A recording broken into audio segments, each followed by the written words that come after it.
Hello, everyone.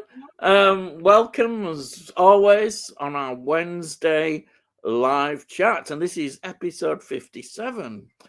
And, well, welcome, Delboy, again. And thank you, as always, for coming on and just putting up with me going on and getting ready for a rant and all that sort of stuff. But I don't know what a rant is. anyhow, as usual, I'll say, what have you watched? And What anything you episode want are to we at? say, What episode are we anything. at?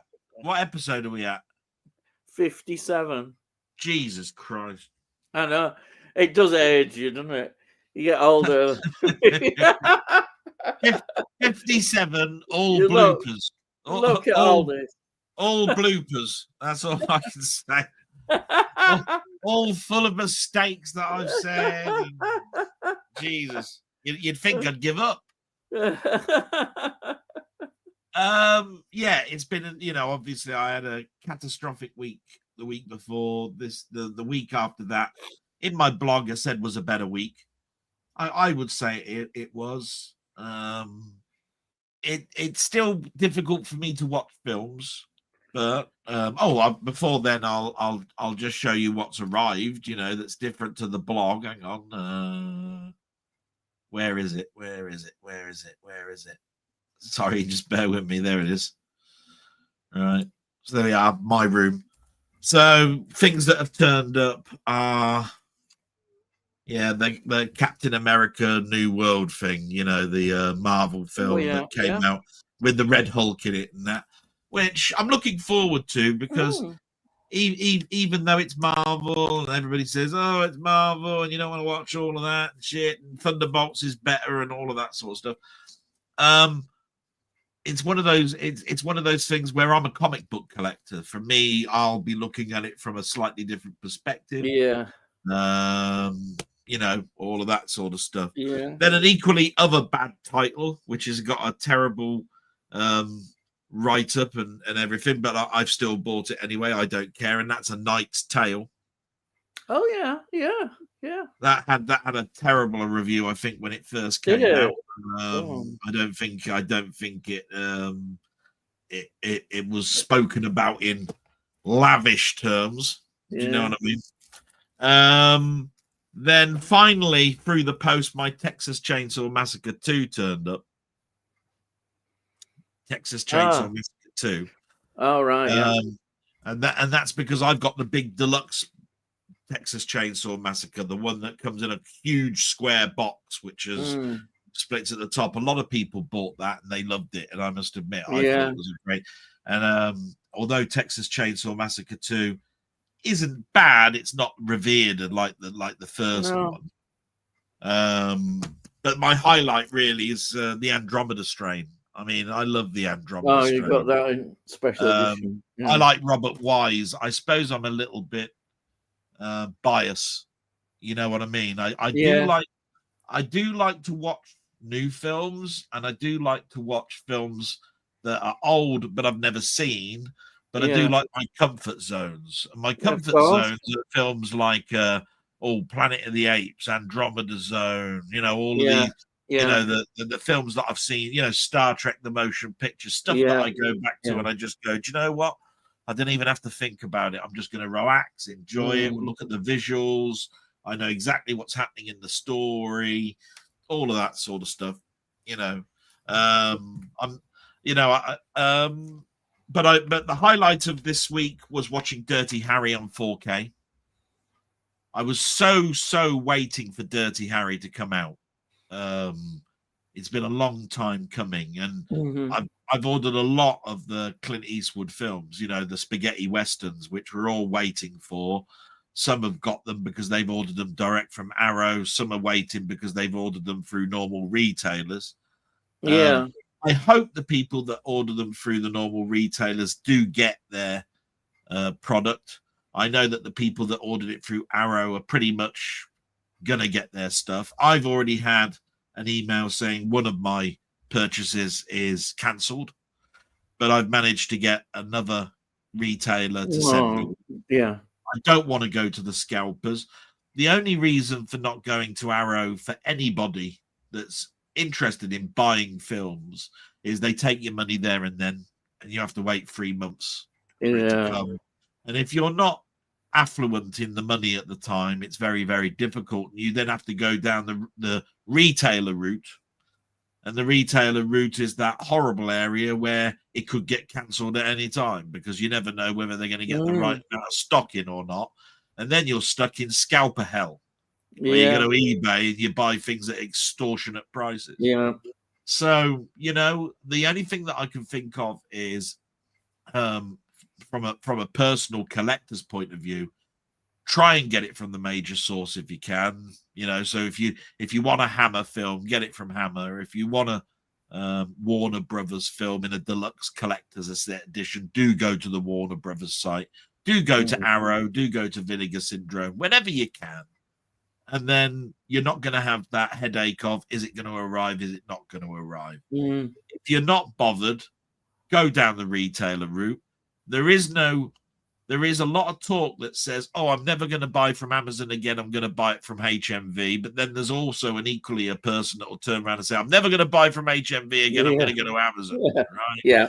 And unfortunately, I don't think that one is worse than the other, to be quite honest. I do think that the customer service is, if you want to ask me about of all the three that are there, the top three, HMV, Amazon, and Zavvi, Amazon have the best customer service.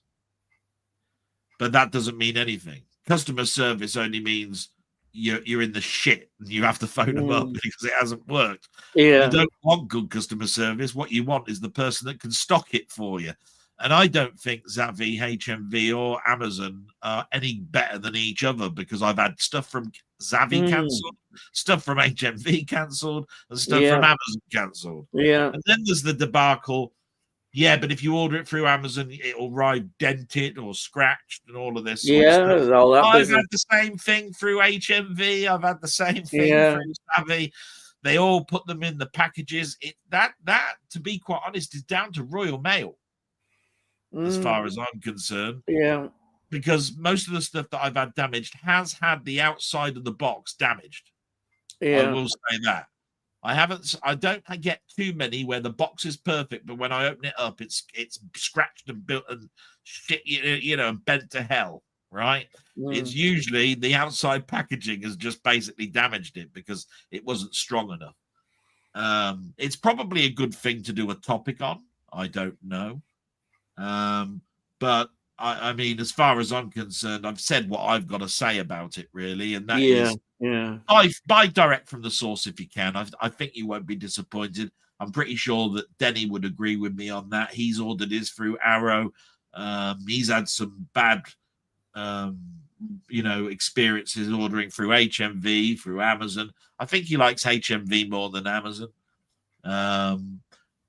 Personally, I've had them all cancel on me at some point. Yeah. And I'll tell you what, the best thing we can do as a community is help each other. If we're all part of a Discord or we're all part of an email group or we're all part of something and one of us doesn't get the disc that they needed, I think we all can help each other out, because I know there are people out there that live in cities. Right, they live in Newcastle, they live in Oxford, they live in Manchester, they live in Liverpool, and then there's some of us that live out in the sticks. We go into our small towns, we can't find it. We go to our retailers, and they're all sold out. But there are people out there actually that probably could get it for you because they can get it from a HMV in Liverpool or a HMV. They might just find the odd one. And those people in the cities are the people that I love the most, because they get their HMV stores are so large. They get, there's going to be at least one there. Do you know what I mean? If you're lucky, you know what I mean? I've seen enough videos of people buying stuff from the physical media from shops. And to be quite honest, I wouldn't care about paying the postage and the fact that it costs the same money as that. Because I tell you what, going to a scalper, they put 15 quid on plus postage. Yeah. You know what I mean? So I'd rather go for a friend. Yeah. You know what I mean? Than anything. So that's all I've got to say. If anybody wanted my help, I'd give it them. Yeah. That's the sort of person I am. You this week have already mentioned that Jim Jam has given you a link to get you your Morecambe and Wise. Yeah. I had that Morecambe and Wise box set literally 4 weeks before he gave you that link, and I got the shit box version. My box is knackered, but the discs are perfect. Yeah. And I believe you got it, and I believe Denny got it from a link from you, and that's the last one gone. So I mean, it means that the people are benefiting because people like Jim Jam are helping us. You see what I mean? Yeah. They don't know it, but they're helping us. And you wouldn't believe the smile that you could put on a face by getting something that you think is just permanently lost. You're never going to get. Do you know what I mean? So anyway, going back to Dirty Harry. Dirty Harry was the highlight of my week. The Scorpio killings, my God. The Layla Schifrin score.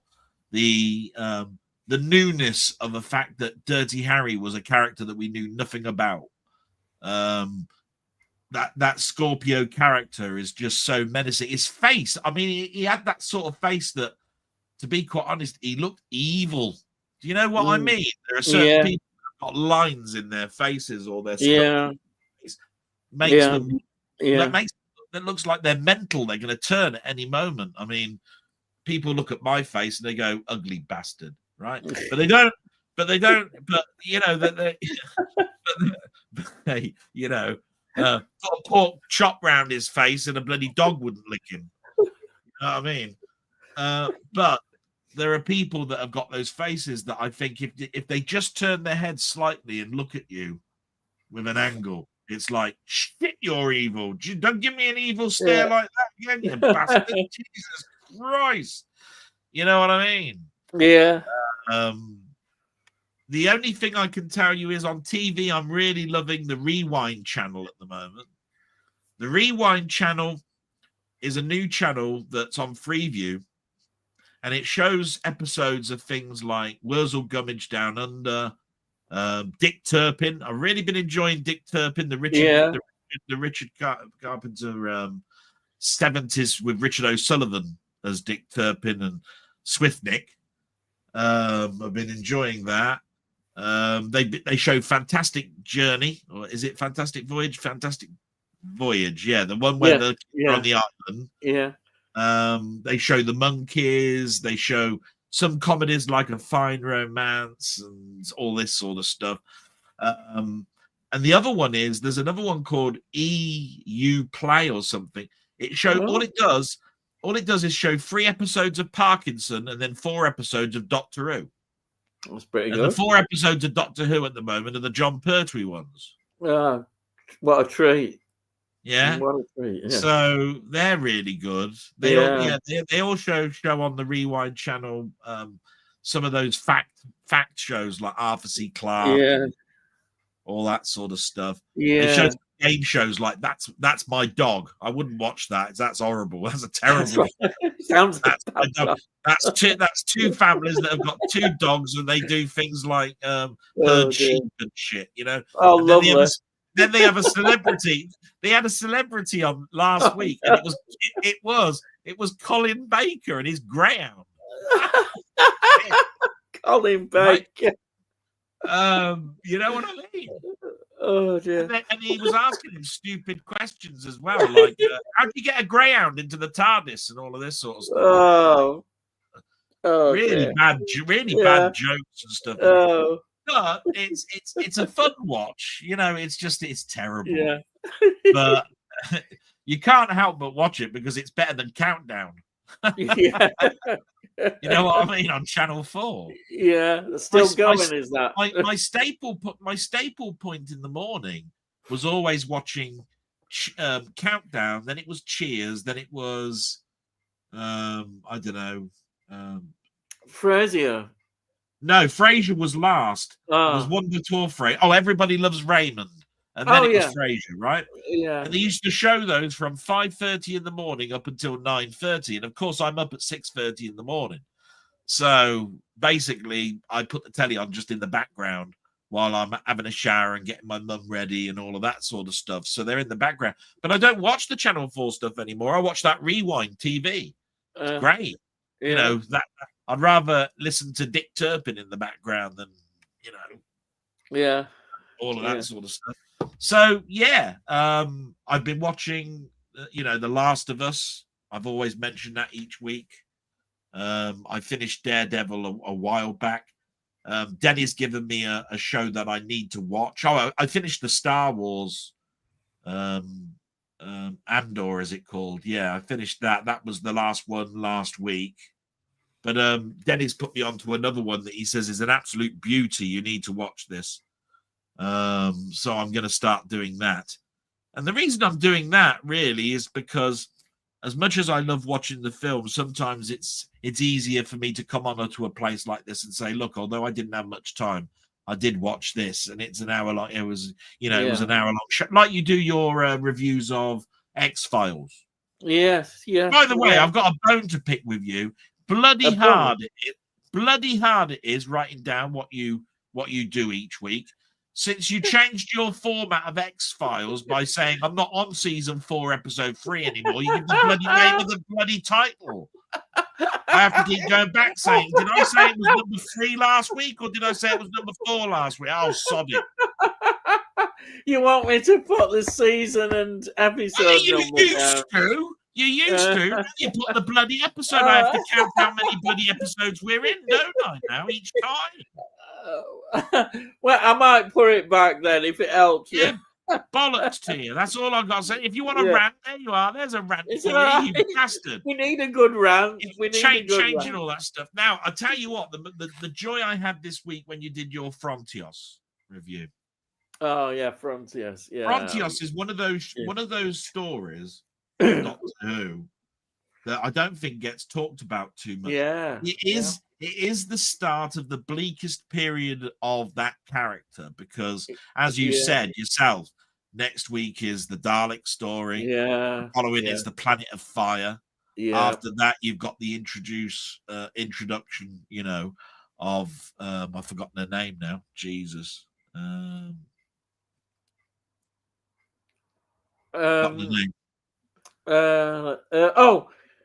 one that's with Tom Baker, not Colin Baker one. Colin Baker, Perry. yeah. Is it Perry?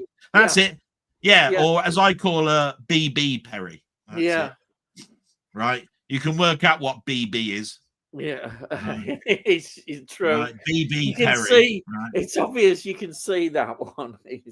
Yeah, you can fill it in yourself. You can either call it BB Perry, or you can say BT Perry. Both work, but BB is funnier. Yeah, I find. So we get her introduced in a story that's not particularly great, and then you've got one of the greatest stories you'll ever come across. And it's just amazing, that story. Yeah. And then you end that season with one of the worst bloody stories you'll ever come across. And it's very, very unusual for a change of a Doctor in the same season. I always wonder how they're going to handle that in the box sets, because it's usually the end of a season that that character changes.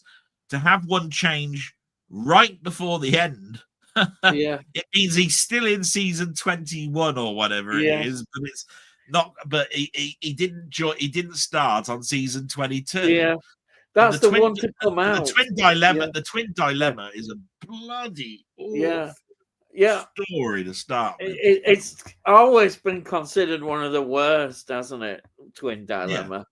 But I mean, we all know that the Doctor has this.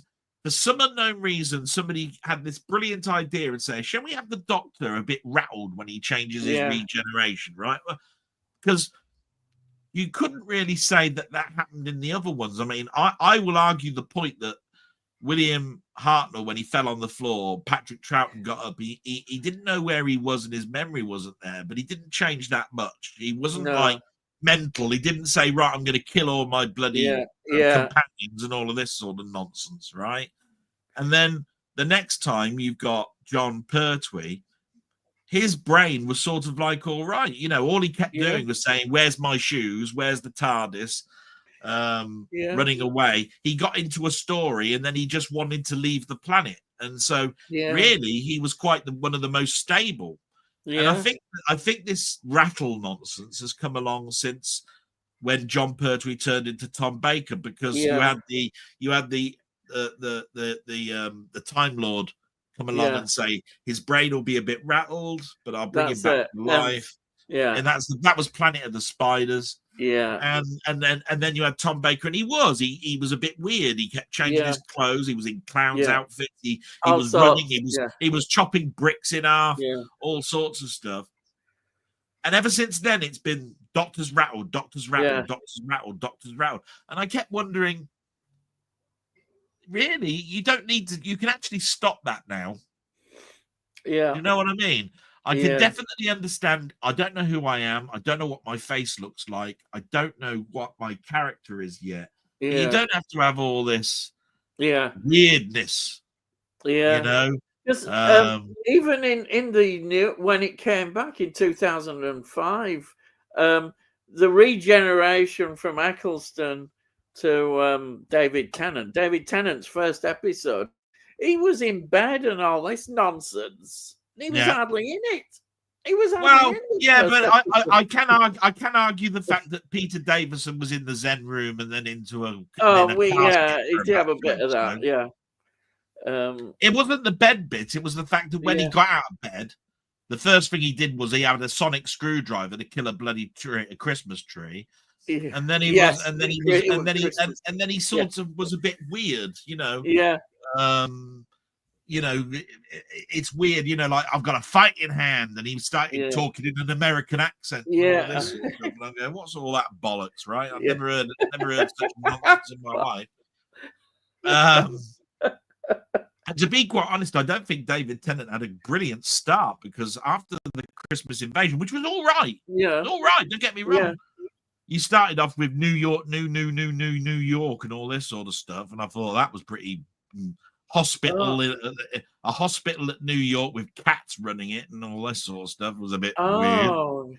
There was the end of the work. Oh no, that's the Eccleston episode. That's the first season of David Tennant after the Christmas Invasion. Yeah, I'm trying to think of Tennant's early episodes. Yeah, so that was the one. It was New York with apple grass that was made that tastes like apple. Oh yeah, I remember that. Yeah, and I'm going, you know, this is it's all right, but it's not fantastic. You know, it was all Rose being covered in gunk because that was the disinfectant thing that you have in the bloody lifts and all of this sort of stuff. So he didn't have the best of starts, but he did get a good start. I mean, he got about 2 or 3 episodes into that season, and things started to bump themselves up. You know what I mean? Yeah. You know, I mean, Christopher Eccleston's, I think, season still holds up better than the first season of David Tennant, if you ask me. I always think that first season, I've forgotten what it's called, the episode, but there's the bloke from Father Ted in it, and you know his voice straight away, but you can't see his face. I think he's got some sort of mask on. I wonder what story that is. They're all like in the cars waiting all over the place. Oh, yeah. That's the one that's based around the Macra Tower. That's right. Yes, the Macra. They try to show them, don't they? Because they have everybody. They have everybody in a traffic jam, but the Macra sort of are at the bottom where the big clouds are. Yeah, you know, that's right. The further you go down. Yeah, that was the Father Ted. That was supposed to be, I think that was supposed to be Russell T Davis's homage to the Macra Tower, and I thought it was pretty poor homage because the Macra Tower is a damn sight better than that. Yeah. To be honest, as I always say in my review, anything that they did then was much better than the rubbish that they put out nowadays. I am gonna shut up because I do want you to tell us what you've been watching. But the other thing is, when the number gets to 30, I've got to check on my mum. That's all right. Because my sister will be here at 9 o'clock to get my mum to bed. That's when I have to go for 20 minutes. Okay. So I'm gonna listen into the very beginning, but then I'm gonna have to turn my camera off just to check. Yeah. All right. So Yeah. Well, quickly, you've already mentioned it, but I love this. I mean, it was the best bargain I've ever had. I mean, £5.48, including postage. The condition is immaculate. I don't think I've ever had a better bargain than that. And thank you so much, James. Thank you so much. Right, what have I been watching? I've watched this one, which is Secret Ceremony. yeah. Which was a Losey film. I like Losey as a director. Now, with this one, I personally, the cast, Elizabeth Taylor, Mia Farrow, and this is Mia Farrow's, she did this after Rosemary's Baby. This was only her third film in the same year, 1968. Yeah.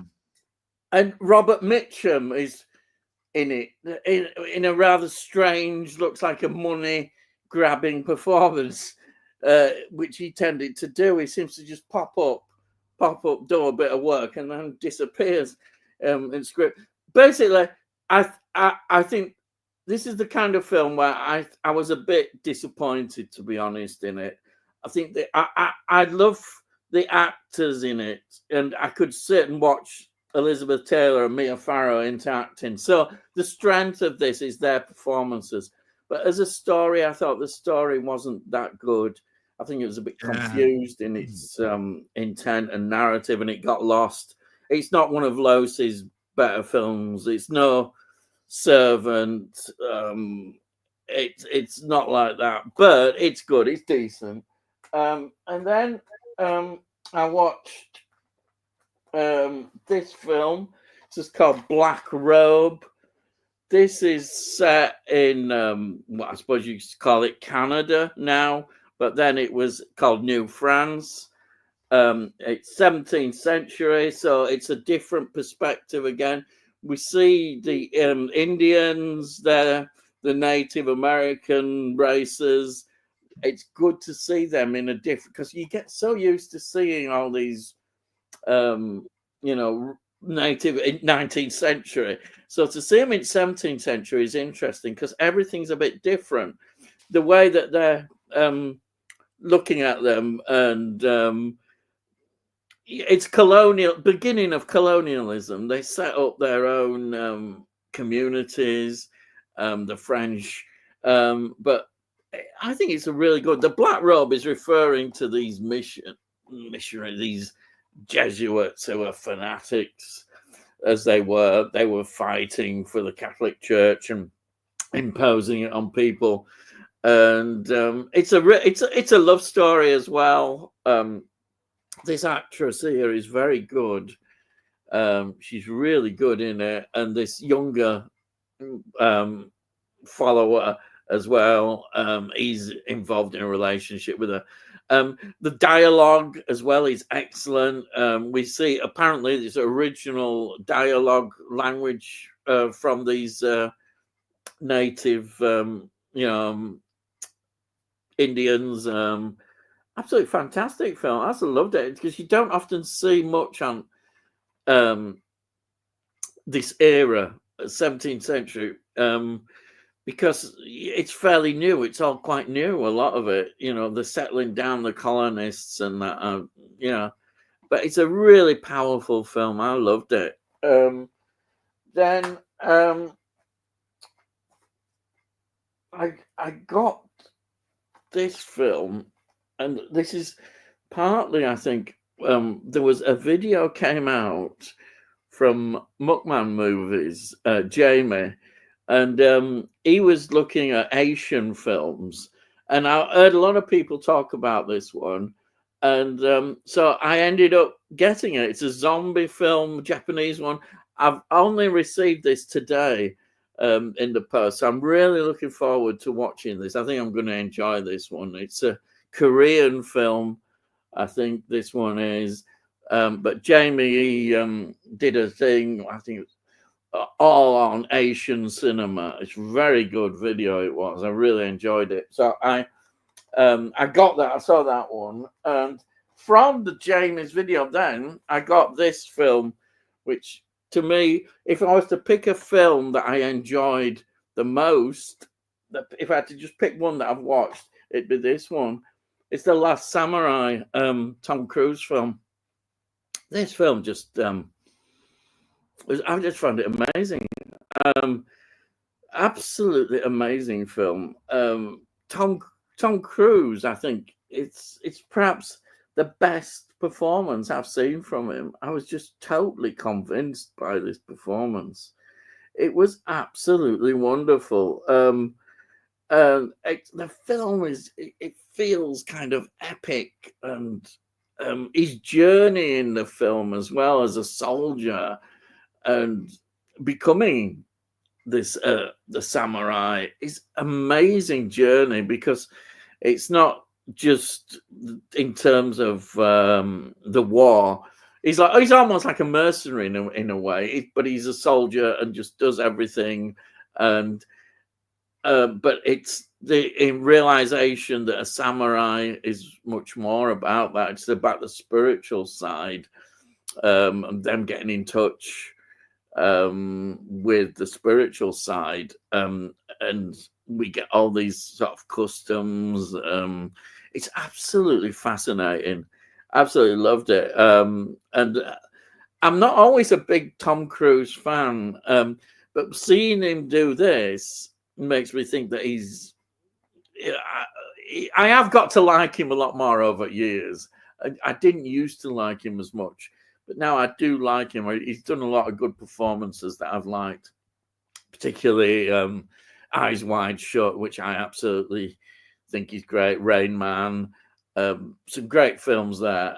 But I think this is a great performance by him, and I like way also we had a good ending as well in the film. It wasn't a dark, tragic ending, which I think was nice, because I've watched so many films where you get this sort of dark endings to everything, and this one it didn't, and I like that.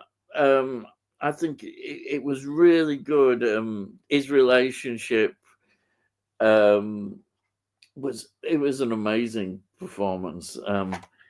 And yeah, if I had to pick the film that I absolutely loved, it'd be that one. I don't know if I did mention. I might have done. My brain's told me it's Warfare. Yeah, Warfare.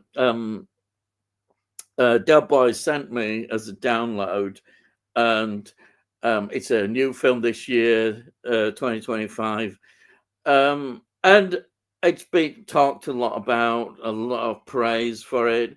It's basically about a group of American soldiers in Iraq in this building. They're in like an hostile area, and they're waiting to be rescued, and they've got to hang on in there.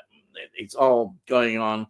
Brilliantly filmed. I have to admit that the cinematography in this is just absolutely fantastic. And it's very gripping as you're inside watching and wondering. Yeah, I was wondering who's going to survive. Are they going? Is anybody going to survive? What's going to happen? And it's all building up for the rescue, so that they can get out safely.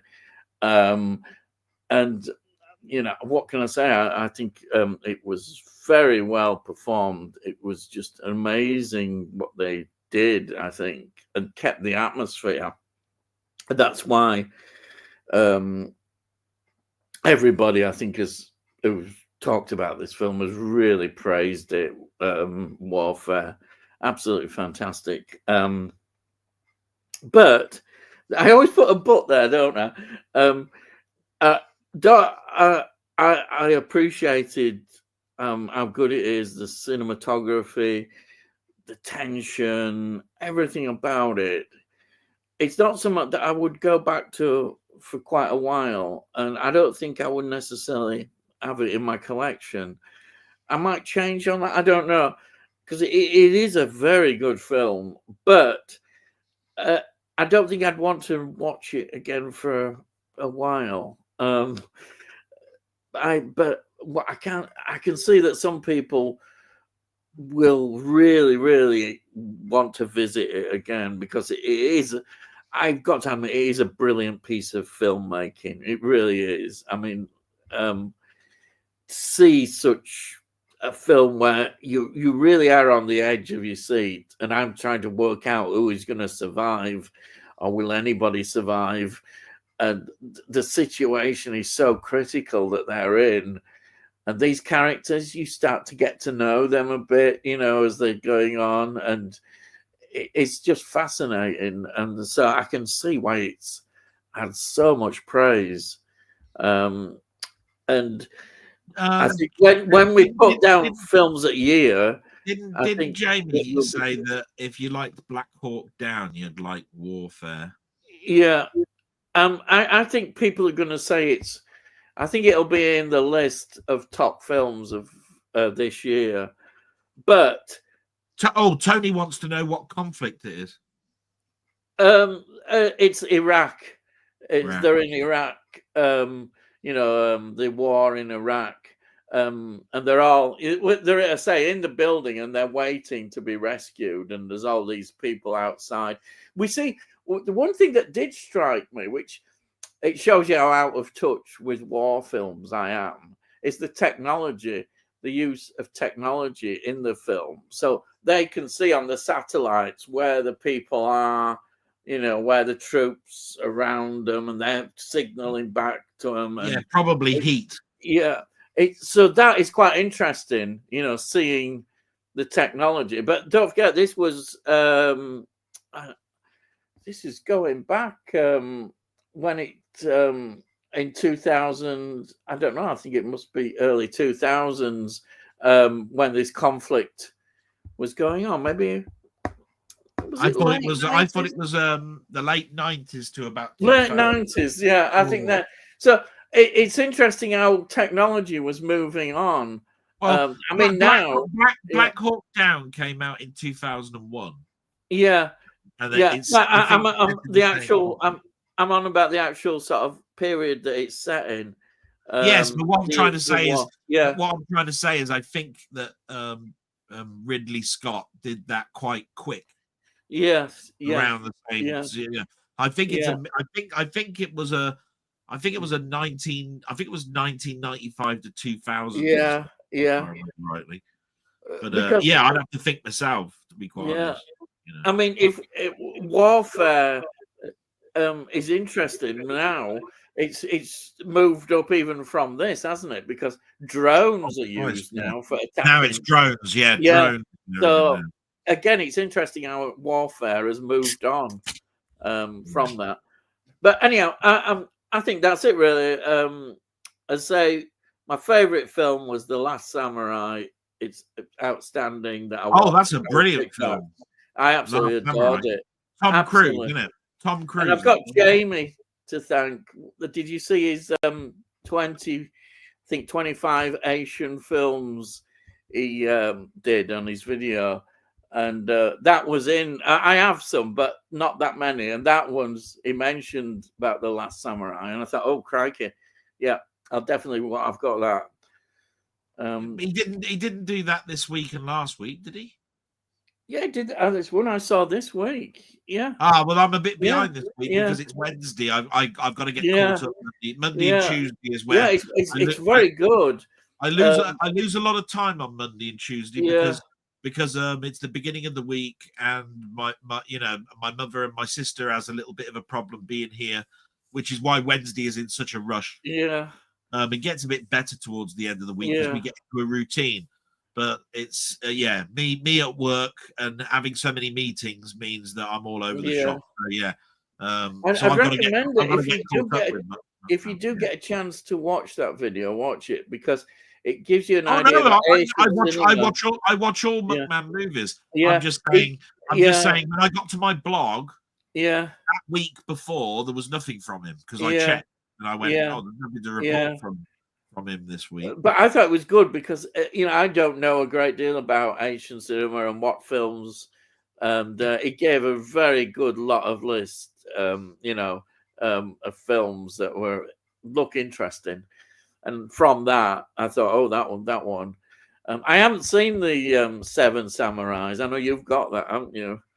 Yeah, I should be able Uh, to finish my video of it because I've got a week yeah, off next week. yeah, Um, I told work that I'm a bit tired. My batteries are down. It's a bank holiday weekend. yeah, Do you mind if I have 4 days off? yeah, And they said, yeah. So I'm hoping that that means where I would be working in the morning, I can finish off some of the things because my sister will still be coming here yeah, as if I'm at work, which means I might be able to get a few videos done. And I've been promising Jamie for bloody ages that yeah. I'd do that. I wanted to add something to it, which I was going to keep secret, but I'll mention it now. I wanted to do a characterization of the seven samurai, of the seven people in the Magnificent Seven, Oh, yeah, yeah, and then do a similar thing with the Seven Samurai, and then explain why Battle Beyond the Stars is almost similar to the Magnificent Seven yeah, because although it's seven, the characterizations are nearly the same as well. yeah, You've got although it's set in the West and you're changing things around, the actual characters themselves, the central core of what they are, is actually nearly identical. yeah, So not only did the settings change, they actually kept the core characters, the way that they act, the way that they talk, the way that they interact is virtually the same. There's the niggly one, there's the one who's a loner, there's you know what I mean?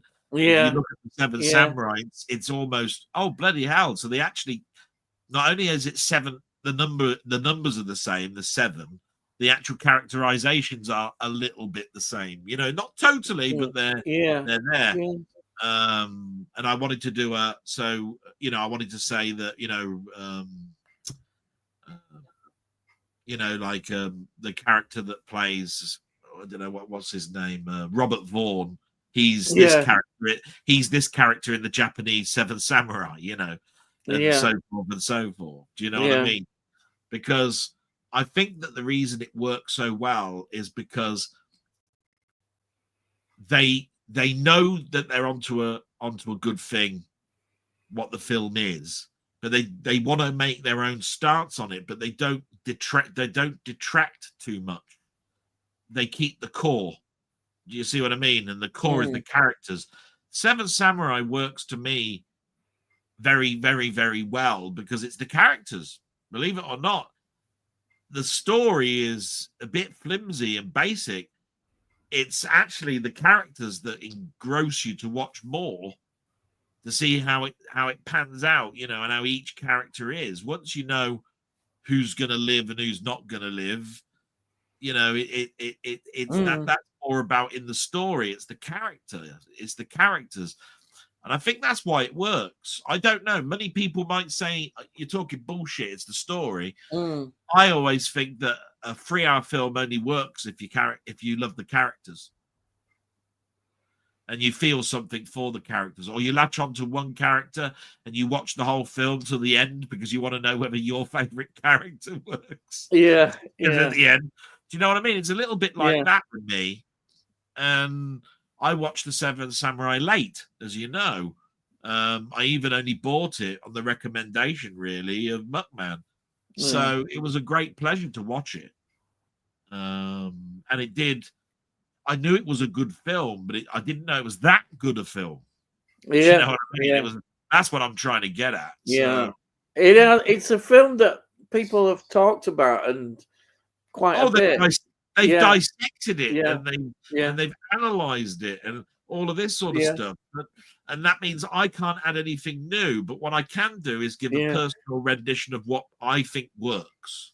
yeah, yeah, Do you know what I mean? yeah, Because a film has to be pretty special for you to watch 3 hours.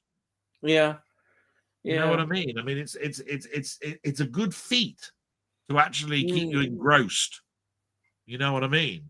You've got to yeah, have a hook at the beginning. You've got to have a middle that basically means something, and you've got to have an end that basically equals the story.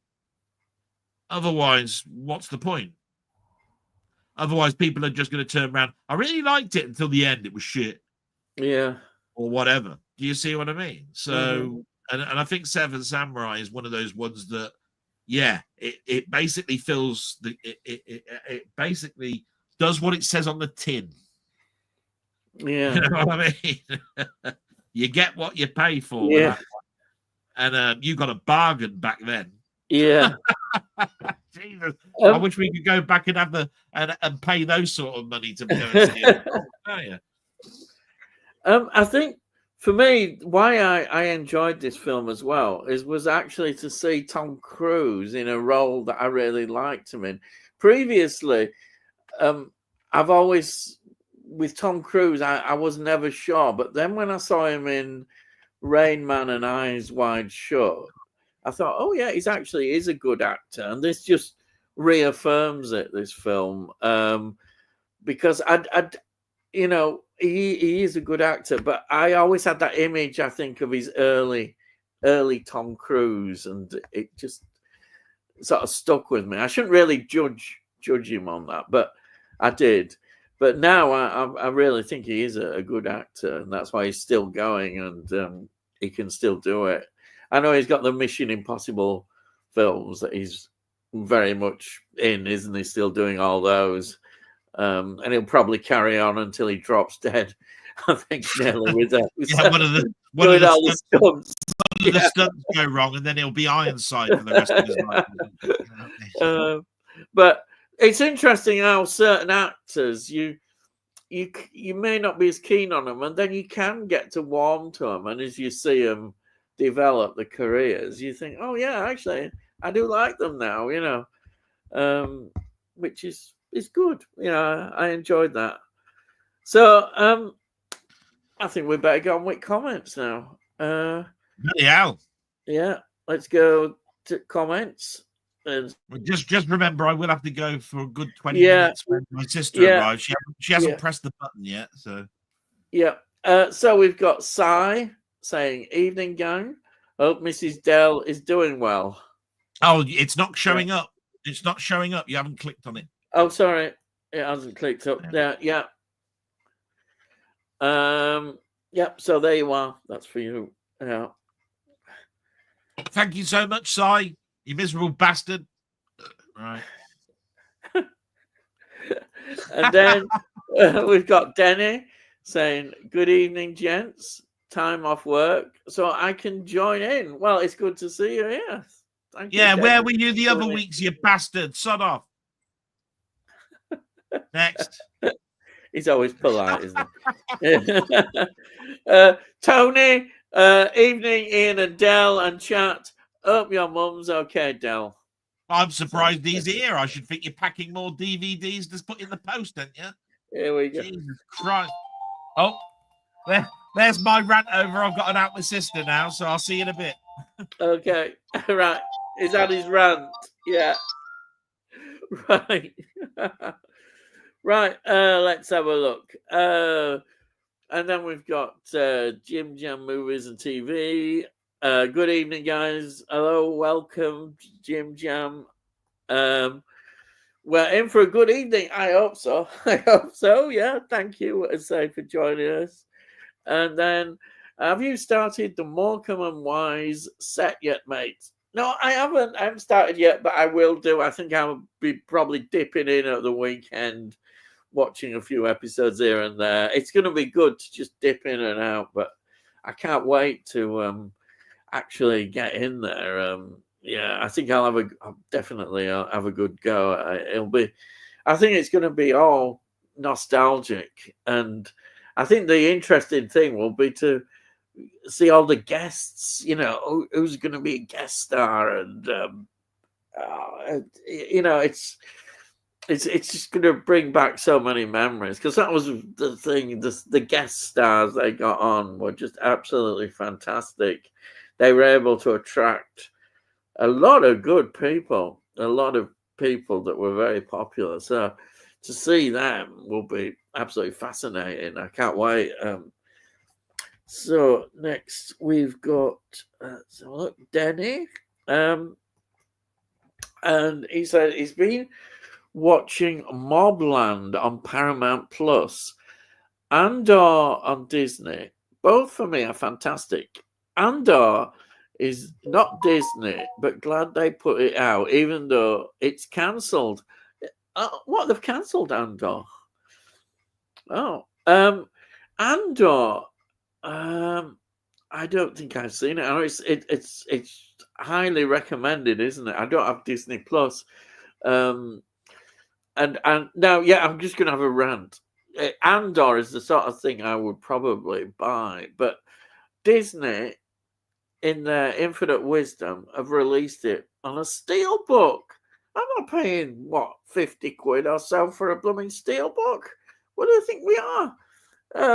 It should be released just as a normal series. Yeah, why aren't they doing that? I mean, it really annoys me. Disney doing this. Well, they'll say, well, at least you're getting a physical media release. Yeah, but so what? Not everybody collects steelbooks. Some of us just want the product of the just a normal edition, and they're not blooming doing it. They're blooming nuisance. Absolutely, everything that they have been releasing of these series have all gone on blooming steelbook. Absolutely disgusting. It really is. I suppose some will argue, well, at least they are getting a release, but that's, to me, that's not serving people at all. Not everybody can afford it. You know, people are on budgets and that, and we can't all afford steelbooks, and so therefore Disney are losing out, in my opinion. They should do a normal release. And Andor, I would love to buy, but I'm not buying it on steelbook. No, as much as I love this, you know, I've seen people with bootlegs, and I've been tempted to think, yeah, I would love to do that. And in the end, I might end up doing that. You know, if I don't get a release, a decent release, I think in the end, I think, well, sod it, I'll just go get a bootleg. And it's their fault, you know, as far as I'm concerned. I mean, what can you do? Mobland, I've heard a lot of people talk very favourably about that. That's something I'd probably like to watch as well. It sounds good. I presume it's all gangsters and stuff like that. But Andor, it sounds good. You said it's so not Disney, which is good. And it has been cancelled, though. Oh, now is it? Are they going to give it an ending up to the film? I wonder. Or I hope they do. They don't just leave it. You know, if they know it's going to be cancelled, I don't know. I don't like it when they just leave it and part of that story has not been told. That's very annoying. I'm canceling. I mean, that's only the second season, isn't it? But anyhow, I do definitely want to get that. It's something I would have in my collection. Everybody's been full of praise for it. It's a good sort of adult series, yeah. So I'm looking forward to that, yeah.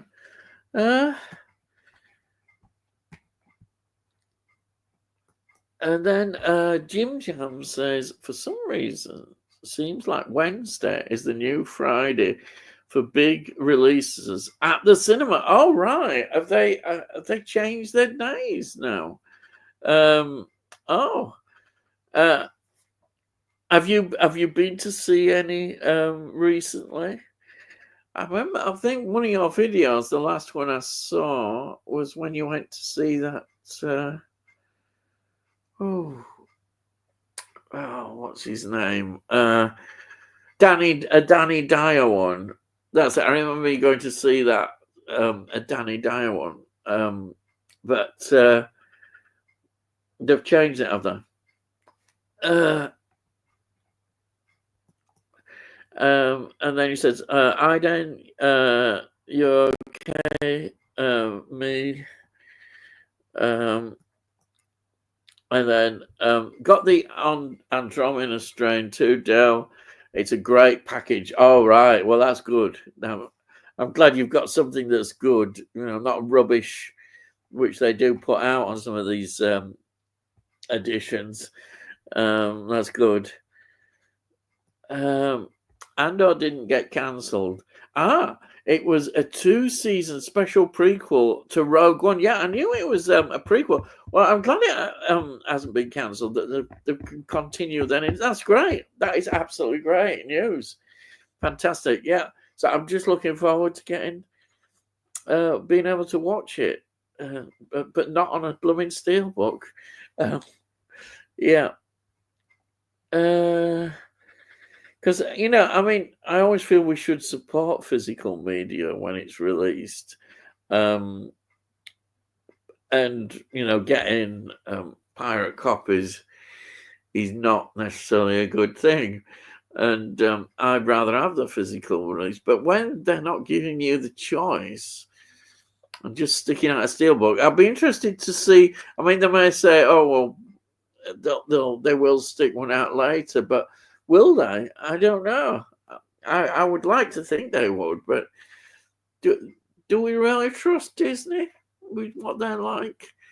I don't know. They're just trying to make as much money out of it with these aiming at collectors, but ordinary people who are just not collectors but interested in, the product, what they're producing, then they don't care about people like that, and they should do. They should. They could make loads of money. Just why can't they just do an ordinary release? Because people then would buy it. They would. It's just so annoying. It really is. I find it annoying. It's Disney again. They just don't get things right, do they? With all the political nonsense stuff and gender politics and all that rubbish stuff. And then we've got this. Yeah. They don't endear themselves at all, do they?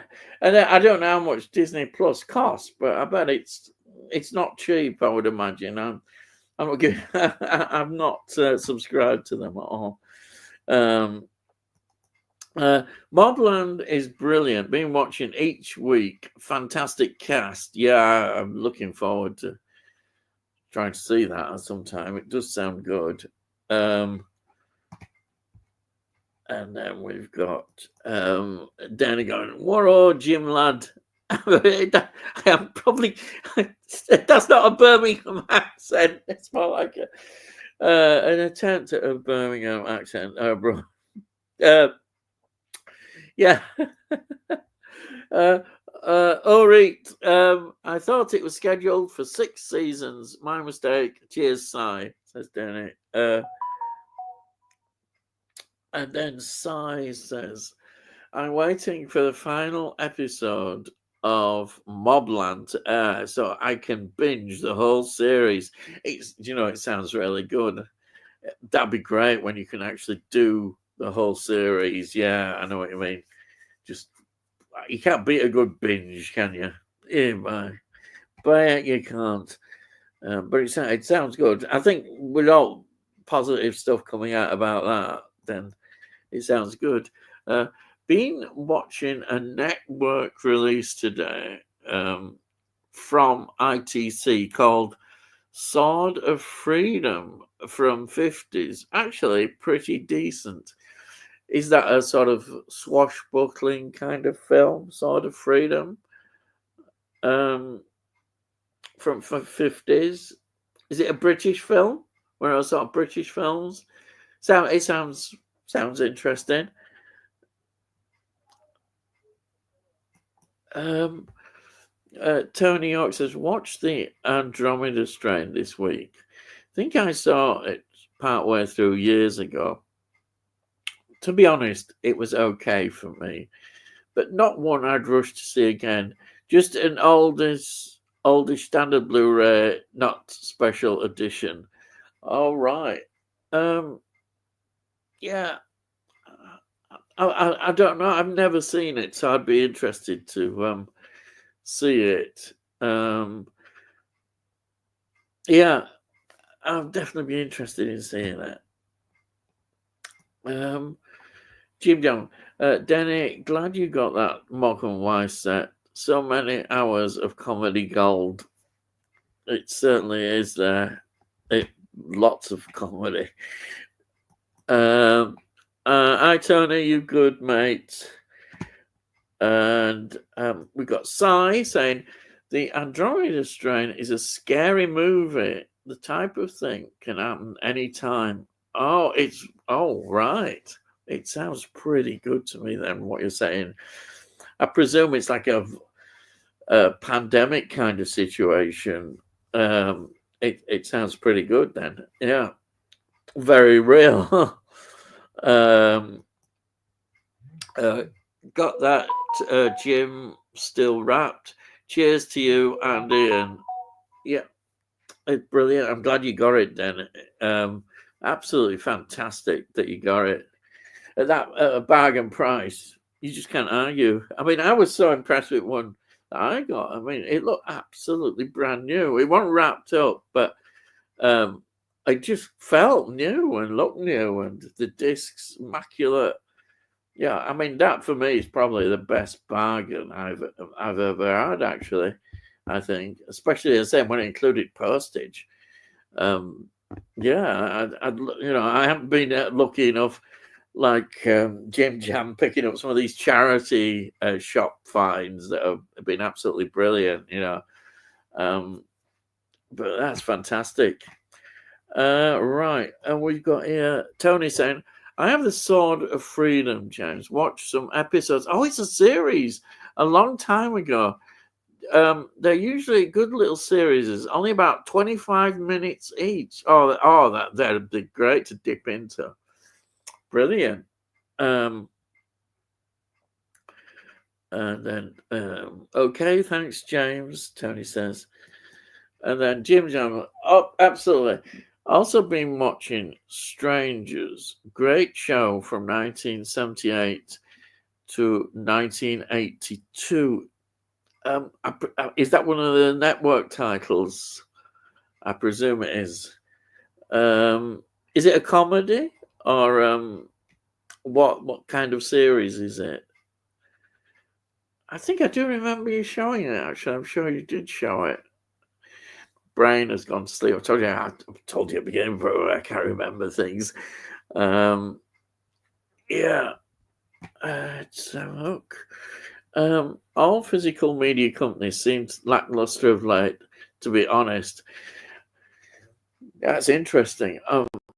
I get the impression, because I don't get many of these special editions, just pure economic reason. But when I see people showing them now, I think some of them look a bit shoddy, to be honest.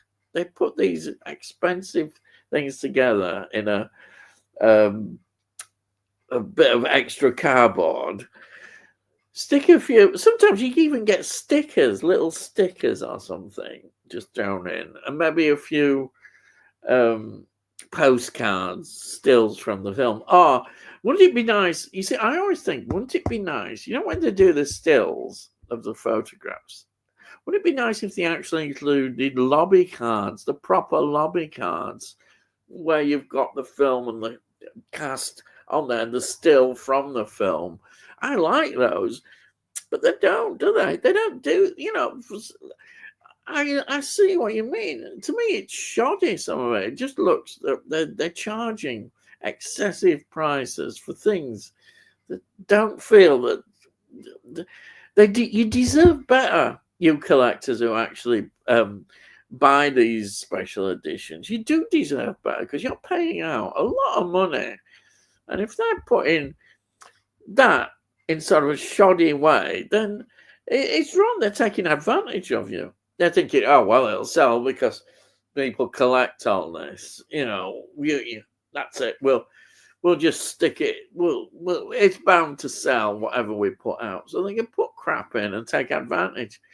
I think it's totally wrong, but what can you do if you're a collector and you've got to have everything?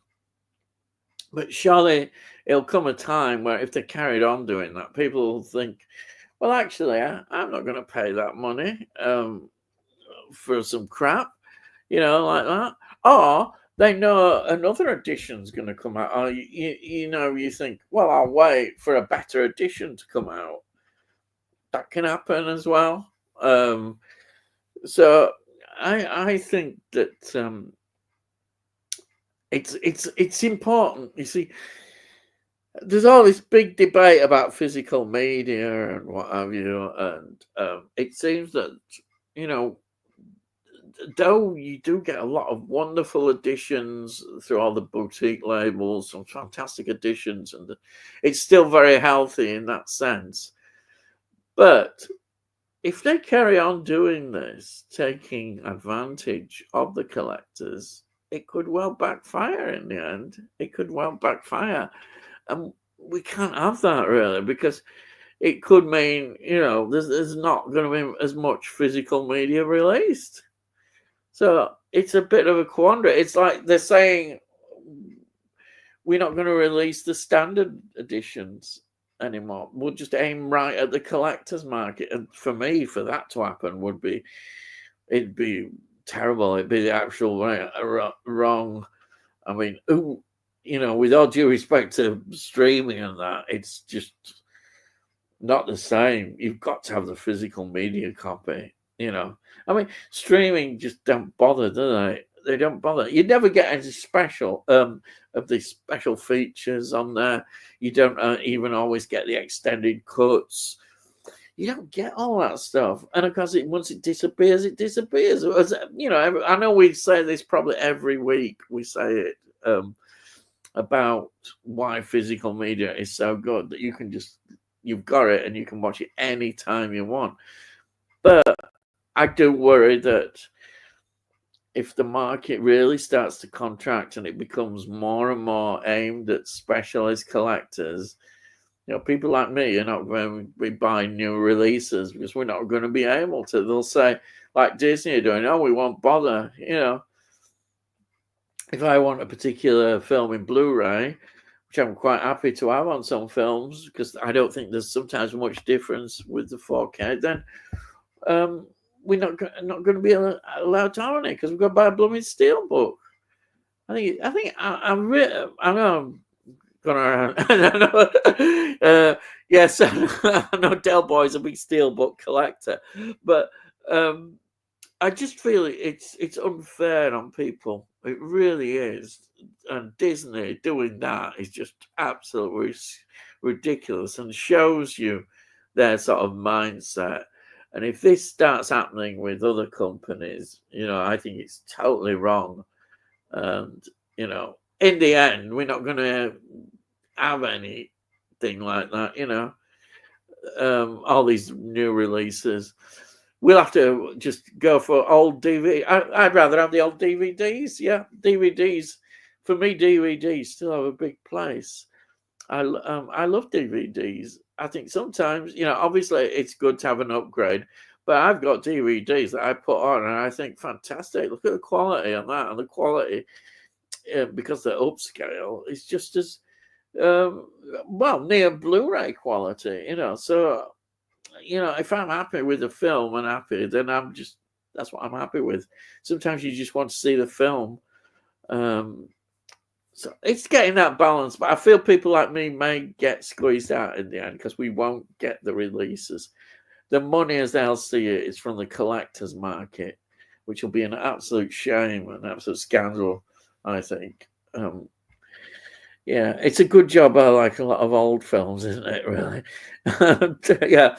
Well, most of my stuff's older films, but there are still new things being released that I like to have, but not as much. I still ultimately go back to a lot of older films, but I still like to see new films that are going to be good and exciting. That's part of the excitement of film. But generally, I'm watching more older films. And then Denny says, I'm sweating on 28 Days Later Steelbook from Amazon. Why, is it going to get cancelled? That seems to be the thing that we're on about, you.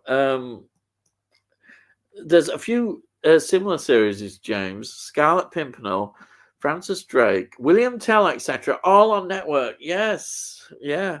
The historical William Tell. Yeah, you know, I'm sure I remember seeing some of that on the TV. In 60s.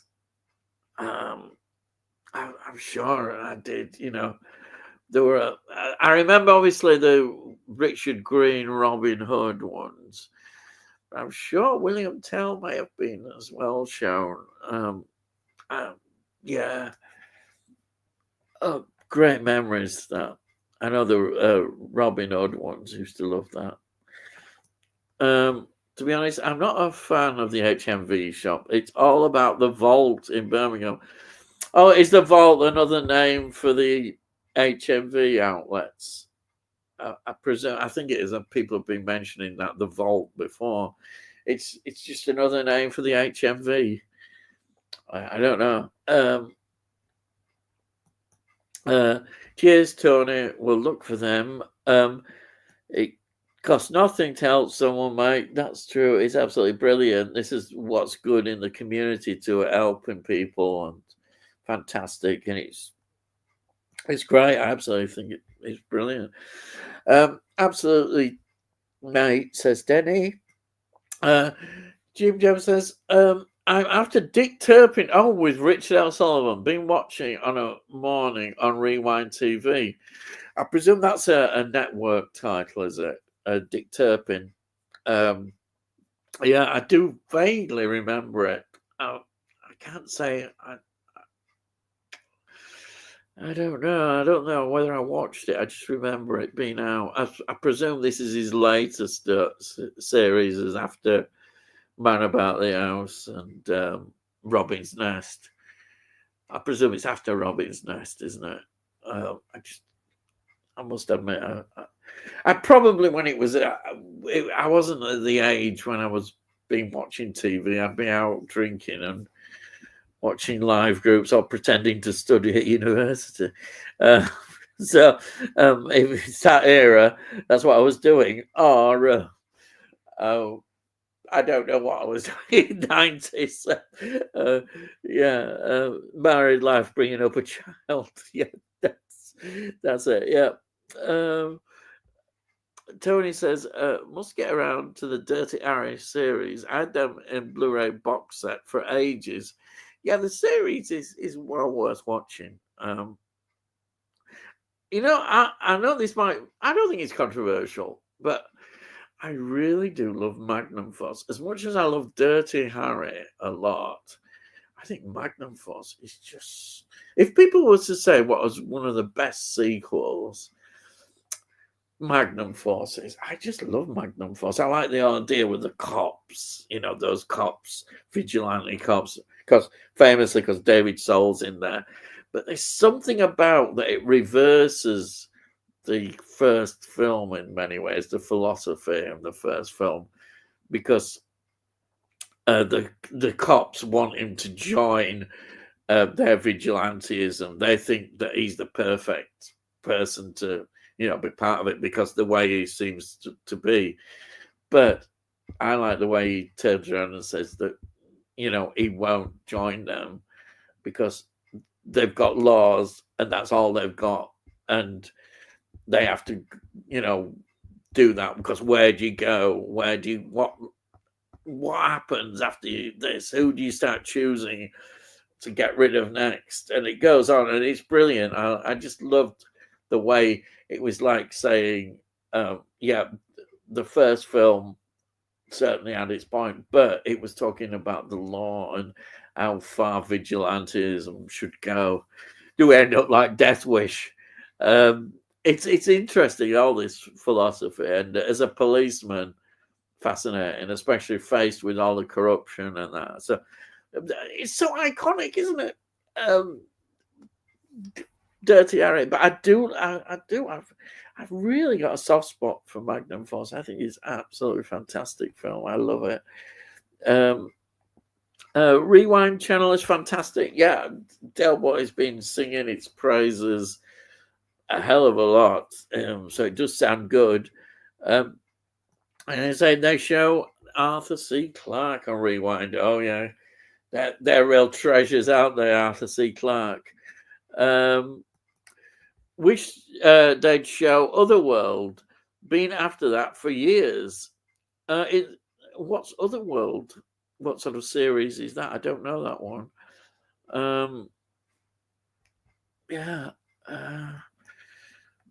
Jim Jam Movies says, I think these days I watch more classic television than modern TV. Well, I can understand that, but I don't really watch. I never watch. I don't think I can actually watch live TV. I've got a big TV. I think all I could probably do is use one of the apps and get onto catch up TV probably. But I've no live link. I can't just go on to any channels. I have to use yeah. I just use the Wi-Fi to use the apps on that. But I'm very not interested really in much that they put out. Maybe a football match I might watch on BBC.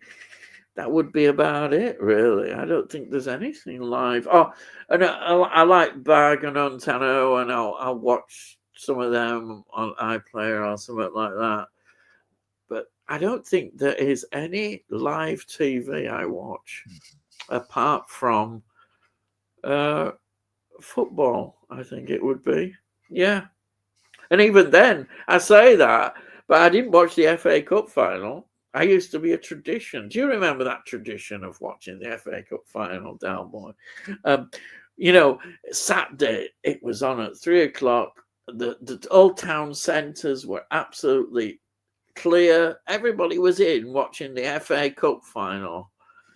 Now, you hardly know that it's there. I doubt if it's sad, but it's the way the world is. In fact, I didn't know, and then I just saw it came up. Oh, the FA Cup final's been on. Oh, it's changed football. Well, you asked me a question, and yeah. the only answer I can give really is what you basically said. Really, I think. Yeah. The thing about it was, I know that the FA Cup was on last Saturday, and the thing I knew about it was on BBC and it was on ITV. Oh yes, of course, both have it, don't they? Yeah. It was between. I was rooting for Crystal Palace only because I know that Crystal Palace haven't won the FA Cup. Yeah, exactly. Yeah. I think what most people get out of the FA Cup, if they're not football fans, is somebody will tell somebody something about it, like, oh, you want to watch it because this team's never won it or whatever it is. Yeah. Because everybody likes an underdog, right? Yeah. I think I used to watch it because, to be quite honest, it was on at a time where it was the only thing on. Yeah. Yeah. There was the build up for about 3 hours, which you couldn't miss. There was a build up of 3 hours. Yeah. They were telling you about all the games up to the point of where they were. Then they'd do a recap of how many times each of these teams have been there, and then you'd watch the game, and you'd be sort of like, anything can happen in the FA Cup. That was the thing that that's right. Really understood. Yes. Yeah. This is why when Coventry won it, it was like amazing. It was like, wow, who'd have thought they'd beat Spurs, and all of this sort of stuff, Yeah. It was that sort of thing. My dad always said the best thing about the FA Cup, really, this is what my dad said, was when you're looking at the first and second rounds, which weren't even televised because it was always the big teams that are automatically in it from round That's 3 right, onwards. from third round, big teams, aren't they? Yeah. You'd get more out of the FA Cup if you followed it from the very beginning. Yeah. Then you've got a vested interest in it. Otherwise, it's just something that happens at the end. And I think the problem with the FA Cup now, and I don't think this is a change, I just think it's probably in me, is that there's so many games at Wembley in such a short period of time. There's going to be a load of Wembley games after the FA Cup where it's going to be the Championship semi-final to see that who's going up, and they're all at Wembley, and they've all got to do it from the Championship, the second division, the first division. They've all going to be playing at Wembley to see who goes up into the next tier, and that's 3 games along with the FA Cup. And it's just, don't forget the semi-finals they play at the Wembley, which I don't agree with, because but it's all for money, because it doesn't make Wembley special. If you No. got through to the final, you were playing at Wembley. Yeah, Fantastic. Wembley. Now we get to Wembley is supposed to be the castle of all games. You know, it's Yes. where it's like a fortress. You only go there if you're the top of Yeah. anything. You know what I mean? Yeah. Now at a drop of your knickers, you can have anybody bloody there. You know what I mean? Like I know it's wrong. The semi-finals should have been like they used to be at, like, say, Villa Park or Anfield or somewhere, the big grounds outside of London. That's where they should have held them. But just a little snippet of information that I've heard this week. This happens because things come up on my YouTube alert thing.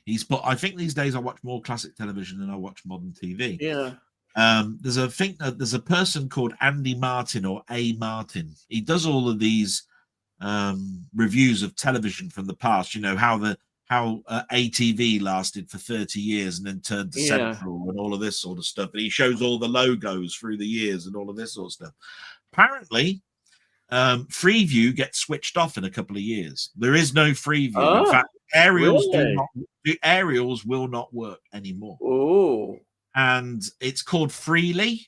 It's something that's been out now for a year. You won't have heard of it because it's something that doesn't work as an app on a Fire Stick, and it doesn't work on your TV if you try and download it, because you have to have a special circuit in your television to make it work.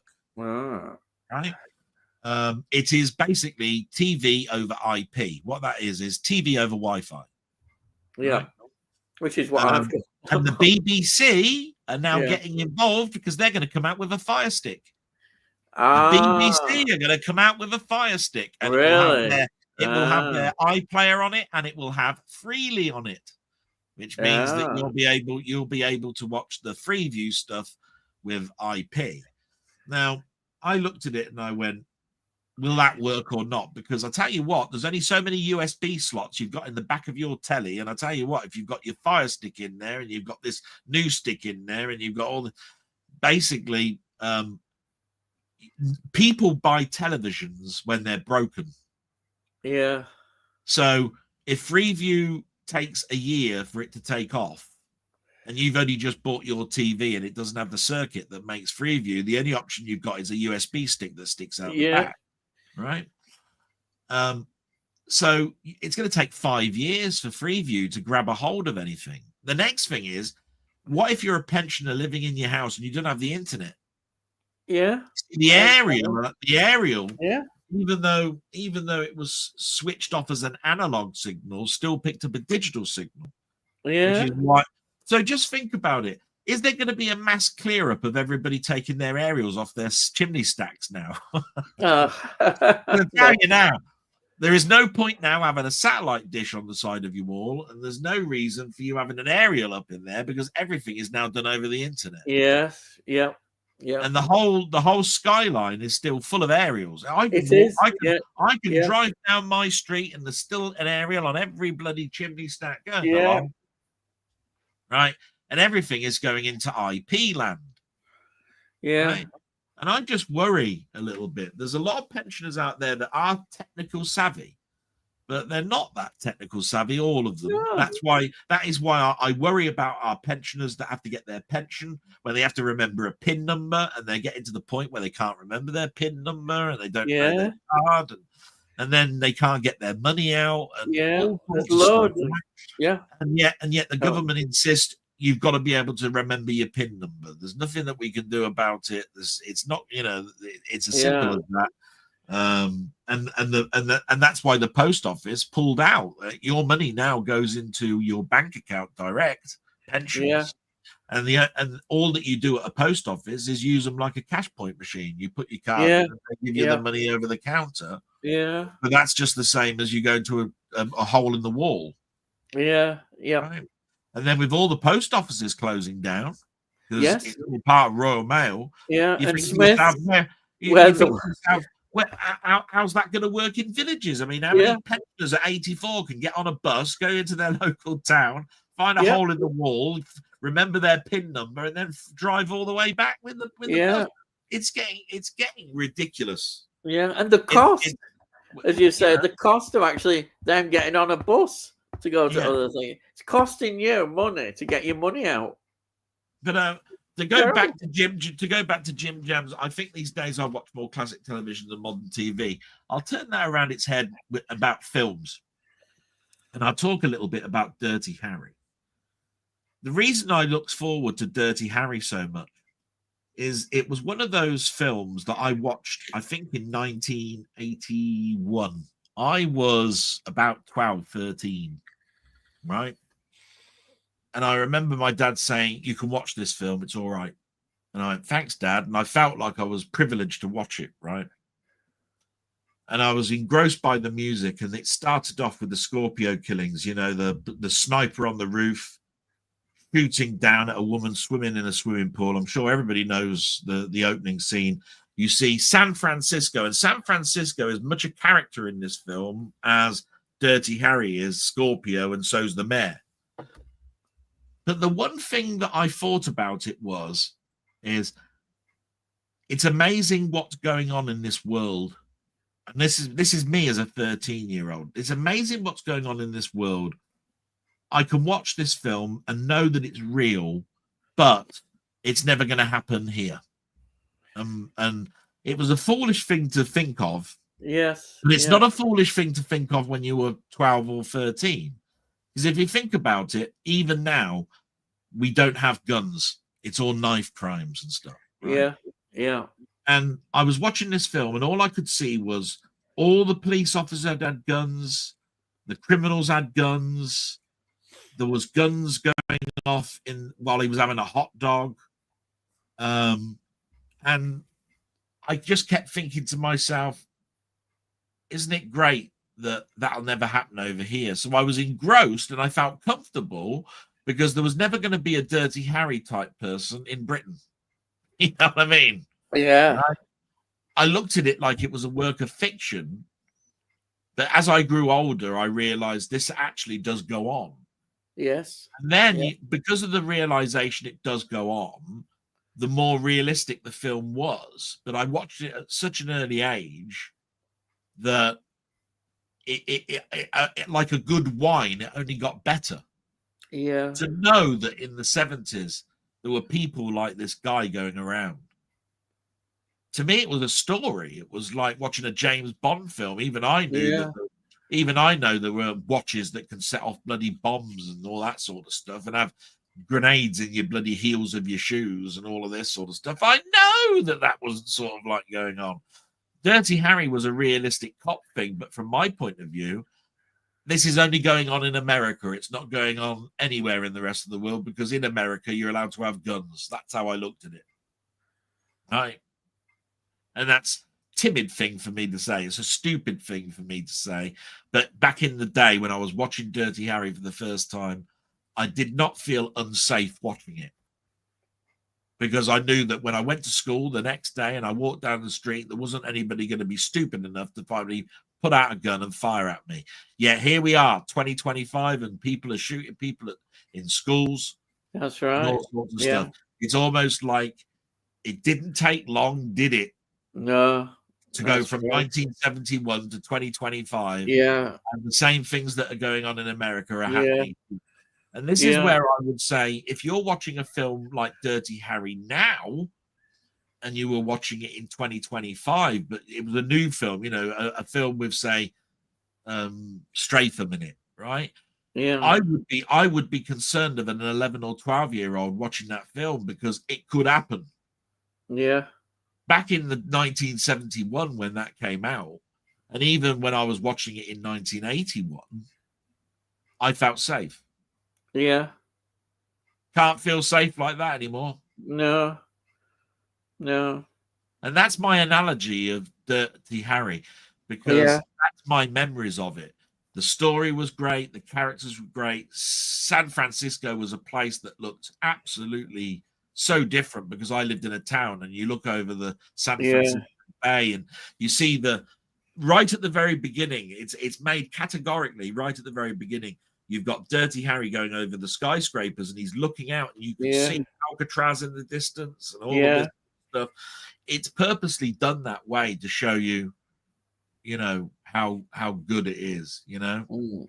And when I got to the States and I went to go to Los Angeles, the first thing I wanted to do was go up Interstate 1 and go to San Francisco. I wanted to see all those trams. I wanted to see all those hills that I saw in Bullet, where they're racing cars and they go downhill and they're going uphill. Yeah. I'll tell you what, it's as hilly as anything. You know what I mean? Yeah. And it just seemed like this is a town that's got full of character. It's like everything's going on. It's like London on acid. You know what I mean? It looked absolutely fantastic. Bugger Las Vegas. I wanted to go to San Francisco. It was like, it's just one of those things that as a child it was like the Wild West, but in the present. What is interesting is that where there was 2 massacres in our country, because that's what I'll call it, they were in small places. One was at Soham, I think, and the other one was Dunblane, wasn't it? Scotland. So they weren't cities, were they? They were small rural kind of places. And these massacres happened. And wasn't the one in the Lake District a few years ago as well? I think there was one in the Lake District. Whereabouts? You're asking me now. Yeah. So I turned that around and turned that into films. But Jim Jam is absolutely right. The reason I watch classic TV is because I get into my comfort zone. Yes. Yeah. It's great that I try and trick my brain and try and remember it. Now, if somebody shows me a clip of something, it all comes instantly back. If somebody mentions the name of something, unless it's something with deep meaning, I sometimes forget. Yeah. Do you know what I mean? Yeah. But I say to you, why would you want to watch any new comedy series? Because they're all rubbish on BBC 3 or something like that. Yeah. You wouldn't. There isn't anything funny, is there, nowadays? There's no modern comedy series. So you're bound to classic television would be a place to find what you're looking for. But I say, and this is out, and the BBC will disappear. We know it's going to have to change. It'll become an archive kind of service. It's going to have a pay per view so that you can use their archive. That it's not going to be free anymore, is it? No. That's what's going to happen because it's going to be encrypted. The reason this circuit is there, I'm pretty sure, is because of encryption. Yeah, it's going to be all gone. So this era is the end. Really, we're in the end bits of. But as I say, I don't think as many people watch. I don't know what the figures are who actually watch live TV. It would be interesting to know what the figures are, but. Older people, you see, I say that, but then I'm dismissing a lot of older people probably still do watch live TV. I don't know what the stats would be on that, but I don't have an argument. I don't have an argument about this, but I tell you what, there's something that really annoys me that's on the internet all the time, and that's when they rubbish off a program, which is quite right. They should do. It's absolutely shit, whatever the program is. And they use viewing figures as the yardstick. Oh, yeah. Now, that's rubbish. Why is anybody talking about viewing figures anymore? I don't understand why they use viewing figures anymore, and I'll tell you the reason why. There's no point looking at a show that came out in 2005 and marking it against 2025. In the same way that there's no point looking at something in 2015 that was done in 2025. Yeah. And the reason for that is the viewing figures for every other show around it is equally as shit. Yes, yeah. Right? Yeah. So I know people will be going, he's talking about Doctor Who here. Yeah. And I'm going, well, yeah. It's one of the biggest things where people keep mentioning viewing figures. Yeah. But the thing about it is it is a shit show, right? It is. It's crap. It's terrible. I mean, it's rubbish. But the thing about viewing figures is, and you don't want to use viewing figures anymore, is that we've got 100 to 200 channels. You've got the ability to watch it on iPlayer.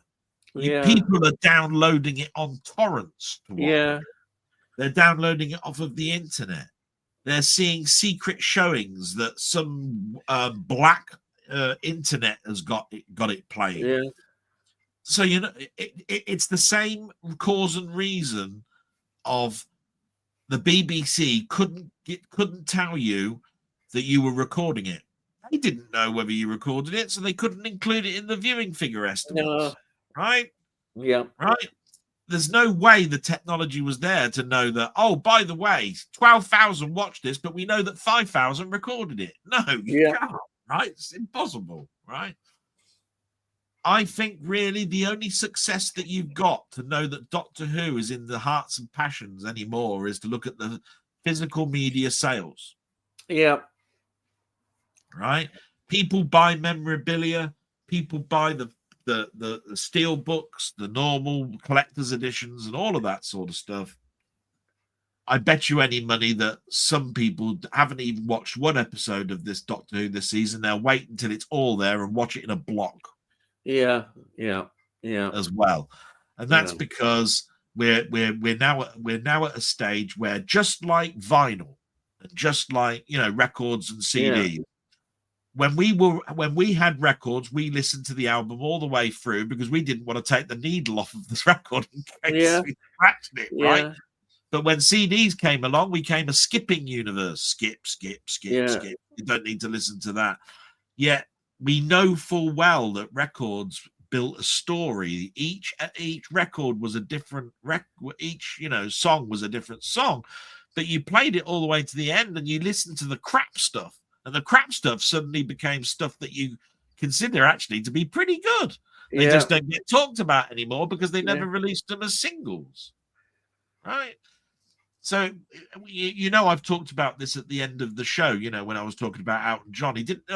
Not everything came out as a single. And some of the singles he brought out, I don't know why he brought them out. They were bloody awful as singles. But what you have to remember is when you've got an album like Captain and the Kid, you've got Goodbye Everett Road, you've got Captain Fantastic. Every track was put in a particular order to tell a story. That's right. It's an album. It's a work of art. Right. I always say it's a work of art. So album. Skipping, these people that are skipping are missing out. Yeah. And the reason I mention that as an analogy is that we're doing that with TV. We're flipping channels, we're downloading and watching things differently. And when they keep turning around and saying they've lost 200,000 or 300,000 each week, right, on this thing, I'm turning around and saying, and I mean, if you look at the program that was on afterwards, like Blankety Blank or something like that, they'll turn around and say that was the third most watched episode thing that was on the telly the whole of that night. And to be quite honest, it only had 600,000 more than the one that you've just been arguing about. And I'm going, what? Actually, don't you think that says a lot that a program, Blankety Blank, that was on in the 70s, I think, is being brought back on BBC because they've got no other ideas? Isn't that a bit? Doesn't that say a lot about modern TV, that they're recycling old ideas? Yes, of course they are. I mean, they've got no new ideas. The writing, to be quite honest, was on the wall going back several years. There was this cringe thing that the BBC did, right, where they did a new episode of Dad's Army, a new episode of Open All Hours, a new episode of Porridge, to turn these into series in much the same way that they did something called The Seven Faces of Ronnie Barker or something like that. Seven with Ronnie or something. Right? They got 2 series out of Seven with Ronnie because he did Porridge out of it and he did Open All Hours with it, right? Out of these 7 little comedy half-hour things, 2 turned into a series. Absolute brilliant way of doing it. But when you're bringing back something like Grace Brothers, and you've got somebody else playing Mrs. Mrs. Slocum and all of this sort of stuff.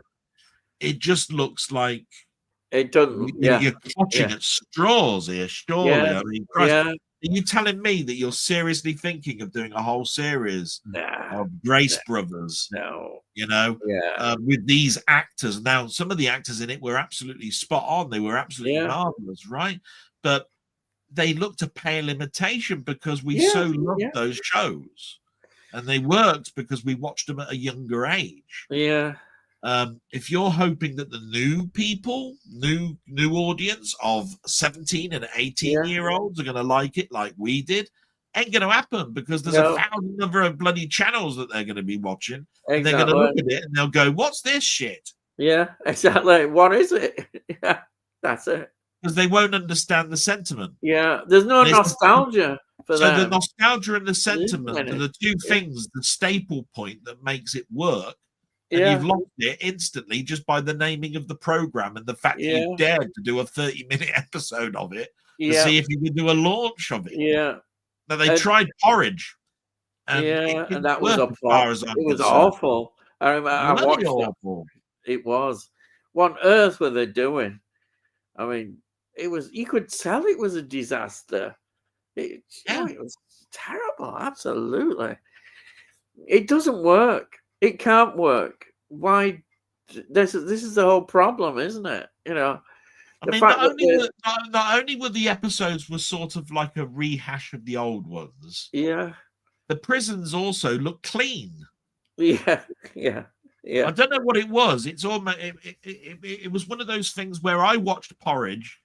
I watched it at the time it was being broadcast, and I watched all the repeats and loved them as equally as well. Yeah. And every time I watched Porridge, I knew that some of it was the BBC sets, and some of it was actually in a prison itself, and it blended really quite well. Right, it's not actually a bad blend. You see Fletcher walking along the top of the going to his cell, and then you go into the cell and it's the BBC set. But what I'm saying is, it was grey paint, it was metal, it was the clanging of his feet going underneath the rafters when he was going along. The echo is quite important. Yeah, I watched this Porridge, and there was ping pong tables and all sorts of stuff. There was white paint everywhere. Everything looked bloody hell. I've been in prisons. They're mostly like what they were in Porridge. I'm telling you now, the brickwork is nearly falling to bits. There's no money being paid into these places one bit, right? They look almost like the 70s. They do. They are cleaner, but what I'm trying to get at, and they do have technology kicking about. There's cameras and there's computers. But what I'm trying to say is it's prisons are more looking like what we used to remember as going to school. When we used to go to schools, we went to school, and it was always an old building that was built that was used in the war for something, and then it was turned into a school or something for primary and secondary school. And the dinner hall was basically just like an empty barn with a load of benches out, and the where they cook the meals, all stainless steel. You know what I mean? You can see the stainless steel tops, and everybody putting the bloody potatoes up and all of this sort of stuff ready for tomorrow and all of that sort of stuff. What I'm trying to say is it looks more like Marks and Spencer's cafeteria when I was watching Porridge than it looked like. If they'd have made it look more like the school system of serving food, I'd have said you were more on track with it. Do you know what I mean? Yeah. But Porridge worked because the accuracy of the thing. Even the writers turned around and said, "We've got to get the feel of what prison is." And this is why when Prisoners came out in the 70s and watched that show, and they looked back at it, they turned around and said, "You were more accurate with how prison was, and how we were treated, and the stuff that was going on, than any other show that was out there." Right, you actually knocked it on the head. If you're in the hospital wing because you broke your foot, then basically there were prison guards and everything out there. You couldn't leave. You reading a book was monitored to get your library book. The library book couldn't have racy stories in it because obviously you got to lower a prisoner's libido because there's no women around. Yeah. Etc. All of that stuff comes into play. When there was none of that thought in the new porridge. None of that thought. No. It just seemed clean and crap. Yeah. That's it. That's all I've got to say about it, really. Do you remember as well? I thought it was absolutely ridiculous when Ant and Dec did a Likely Lads episode, the football one. I mean, it was one of the most famous episodes. Why on earth did they do that? I mean, obviously, if they're big fans, and one of the highlights of their career was I really want to do a Likely Lads homage because I want to show just how much of a great show it was for me. Then hey, they've got the power to do that. Trouble is, they inflicted it on us. Yeah, that's right. And you do it privately, or just write an autobiography and say you really, really like that program. Yeah. I mean, when you know the punchline about the football episode, it's so funny. It's brilliant. Yeah. But when you know that and they do it, it wasn't funny. It's terrible. Anyhow, let's do some more. Sorry I took up so much time. It's all right. No, I had to say my piece because the reason Dirty Harry works on so many levels for me is the nostalgia aspect of it, and the reason, So anyway, for me, I won't go into too much, but it's Magnum Force is more special for me because it's the one we saw at school. They actually showed it at school when I was about. Well, that's the second one, Magnum Force, isn't it? Magnum Force. with David and I loved it, and I still do. That works for me because of corruption in the police force. Yeah, it's such a great story. I tell you what, I watched Magnum Force, and I never thought of Chips in the same way. The TV show Chips. Yeah. Right. I never looked at it in the same way. I used to love Chips. Then I watched Magnum Force, and I turned around and went, "Well, if that's coppers, then I don't believe Poncherello and all of that sort of stuff. They're not the good old boys that I think they are, right?" No. Now I know that there's corruption in the police force. I can't look at these same people again. And it's why I used to think that's why I used to love things like Hill Street Blues and all of that sort of stuff because it was more crime in the city and gritty, the streets are lined with scum and all of this sort of stuff. As I said, I think it was when you were out because it brought it up. Magnum Force, to me, Magnum Force is the opposite to Dirty Harry because in Dirty Harry is like fighting the establishment. He's against the establishment. But in Magnum Force, they try to make him join, and he says, that they've got laws, and he's sticking with laws because that's all they've got. So he's changing his position in some ways. And I think the director talked about that, how we wanted to do that deliberately. Because when you watch the first one, he's not in awe of the mayor, is he? He says, "Look, you got to get this scum off the street, right?" At the end of the film, he throws his badge away. It's like he's given up. He's not going to be a policeman anymore. I don't think he'd even thought there'd be a sequel. So when you do watch Magnum Force, you do believe. Do you know what? Could Dirty Harry actually turn and actually become what these police officers want him to be? They join up and all that. But at the end of the day, I think with all of the partners that he has killed and all of this sort of stuff, he realizes, look, it's not a great system. The courts are shit. But at the end of the day, the more I'm here, the more I make a difference. Yeah. So I'm going to stay here. It's all they've got. Yeah. I think that's the core of Magnum Force. Yeah. I think it's a great film. I think it gets overlooked a lot because Dirty Harry is such a great, it's an iconic film.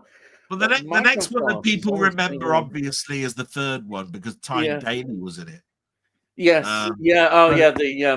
what do they call it? That TV series they had. Dempsey and Makepeace. No, That's not no. sorry. Oh, for Oh, God's sake, on the BBC. yeah, it was on the BBC. Cagney and Lacey. That's it, Cagney and Lacey. That's it. Yeah, Um, that's why that's remembered. right. Yeah. But the thing about it is they tried to bring a woman into it, and right at the end, it's set in a prison, isn't it? They actually have a shootout on the prison, don't they? Yeah. She gets shot, doesn't she? Yes. I think so.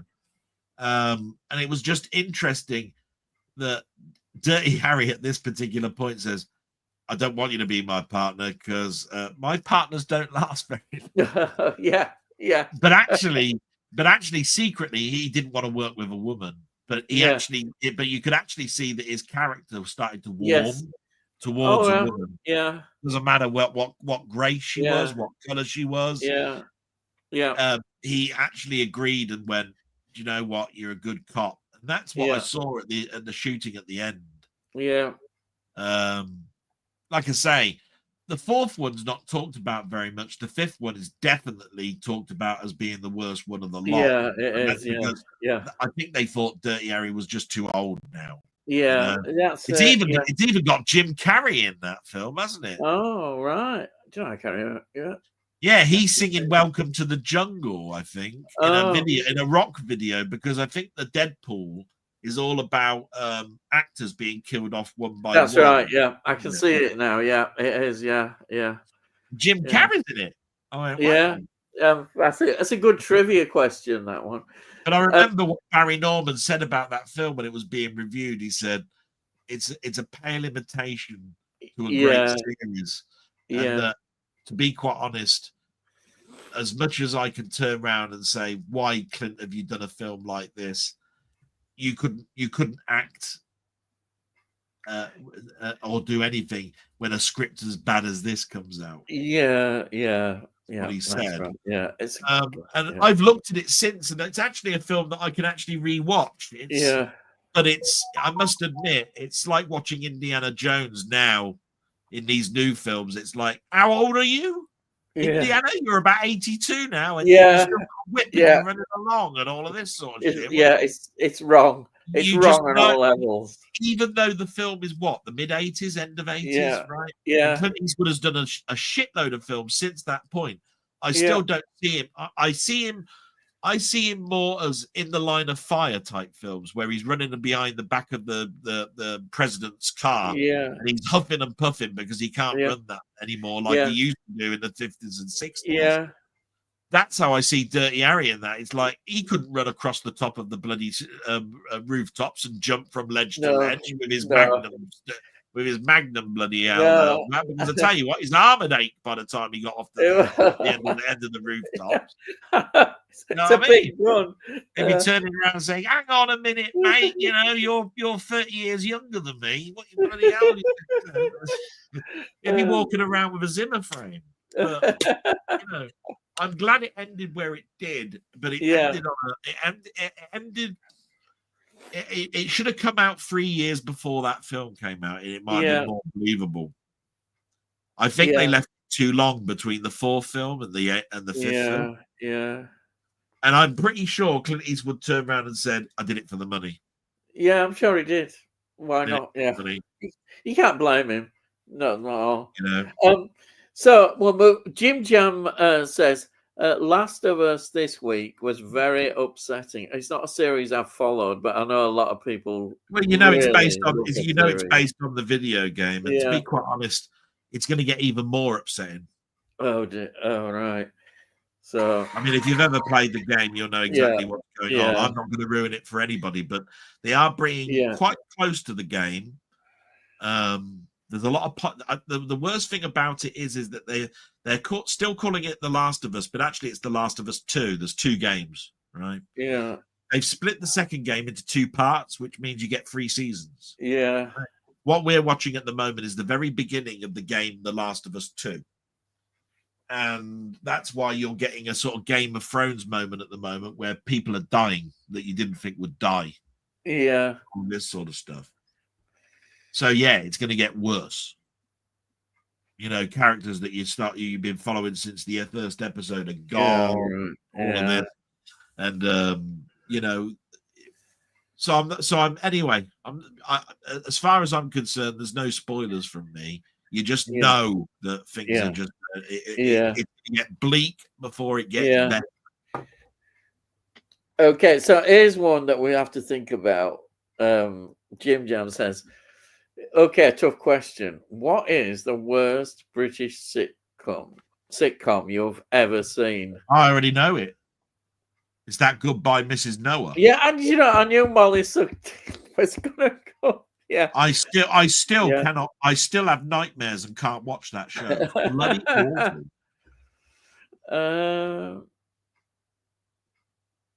I can't think of it. I can't think if it isn't that, it's people like that comedy actor Ainsworth, who was in the Confessions films, doing things like he's a milkman or something, right?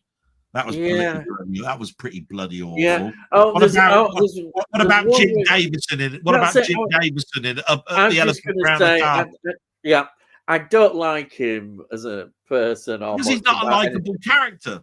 No, and yeah, I think that would be my choice. See, the reason we liked Man About the House, the reason we liked George and Mildred, the reason that we like even a shit show that I think is shit, Brushstrokes, is because they had likable characters, characters that you could see had a bit of pathos in them. You know, like they always wanted the girl, they never got the girl, but he was a nice bloke. Why can't you give him a break or something, right? Yeah. But there's nothing likable about Jim Davison in Up the Elephant Round the Castle. Yeah. There's nothing likable about Molly. You know that Noah, that space. It's in space. I can see it. Absolutely. And now Denny says here.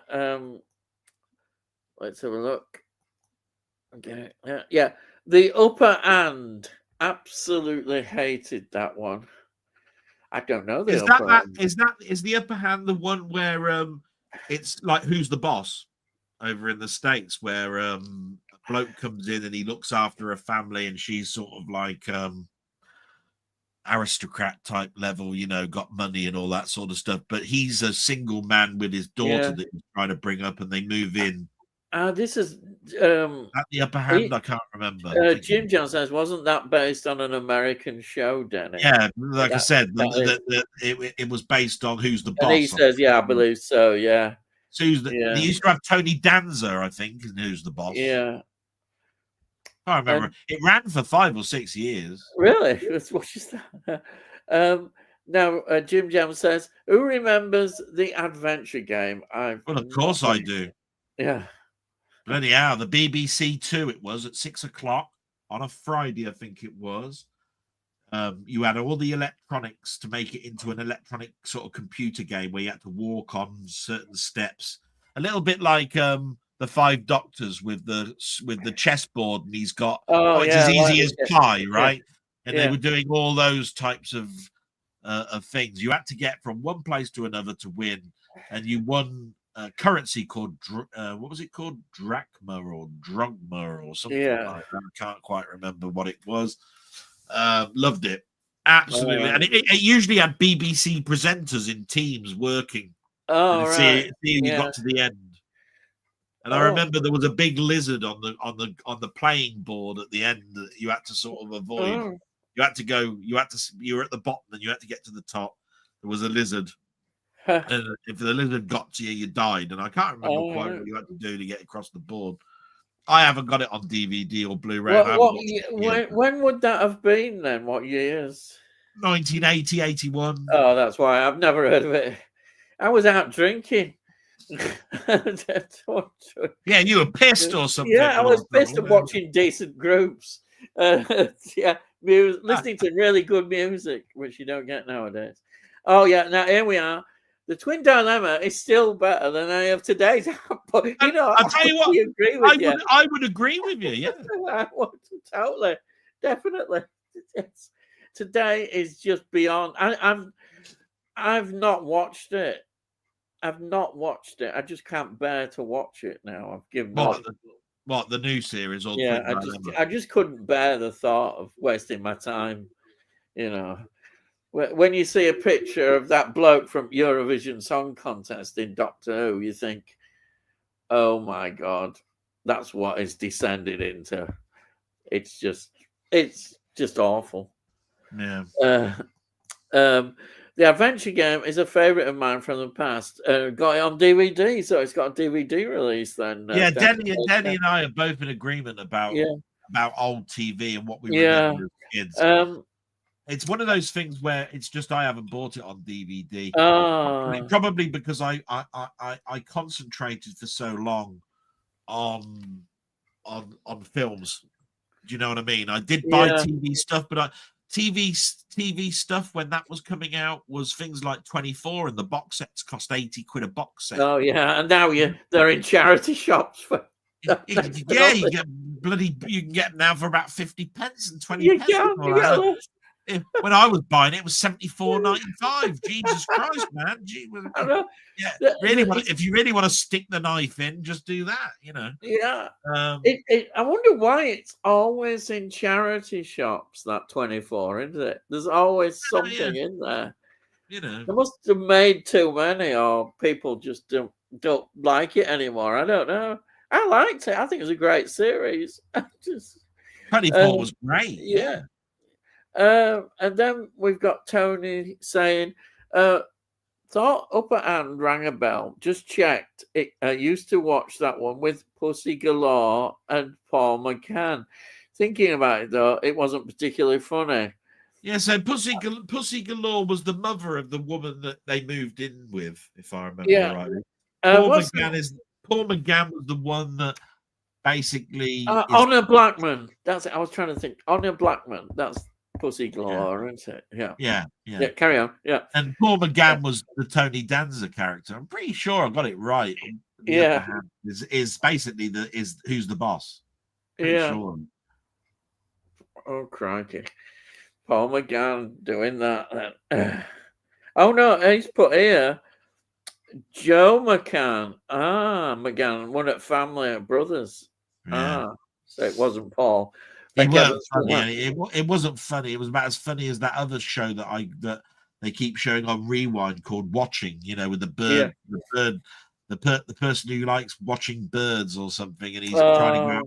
Oh, that sounds equally as bloody nauseating. Yeah.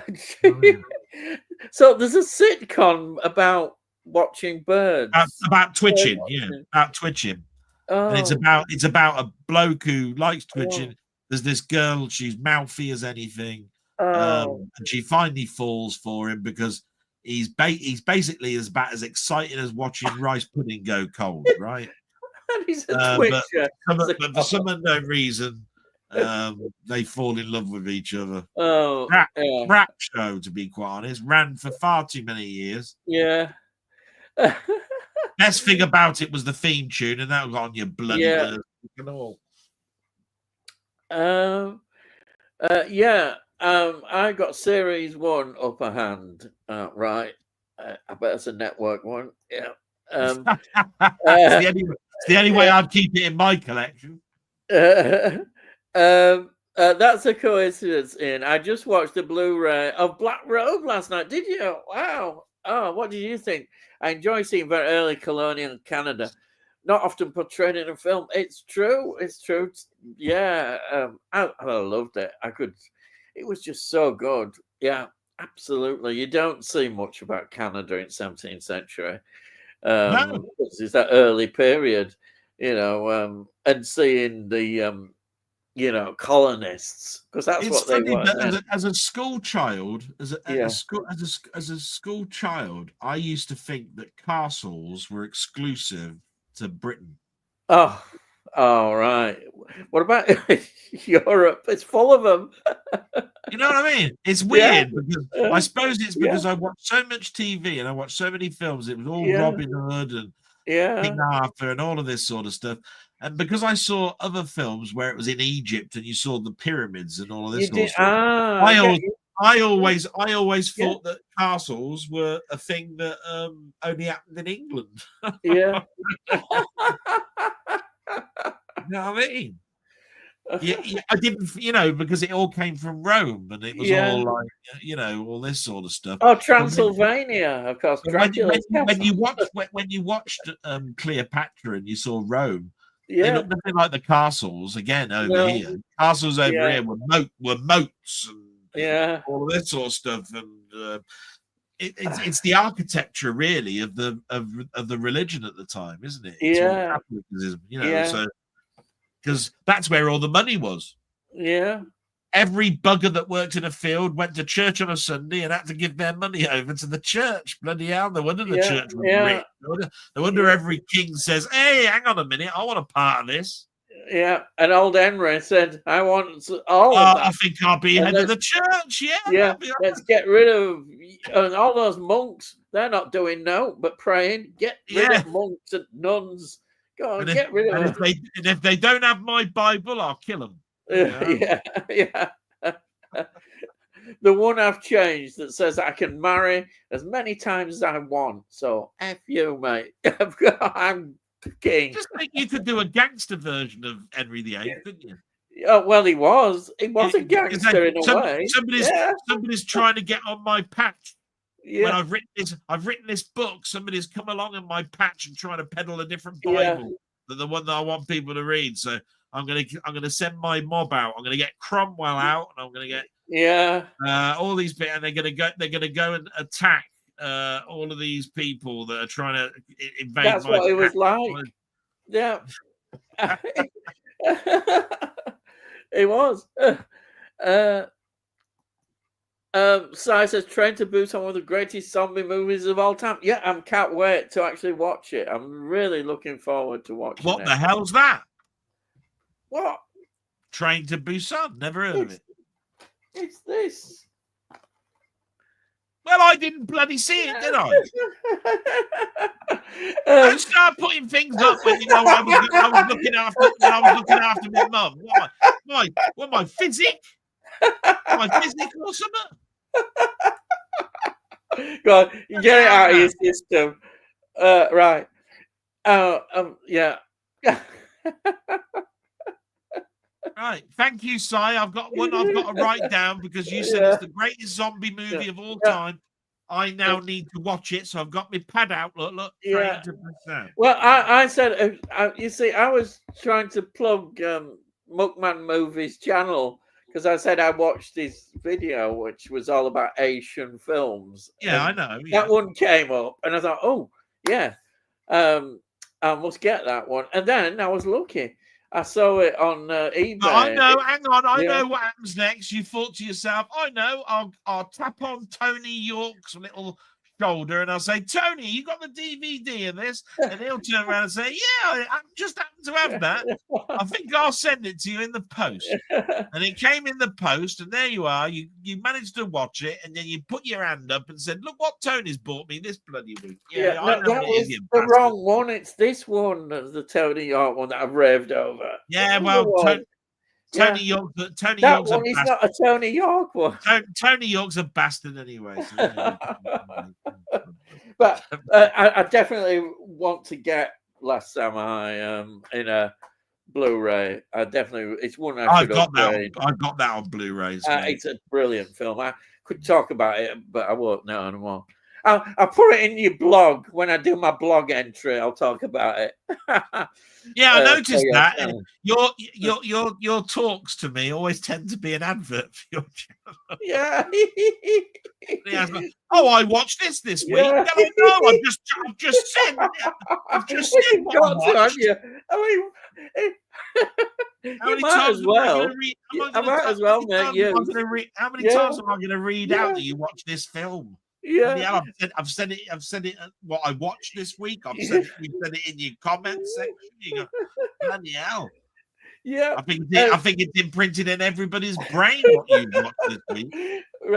Right, and yeah, for the 10 people that are watching, if any of you haven't subscribed to Delboy's channel, please subscribe to his channel. I put the link in the description. I think he only needs one. Come on, we've got it. He only needs one. He did before to get to 300. So please, anybody who hasn't subscribed, go over and subscribe to his channel. It's a great channel. his blog is absolutely fantastic that he does on Sunday, and then he does a lot of other things. He's getting into it. I know he's got a lot of pressures in his life, but he does try and get out other videos, and they're always fantastic. He did one. Well, he's doing a few weeks ago on the card collecting that he did. Some absolutely brilliant cards that he was opening up, Spider-Man and trading cards. I couldn't think it was. Absolutely. And he has got some ideas, he was telling me, in the pipeline, which may appear at some time. So always look out. He used to do these great film reviews, and I'm still doing them. Still going to do them. You still might get some. So look out for them. So please go and subscribe to his channel. Really appreciate it if you do. Just see it go down to 295. Kiss of Death. Tony York knocked it down by one last week. Well done. Yeah, thanks. that really helped. No, cheers, Tony. I will say this: it's not about the subscribers. I tell you what, this channel for me is all about having fun with people like Tony and Cy and Jamie and Denny and Jim and all of that. It's all about me having a little chat about the passions in life, and films are a passion for me. I try not to let things knock me back. I've got far more things that I'm worrying about than to be worried about me doing another film review and having somebody troll me or whatever it is because I've got one line wrong, or they want to knock it back because they think I'm infringing on the film community because I don't do much film stuff anymore and all of that sort of stuff. I'll do whatever I bloody well want. It's people like you guys that are in the chat right now and the encouragement that I get from Ian that keep me going. I think what people have got to understand is that I would still be doing this if I had no subscribers, because the blog is supposed to be for my nephew and nieces for when I die. Am I really gonna let a set of people stop me from doing that? No. The more that my mum gets into worse health, the more I want to keep telling people how much I love my mum and why I love my mum, which is what a blog and a diary is all about. They'll know the things that I was trying to do for my mum when she's gone. All the problems, the challenges I had, everything. It's all going to be in those videos. And to be quite honest, the people that watch those blogs, I thank you very much. But I tell you what, you're wandering through my life. You're going on a journey with me. It's a journey. Journey, what a blog is. A blog is a journey. And if you're up for it, watch that journey. Each week it changes. It's like watching an episode of Coronation Street each week. It's what it is. Real life. No fiction. It's what's going on at the moment. So that's it. But thank you very much for plugging my channel and knocking another 5 subscribers off my channel. I really do appreciate it. See how much I care? Don't care. As long as you're around, Ian, as long as Matt's around, as long as I just think you deserve to have that. You know, it's a marker point, and that's what I would say. It would be nice, but it's not the right. You deserve to have it. And there are still chats going around, right? People are still doing chat stuff, right? I'm not involved in those things anymore. I'm not asked around for anymore. I know that I'm alienated from it.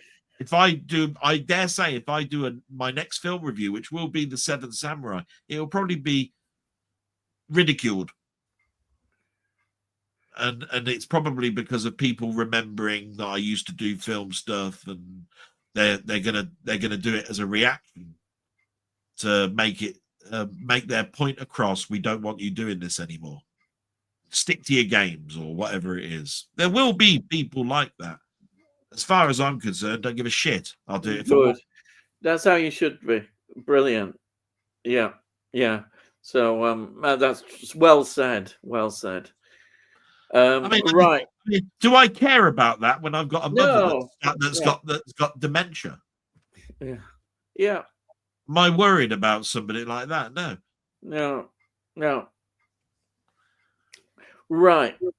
We've got Tony saying that's one of the few cruise films I enjoy, Ian, Last Samurai. Again, a rarely seen period of history on film. Totally agree. 17th century is an interesting period, and we don't see enough. Because I'm a great champion of the 17th century, definitely. Right. And Sai says, I've never seen The Last Samurai. It's oh my God, Sai, what the hell? Yeah. If I knew your address, I'd be sending you a copy. I tell you. Yeah, it's well worth seeing. Well worth seeing, Si. And then Denny says, Interview with a Vampire is one of the few films by Tom Cruise I like. Don't dislike him in any way. I put it down to the sort of films he's starred in. That's an interesting point. Yeah. Interview with a Vampire, yeah, it's an interesting one. It's not. I find it's a watered down version of the book, or that's the impression that I get because it's a set of books, isn't it? Interview with a Vampire is a set of books. We obviously know now that Kirsten Dunst. It's one of her early films because she's the child, isn't she? Yes. Yeah. I like it based on the. I'll tell you the reason why I like it, because it's a narration of something that's happened already. Yeah. So do you know why I think people don't like it as much? There are people who don't like it. It's because they think it's too talkative. It's a film, and it's a narration of what's happened in the past. Don't like it for some reason. Some people's attention spans are very different. They think if there's a lot of dialogue, a lot of that kind of thing, that it's boring for some reason. I don't know. I don't understand it. But surely, if you're into a film, that doesn't really matter. You just get into the dialogue and whatever. Some of the best films are often just people talking to each other. Really, ain't it? Just seeing that basic drama of two people interacting and building a story, creating a world. Just imagine that. You've got these two characters wherever you are, and by their dialogue, they create a drama. They create a world that they're in. And isn't that fantastic? That is brilliant. Absolutely brilliant. And the best filmmakers and actors do this. And that's why we love watching films. It has got a good cast in there, I tell you. Yeah. And then, this is I was on about Warfare. It's a true story, and its writer, director is one of the soldiers in the film. Obviously acted by someone else. Yeah, I could see that is so spot on why it is. It's one of those that has happened, and knowing that now. Oh, have you given your verdict on the film? Yeah, I was talking about it. Why it's I talked about film basically. Yeah. And the story is this group of soldiers together. They're in Iraq and they're surrounded by hostile forces and they're waiting to be rescued. That's half of them are on the floor with bloody wounds. And it has that feel of authenticity about it. It feels so authentic, and there we are. I remember when I was just testing to make sure that I'd got the right film. Yeah. I skimmed forward 5 minutes and there was all these soldiers looking around a TV while it was playing a track called Call on That's Me. Right. Yeah, they're all going, like this. And I don't know what they were looking at. They were looking at the women in their bloody leotards. Yeah. I remember that video. I remember that one. Yeah. It's a good start. It's quite good the way and then you'll see how it transforms. It's very good. And which conflict is Warfare set in? It's the Iraq yeah, war. Remember I was just telling you that people were asking. loving the background, Delboy. Did some Utes do it for you? Have you ever seen My Cousin Vinny? No, I've not. No, Right. I've heard people talk about it. Danny DeVito is it in that? No, it's your favourite from the Goodfellas. Oh, is it? He's in it. What's his name? God, my name's got. He's in all these films with a voice. What's his name? See, I told you, I've been telling people the He's in names. Casino. He's in Goodfellas. He's in The Irishman. Joe Pesci. I got there in the end. Honestly, my mind, I can't remember things very well at all. Joe Pesci, yeah. Yeah, and who's the girl on the right? Well, the one it's on the left when you're looking at it from a web point of view. Oh, right. That's Aunt May from the Spider-Man films. What's her name? Don't ask me. No point asking me names. Anyway, Kirsten Dunst. Is it Kirsten Dunst? No, I'm talking about Aunt May, not Mary Jane. Oh no. Christ. Anyway, and of course you recognize the judge at the back, of course. I can't from this angle, no. Oh, that's the person who played the Munsters. Oh, right. Okay. You know the guy. What's his name? I don't know his name. Yeah. Who is it? Oh, Christ. Who's the actors? Even I can't remember the actor's name. He played Herman Munster. Yeah. Anyway, Marissa Tomei is obviously the one that's there. She was in The Wrestler. She was a stripper in The Wrestler. Oh, right.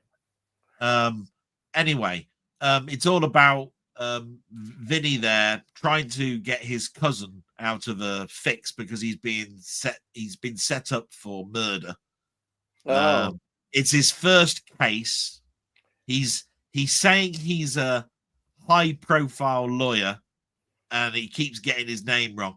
But of course, because of where he comes from, he says things. So these Utes that tried to rob the sack of suds. It was called the sack of suds, right? And of course, he's there at the background going, "Utes? What are Utes? Oh, sorry, youths. You see, youths." But it's because of his dialogue, you see. It's where he comes from. He calls them Utes. You see what I mean? These Utes. So it's just a famous line from it, really. But My Cousin Vinny, absolutely fantastic comedy. Absolutely fantastic. Yeah. Albert, what you got to remember really is that he's been in comedies before because he's been in Home Alone, but he's more remembered for gangstery stuff roles. Yeah, probably because one of his earliest roles that I ever saw him in was Raging Bull. Yeah, where he was the brother. Yeah. And of course the amount of Scorsese films. I mean, obviously he's a regular. He's always been that on the edge. Oh my God! Say one word, you're probably going to have a gunshot here. So in My Cousin Vinny, it's a bit of a distraction, but it works. He is actually a very funny bloke. Yeah. He's really funny in it. I like the fact that in Joe Pesci, I do like Joe. Yeah, but he's funny, but I like him also when he's dangerous, which is a great quality as well. Yeah, Jamie's got it. Look, Fred Gwynn is the judge. Fred Gwynn. Right, yeah. I can't remember all the names. My brain's gone. I'm the wrong side of 50. Yeah. and the wrong side of 10 o'clock for me to remember. Yeah. Oh, yeah. Oh, crikey. Yeah. Right. Let's see. We got Tony Hawk says, "Oh, okay, thanks." I think that's about the Iraq. It'd be when they were after getting Saddam Hussein, all that sort of stuff. Yeah, that era. Good evening, chums. Oh, there it is, Jamie. Hello, Jamie. Hello. And then we've got Cy saying, "What mama was hi, matey." Tony, hi, Jamie. Evening, Jamie. Hey up, Cy and Tony says, "Hey up, movies." Hey up. And then he says, "Came in just at the right time. Delboy gushing over Seven Samurai. Don't forget A Bug's Life is based on Seven Samurai too. There you are. Yeah. Yeah, it is as well. Yeah. And then Yeah, I've also heard someone on YouTube say Avengers Endgame borrows some elements of Seventh Samurai too. that is incredibly loose. Yeah. And then he says, Si, you should watch The Last Samurai. It's very good. Yeah. All right. I agree. Yeah. And then Ross, good evening, lads. Hello, Ross. Welcome. If he's still here. He's still here. Yeah, all 10 of you. They'll probably go here. down now. So Bookman Movies, I keep forgetting to watch it. Yeah. And then Tony says, evening, Ross. Tony, Warfare is set in Iraq, I think. Yes, it is. Yeah. I'm just listening in the background, Ross. That's fine. Yeah. Didn't Star Wars borrow from another Kurosawa film? I don't know. Not sure, because every time I see a documentary on Star Wars, they always talk about it being a swashbuckling film from his childhood.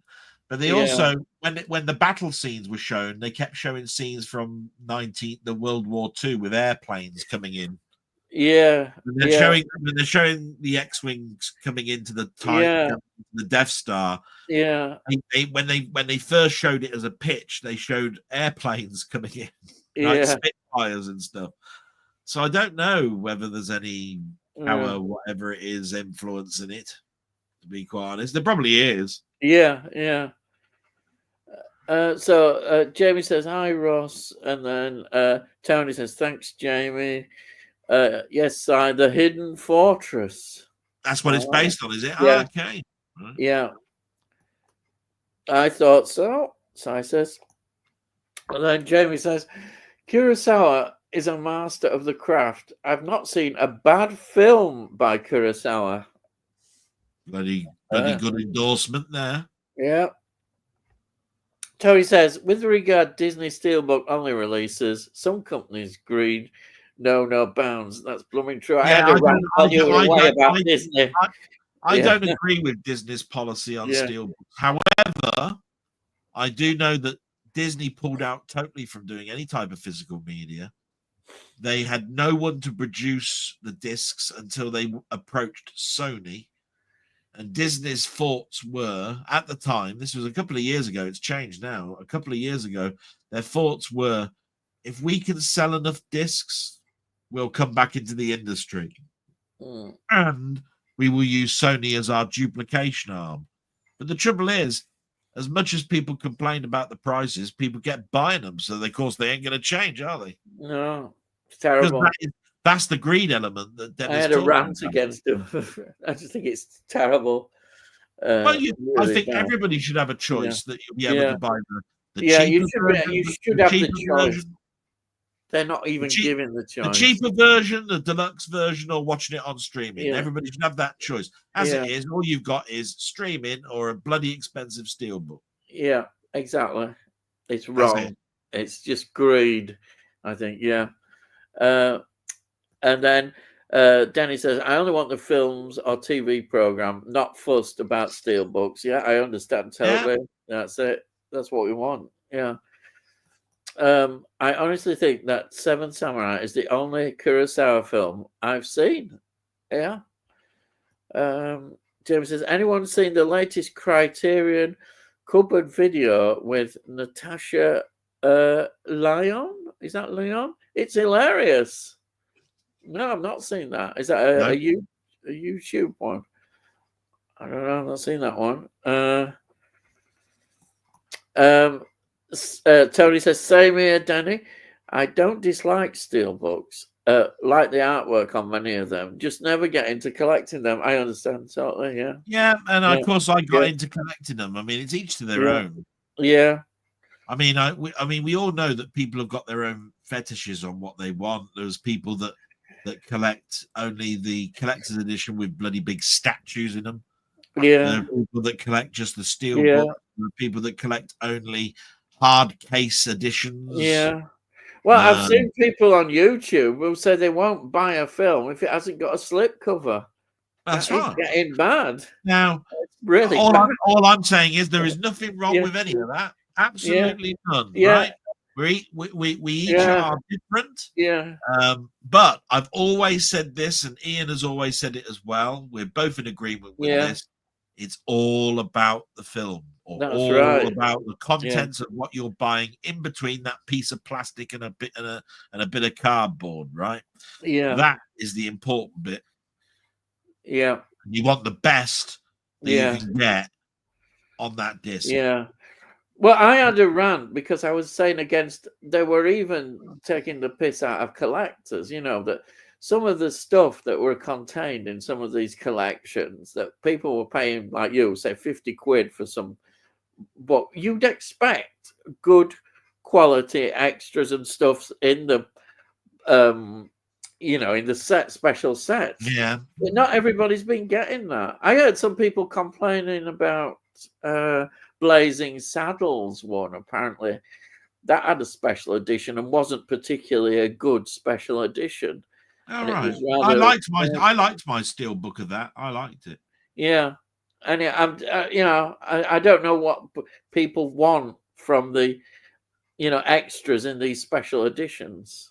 But so they I charge think what it 50 is. quid, I think what it is, people or collectors want the ability to be able to look at their old film, replace it with a newer film, get rid of the old film. What these duplicators do, and all the marketing team do, is they give you a special edition later on where the film is immaculate, don't get me wrong, right?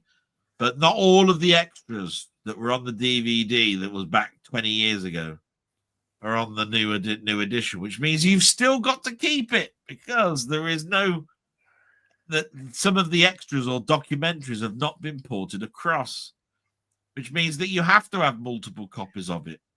Can't get rid of it. It's why everybody, when somebody turns around and says, "Oh, we're finally getting a 4K of Aliens," I'm turning around and saying, "Do you know what? My Laserdisc of Aliens has still got more extras on it than the bloody DVD and the Blu-ray that came out, right? And they still haven't ported across everything that was on the Laserdiscs across to the bloody DVD, Blu-ray, and 4K edition." Well, I've seen where people are saying, and I can understand this as well. Like they'll say, "Oh, Lethal Weapons just had a steelbook release." Yeah, it does. They'll release all the others. They'll say, "Well, might as well wait until they release the box set with them all in," which they will. Yeah. So that's an interesting logic, It is. Yeah. So that means, well, I won't bother getting them at the moment. There is a train of thought with that, and that is, if they don't sell well, you won't get them all. Yeah. Right. Yeah. That's one train of thought. The other one is all of the singular ones might have a different design than the ones that are in the tin set that you put them all together in. Yeah, that's the collecting bit again, but yeah. Right. So it's up to you. Some people like to have them singularly, so you've got them all on there, and some of them like them with a tin with a nice velvet inside, and they all fit into nice little holes, and they all fit, and the artwork on the outside is the same as what's in the inside, and all of this sort of stuff. And that's very true. Yeah. They might even go down the route of having one steel book, and it's got all 5 films or whatever it is inside that one steel book, and it won't actually even be a tin set with 5 individual films. They'll probably do it because they did it with Friday the 13th part 1 to 8. Yeah, it didn't give in 8 individual steel books. It was one steel book, and it had all 8 films inside it. And then only now when they started to bring them out singularly, right? But it all depends. Nobody knows, and that's what the excitement of a collection is. You keep looking for the news, you keep finding out what's coming out, and to be quite honest, this year I think has been probably worse for selection wise for films than last year. I'd say with films like The Hitcher being released at the end, and films like that Videodrome type box that had I don't know, it had Puppet Master and all that in it. I forgot what it had. Yeah. You know, that big film box set, and of course with all of those Jaws ones that Mm. came out and that sort of stuff. I would say last year was a fantastic Yeah. time to buy physical media. And it's not started off brilliant, and we're now at May. Yeah. Now, Depending I on don't you say really collect steelbooks, but I saw this Sean Connery steelbook box set, and I thought to myself, that is pretty awful. Why couldn't they do the obvious? And to me, you know what the obvious is? Is do the film posters. The film posters are works of art in yeah, themselves. yeah, yeah. Why don't they do that? And a lot Criterion, of them don't do that. Criterion used to do that. Yeah, just put the film poster. I mean, James Bond is such a. They've got all these wonderful film posters. Why don't they just stick them on the steelbook? But this Yeah. Connery one, people were complaining about because it just didn't look very good. Yeah, because you just got Yeah. a silhouetted head of Sean Connery or It something just was poor, wasn't it? in black and white or something. You know, Have you not gone for that then? Have you decided not to go for that, or have you gone for it? it's not pre-ordered. I Yeah. will say that, but it could easily be pre-ordered. I mean, it's Oh quite right. Yeah.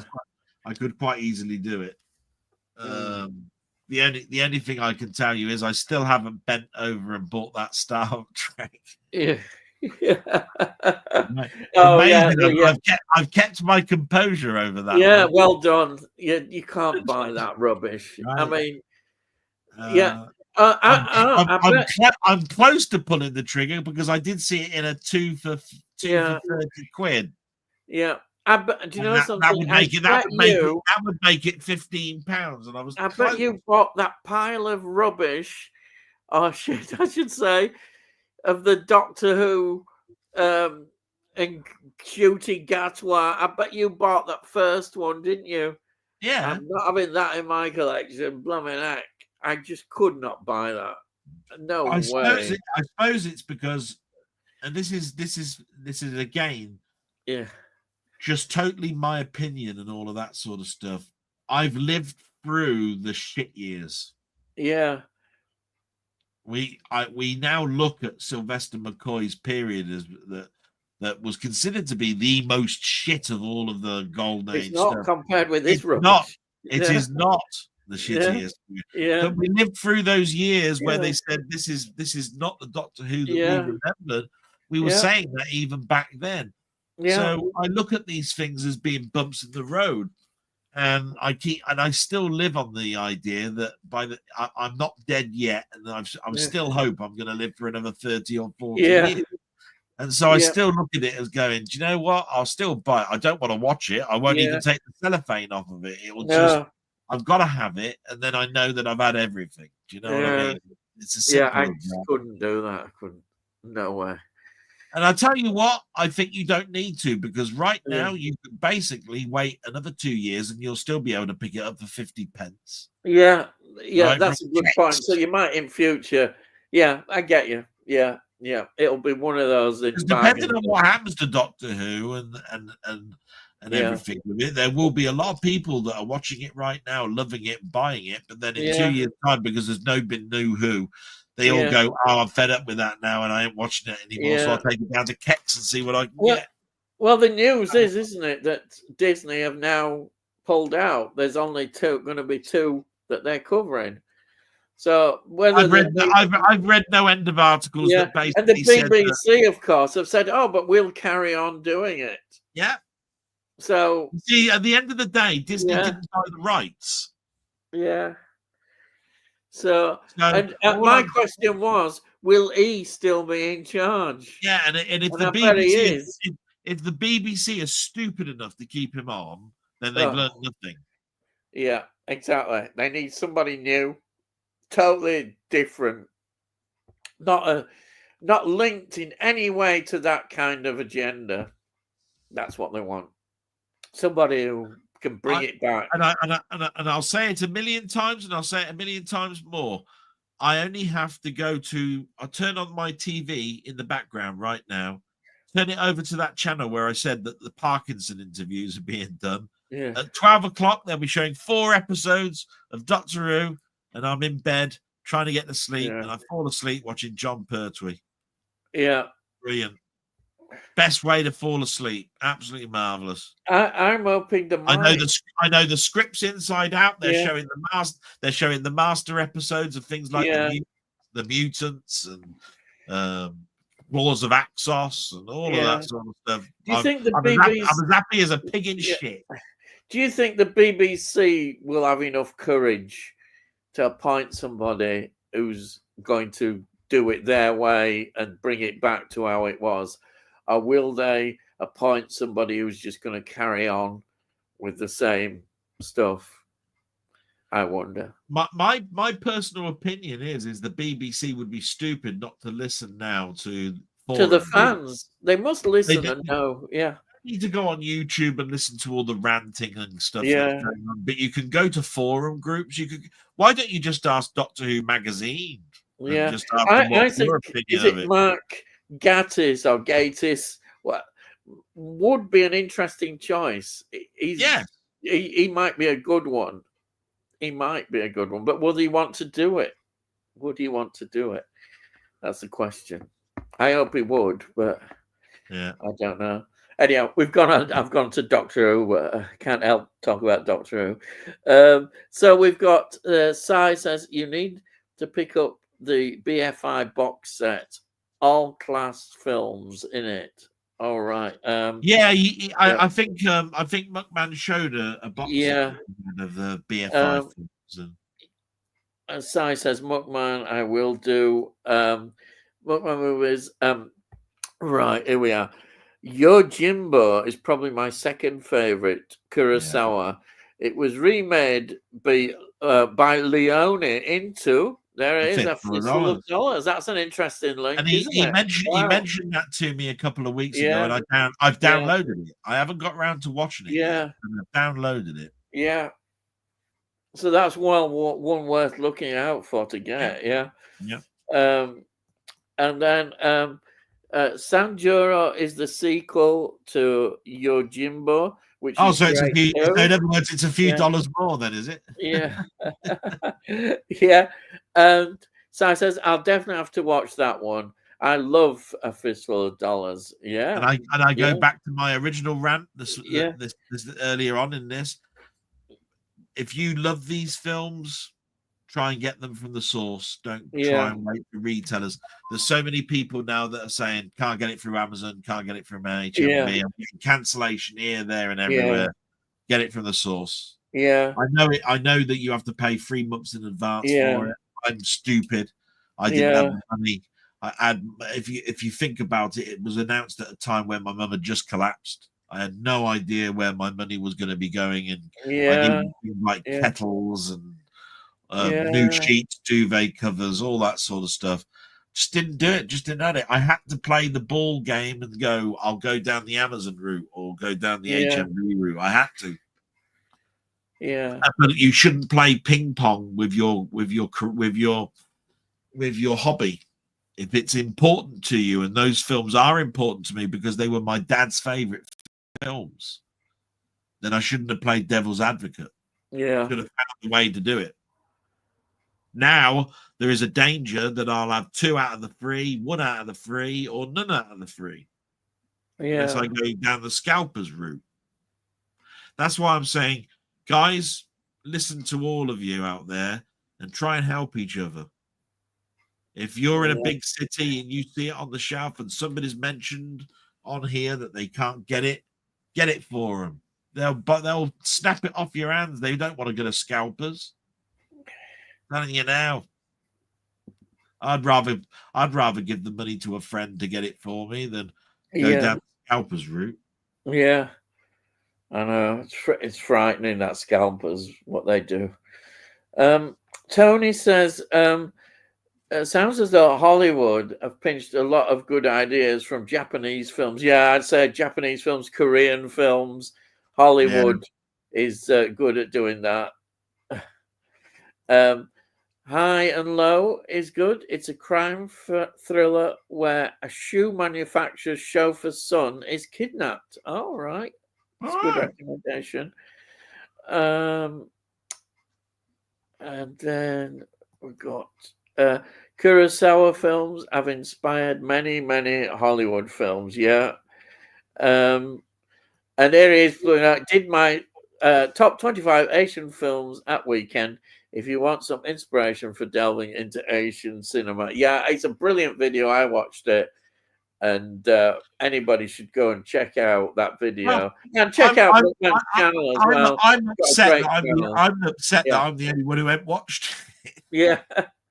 But Jamie's got a great channel, so go and I look check out his for channel everything out. that Yeah, Muckman does, and I mention it in my yeah, blog. I must. So basically, there's something about my alerts that didn't show it. So I'm going to be yeah, watching it tonight before I go to bed. I think. yeah. It's well worth. Give it a watch. Yeah. I Um, bet it's an hour long. The bastard. um, Tony says, Sword of Freedom is an early ITC adventure series, Ian. All right. Yeah, it's an ITC one, is it? Yeah. Um, it says, I finally watched my copy of A Touch of Zen on Sunday. It's a 3-hour martial arts film from Bloody hell! 1970 by director King Hu. It was really good, but dragged a bit in the first hour. Bloody hell! But you endured it for three hours, so Yeah. it must have I got wish I better. liked martial art films more than I do. I get into a state with them because if somebody says right on TV and something like Enter the Dragon is on, I'll watch it, right? And then if I flip through the channels, I'll see that Sky have got a Bruce Lee month or something, and they'll show the boss and all of this sort of stuff, right? And I Yeah, start watching them, right? But they show the same ones over and over again, and I never get to see anything beyond what those films are. And that's disappointing because I think what Sky are missing a trick because they can get people into all sorts of Asian films by having a channel maybe for a month dedicated to yeah, watching yeah, world cinema. You yeah. know, there's a lot That's of a good great films point. Yeah, that have come out from France and all of this. This is yeah, why they have best foreign film at the Oscars. They yeah, recognize that there is world cinema out there, and world yeah, cinema has got a lot to offer. yeah, And I don't do enough watching world cinema. yeah. And And look at I need to something change that around. like Parasite. That did a lot. It brought a lot out, didn't it? That people suddenly recognised what a great Korean film that was.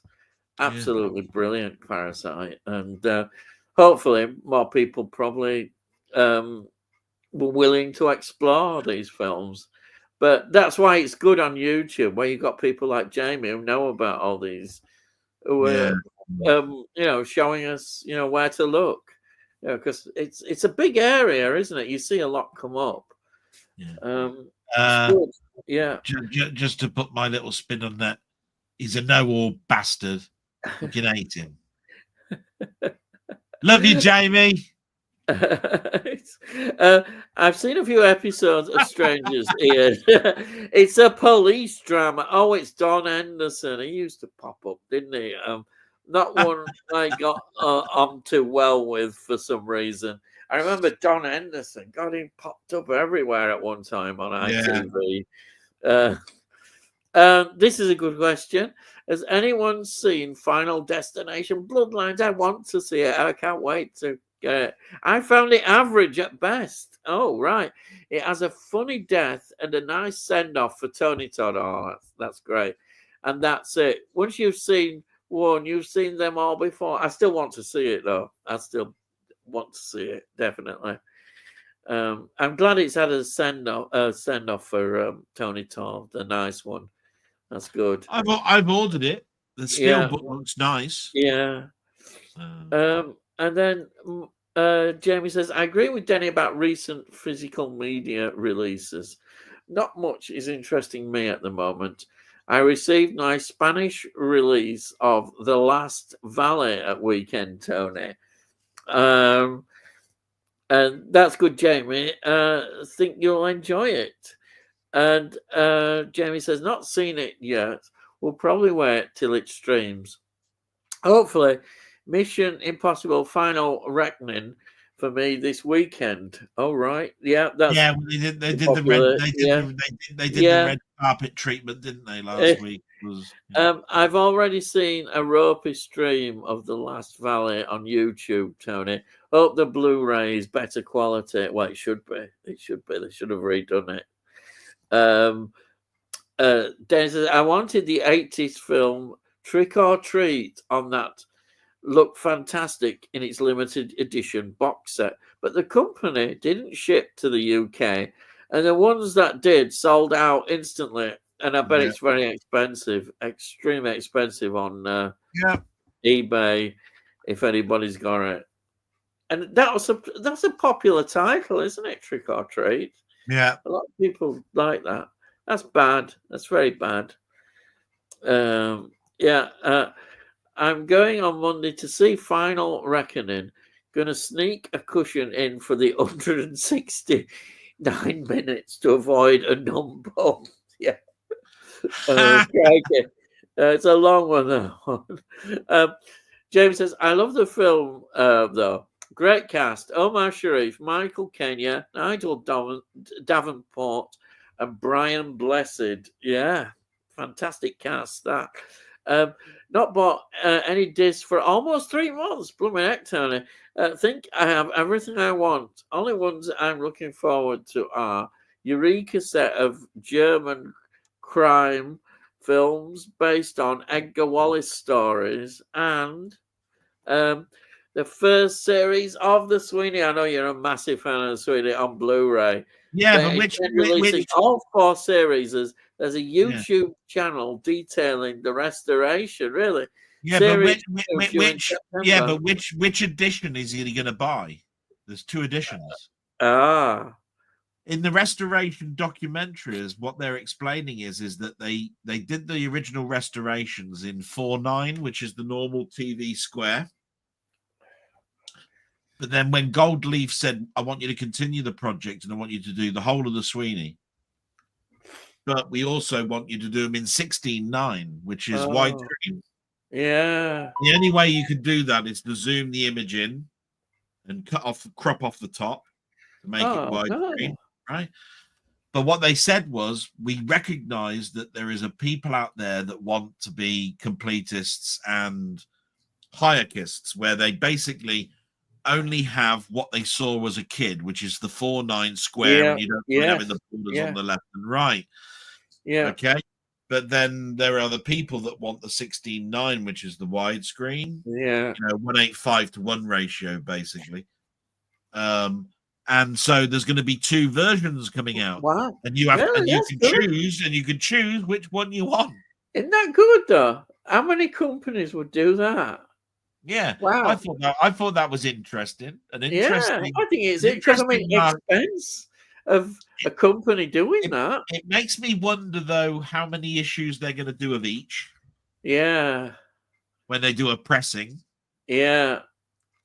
Yes. How many are going to turn around and say, I want the 4:3 or I want the 16:9. So, like I said, I've always looked at it like this, right? I've always looked at it like this. When I watched TV and it was square, right? Yeah. I had a square TV and the speakers were on the left and right. And they were usually black. So I don't mind square on a widescreen TV because I think of those holes on my TV as where the speakers were. Yeah. Right. But if you do have borders at the black and top and bottom, then basically you can't ignore that because there were no speakers at the top and the bottom on TVs that I bought. That's the mask that you got for cinema. And it was the indication that basically this was a cinema release or whatever it is to me, because of my nostalgia point of view of going to the cinema and watching Because remember, we used to buy things called pan and scan. We used to buy. That's right. Buy and Yeah. watch. We used to buy and watch films that were what we call pan and scan. Yeah. The scan was bloody awful because I remember that Yeah. the 2 shot. And what they used to do was they put the camera on that cell and they had the picture of just him talking, and then you'd cut to the other one talking. You'd never be in the same frame. Yeah. You'd have to have the border at the top and the bottom to have them both in shot. So zoomed in on their heads. And there was a really awful pressing of a film called Carlito's Way. Right? Oh, yes. Yeah. When Carlito's Way first came out at Blockbusters and all of that sort of stuff, I remember I put the videotape in. I was looking forward to watching it. Everybody's head was an oval. Oh, no. Oh, yeah. They zoomed in so much that circles weren't circles. Yeah. They were oval. Terrible. Everything was elongated. Yeah. Oh, it looked me and my mate turned around and said, when are they going to bring out a widescreen of this? Because that's it. Yeah. Yeah. Bloody awful. It was. I remember it well, those. Oh. No. Well, I remember when they started to produce VHS widescreen films. I was great. I'd buy them. I used to buy the VHS widescreen ones. See, it made such a difference. I think it's great. But pan and scan. Anyway, I'll be buying the 4 free edition anyway. Yeah, yeah. So. Danny says, I'm considering getting the Sweeney, even though I've never watched a minute of it all from a time they used to produce quality in the 70s. You've not seen the Sweeney? Wow. I have to turn around and say, I haven't watched every episode. I've only watched choice ones. And every time I've watched an episode, I've liked it. Yeah. Well, I remember it was standard viewing in our house. Yeah. But I would have been about 12, 13-year-old when we were watching it. Yeah. So it was it was a very popular series. I think even then it was a treat to watch it. I think it was shown probably I remember my mum saying when she saw more, she said, he's become very eloquent, hasn't he? Yeah. Eloquent. Yeah. He used to say things like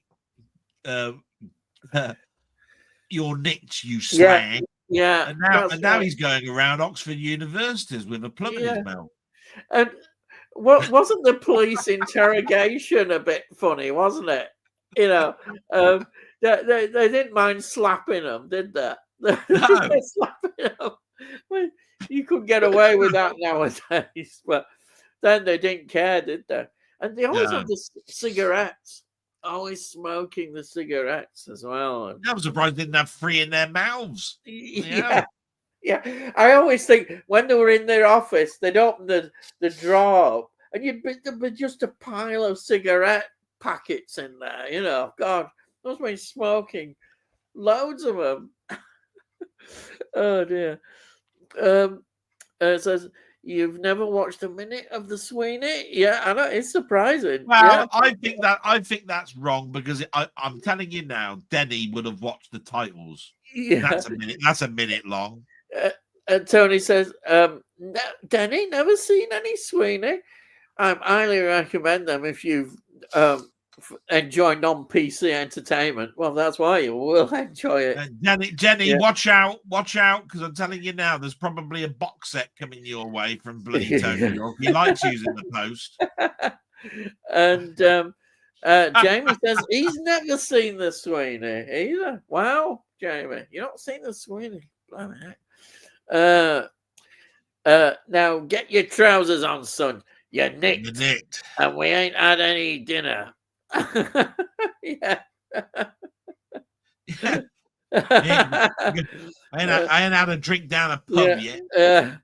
I've heard reports of rewinds and redoing of the ending of the Fantastic Four. Oh, doesn't bode well, seeing there's already controversy with the way they went with it in the first place.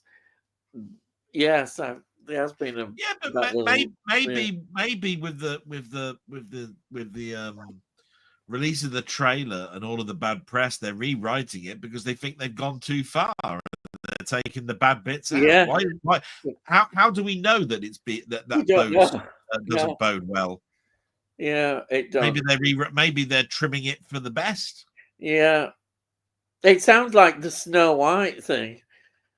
They really got to sound. It's doomed before it's even out, and that's what I'm Yeah. trying to say. That's what Yeah. I'm It trying to is. stay away from. Yeah, people are waiting to slag this film off. They can't wait to slag it I off. can't wait. Yeah. And look, I don't mind that. I'm like I said, I'm not gonna protect a film I haven't seen. And I Yeah. do understand that whenever we've had films before that's had so many rewrites and then it's released, it's always ended up bad. Yeah. Yeah. So it makes perfect sense to turn around and say, look, it doesn't bode well. No. Right? No. Because it's the right thing to say. But the thing about it with me is I'm trying to change my stance this year, and I'm just turning around and saying, look, I'm not going to condemn it before it's out. Yeah. I've seen the trailer and there's bits in it that I don't like, but there's also lots of bits that make me smile and I like. Yeah. I have to think of it like this. I read the Fantastic Four when I was like 4 years old, and it was Jack Kirby that was drawing it, and it was internal fighting between them all, and there was Doctor Doom, and there was all this negative zone and all of this sort of stuff, and it was interesting. And then Hanna-Barbera did the cartoons, and I was watching my comics turn into real life movement and watching my heroes on TV. And it seemed when I was watching that, there was no way you were going to watch a live action version of this. My God, there's no way. I mean, it's all about cosmic rays and a bloke who turns into fire, and a woman that turns invisible, and a bloke who looks like he turns into a monster, and you got a stretching bloke, and there's absolutely no. I mean, how could you do? I mean, even if you had one of those as an effect, you wouldn't be able to do the other three. It was ridiculous. Yeah. So it's great that they even try. Yeah. That's how I look at it. Yeah. Denny says, I'm definitely not PC in any way, Tony. Ask Del. Yeah. And then Denny is one of the most lovable people I've ever come across in my life. Tony says, laughing. Even we have hectic arguments about what's going on, right? But we always come away laughing at the end. It's like, well, why? Right. Because you just got to turn around and go, it's bloody silly, isn't it? You can't change nothing. You can't change nothing. You just have to right? I am not going to turn around and lose my friendship with Denny because he might have a belief in something on a Labour paper or something, right? Yeah. It's like, right, what's wrong with that? I mean, at the end of the day, it's like turning around and saying, you're not my friend anymore because you like tomato soup. Is it? Oh, fuck's sake. Is that the only thing that's made you unfriend me is because I like tomato soup? You ain't much of a fucking friend then, were you? Yeah. Jesus Christ. You know, it's like that. Yeah. Stupid, really. Si says, Arthur C. Clarke is a bit of a sensitive topic. I'm surprised that they're showing them. Yeah, I did it. There were some rumors and stuff about, but before he died. But what about him? What? What, being a Jimmy Savile? Yes. I'm trying to think of a word. I don't want to try not use so many words that you can't use. I mean, all you have to do is just name another name, and you go, oh, yeah. I didn't know that. No, in Thailand are places that he used to go, but I have to say that at the beginning of Arthur C. Clarke's shows, they always said he's now retired in another foreign country. It was like you see him walking down the beach talking about why it's real that frogs fall out of the sky and all that sort of shit, right? Or Bigfoot is real because there's a bloody great big footprint or something in the jungle or something. Yeah. Right? I was mesmerized by Arthur C. Clarke, Yeah. and I mean I've read the books, a lot of the books. Yeah. It is sad to think that that's something that went on I didn't know about. Yeah. But, I mean, right now, anybody that mentions Arthur C. Clarke, I've got that tune going in my head of that TV show. Yeah. It was, Yeah. it was a synthesizer, you see. I love Yeah. synthesizers, so and And Tony, I can still see the crystal head spinning around. You know what I mean? You know what I mean? Tony says, "What did poor old Arthur C. Clarke do wrong?" I must admit that he's been long gone now. It is quite a few years. And Si says, "Tony, didn't he like young boys?" Oh right, okay. Yeah. Oh yeah, young boys. Ooh, matron. Jimmy Savile liked films and physical media. He often had Aladdin. Aladdin. Oh, Right. oh no. Yeah. That must have been his mysterious world. Yeah. Yeah. Danny, that made me laugh. Well, there you are. That's an old. That's such an. You know that joke is so old that Leeds have never heard of it. Yeah. No, that's Poor old Jim. At least he was a Yorkshireman. We don't even want to think about him. That's about the only thing. Playing the FA Cup semi-finals at Wembley degrades the competition. That's what I said. I think it's absolutely ridiculous. It does, but money will take over. So I'm just going to go to the toilet, so I won't be a minute, lads. Okay, all right. It's quite late, and I've been running around like headless chickens. So Jamie says, I've been to San Francisco, love the city, visited a lot of film locations, cycled over Golden Gate Bridge, and visited Alcatraz. Oh, yeah, Alcatraz. Wasn't Trump on about opening it up, one of his stupid ideas again? Because it's a big tourist site, isn't it, now? And of course, the film, Clint was in the film, wasn't he? Escape from Alcatraz, which is a very good film. Very enjoyable. Si says, did you go around San Francisco humming the streets of San Francisco theme? Oh, yeah, that takes us back. Yeah. I'd love that on Blu-ray with the reunion film from '92. Ah, right. Okay. That would be good. Did they do a reunion film? I didn't know that. Haha, no. I've always wanted to go and watch a 49ers game. Now, I'm a bit ignorant, you might guess. Is 49ers baseball or American football? I don't know. I have no idea. No. But why they call it American football, I don't know. It's not bloody football. Yeah. It's pretending to be somewhere else in. Rugby. It's not rugby either, but it's somewhat like that. Steve's giving question for you, Ian and Dow. Here is one of the all-time greats. I know Dell will agree, Jack Lemmon. What of his films do you think is underrated and why? I'll say The Great Race. It's brilliant and so funny. Now, there's a good question there.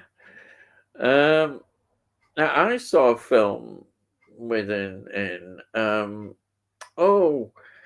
I've got any Delboy that was being talked about recently.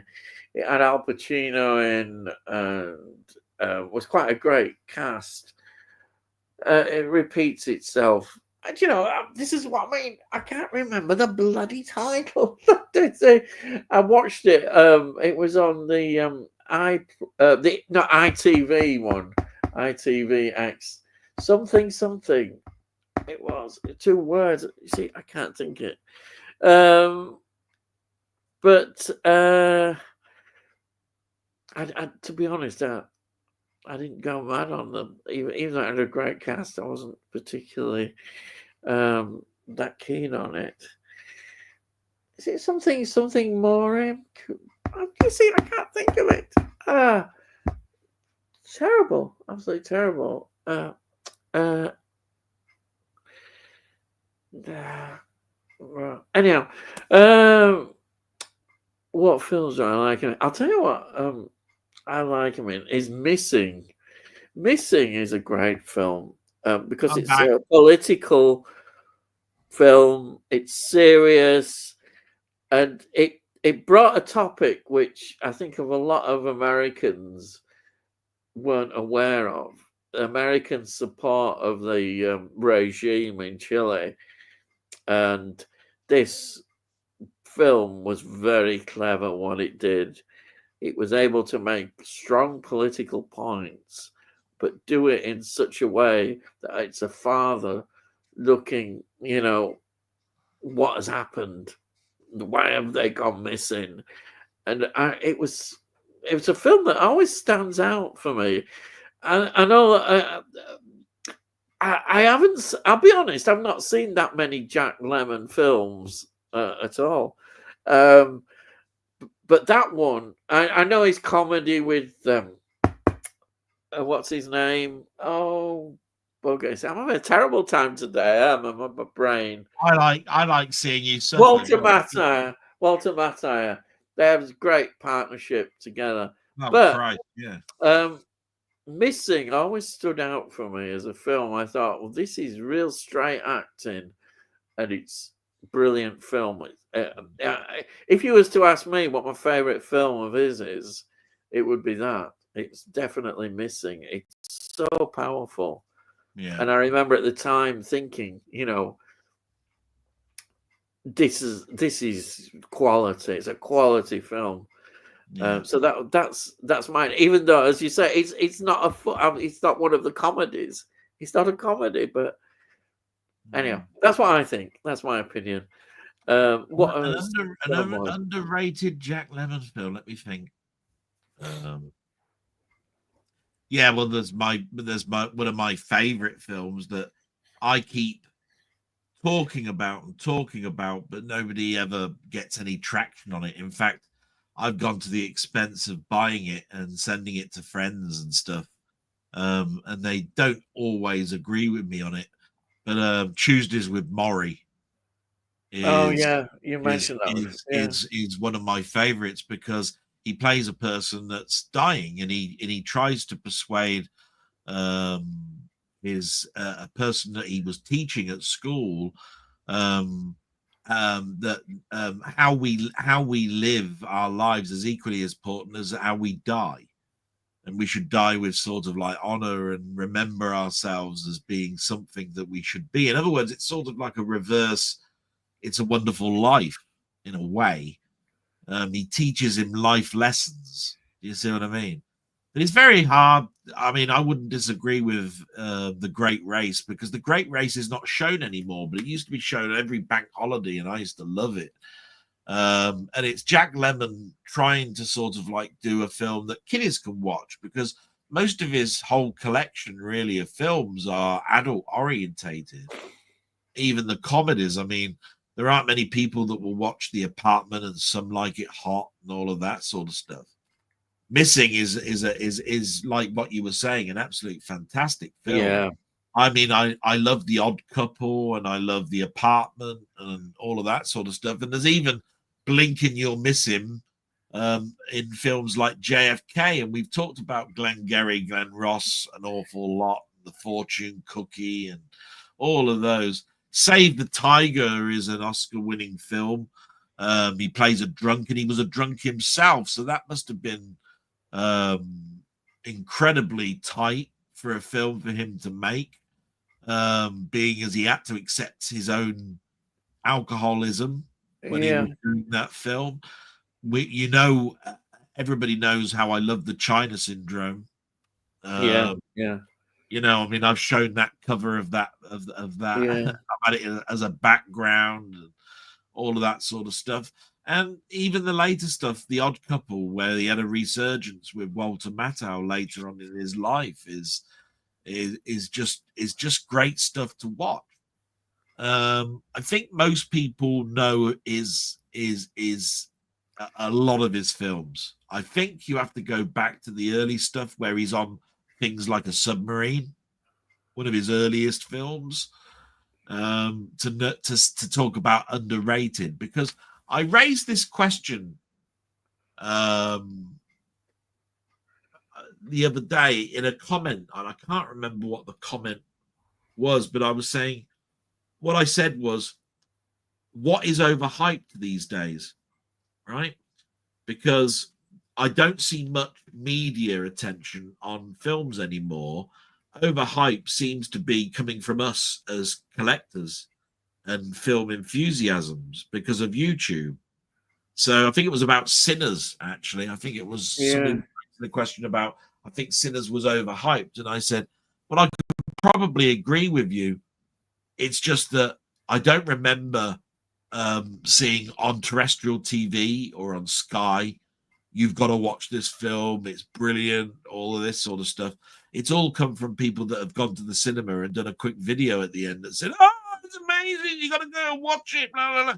So maybe the overhype is actually coming from us. You know what I mean? Yeah. Because we always used to turn around and say what films were overhyped because they were on Film 77 and they were on Simon Mayo's radio show where they did a review each week and all of that sort of stuff. On the news, they showed you the red carpet of it and all of that sort of stuff. Do you know what I mean? I do not remember News at 10 turning around and saying Sinners was out this week. Do you see what I mean? So where's the word overhype come from in regards to Sinners? It must be because there are so many videos out there now in YouTube land turning around saying you got to go and watch this film. The only film in recent years that has had that hype is Barbie, I would say. That got in the mainstream. And that was on news. That was on News at 10 because Barbie came out at the same time as Oppenheimer. Yeah, that was the last time we had some sort of hype, I think, that got into media. So what I'm trying to say with that is, if you're not a film goer going to the cinema, you really didn't know what was being released. I mean, if I was to, if I was to go to somebody and say, look, you watch a lot of TV, what came out of the cinema this week, right? Even if you block booked watching Sky Movies, right? You got their subscription to Sky Movies and watched all the Sky Movie stuff.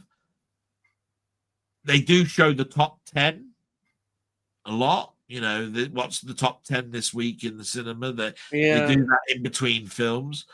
But I wouldn't say that was overhyping Sinners. No. It just showed that the buying public are going out and watching it. And how did they hear about Sinners? I'll tell you how they heard about Sinners. YouTube. Yeah. I think overhype now comes from the fact that it's an IP like Alien. So that's instantly going to get hyped because it's an IP that's well beloved. Marvel, because it's in their comics, books, and everywhere. Yeah. So that's out there. It's in your face. You can't miss it. And YouTube land from people that have gone to see it and say, "Yeah, it's absolutely marvelous. You go watch it like this." Right, like that. Which is why it's sometimes difficult to avoid a film. I mean, there's people now that have got letterbox accounts and they all do reviews and all of this sort of stuff, and they give it 3 stars and 5 stars and all of this sort of stuff.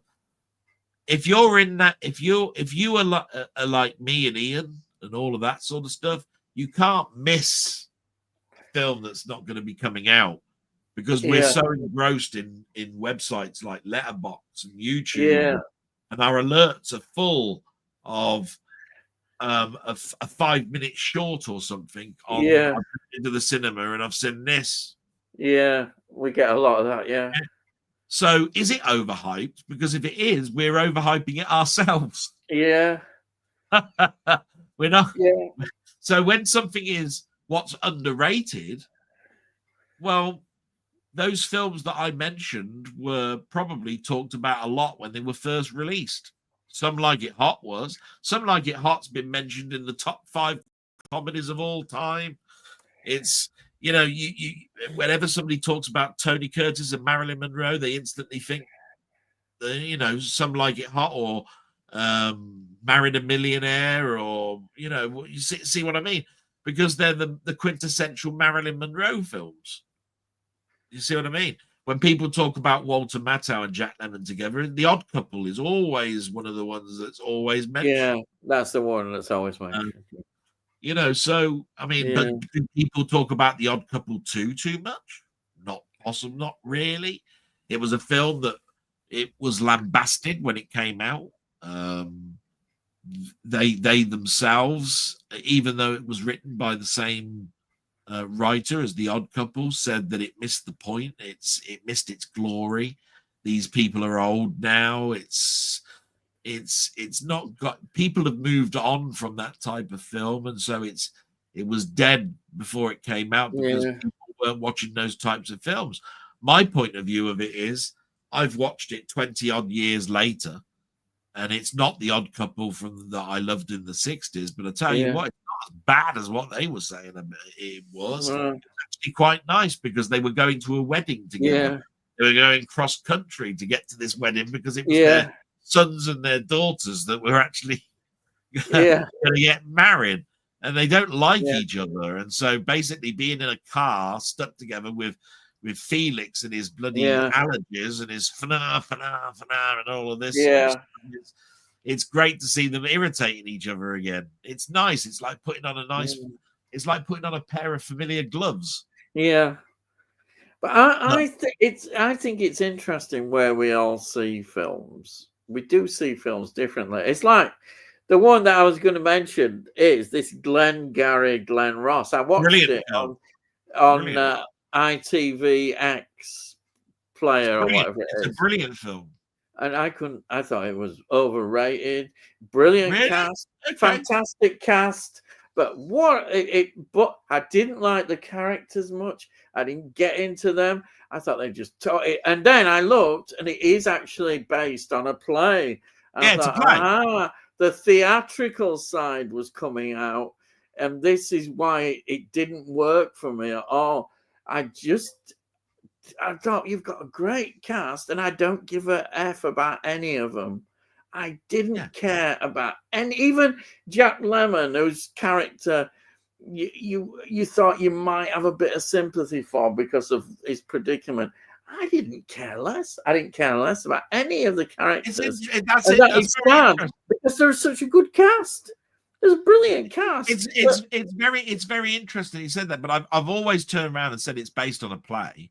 Yeah, 12 Angry Men is exactly the same. Yeah, I could just tell. The reason there aren't many sets is because it was based on a play. It was written on stage. Yeah, by the way, Jack Lemmon did the mini series 12 Angry Men. Yeah, he did the color version. Yeah, and he played Henry Ford's character. Yeah.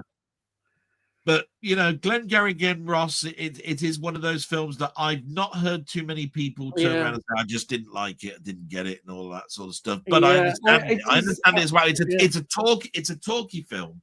Yeah, it's a film where it's all about selling tickets. That normally doesn't worry me, but it's because I didn't connect with characters. I realized as I was watching it, I didn't care less. Kevin Spacey's Jack Lemmon's character. Kevin Spacey's got the worst character in it. He's the character that you hate.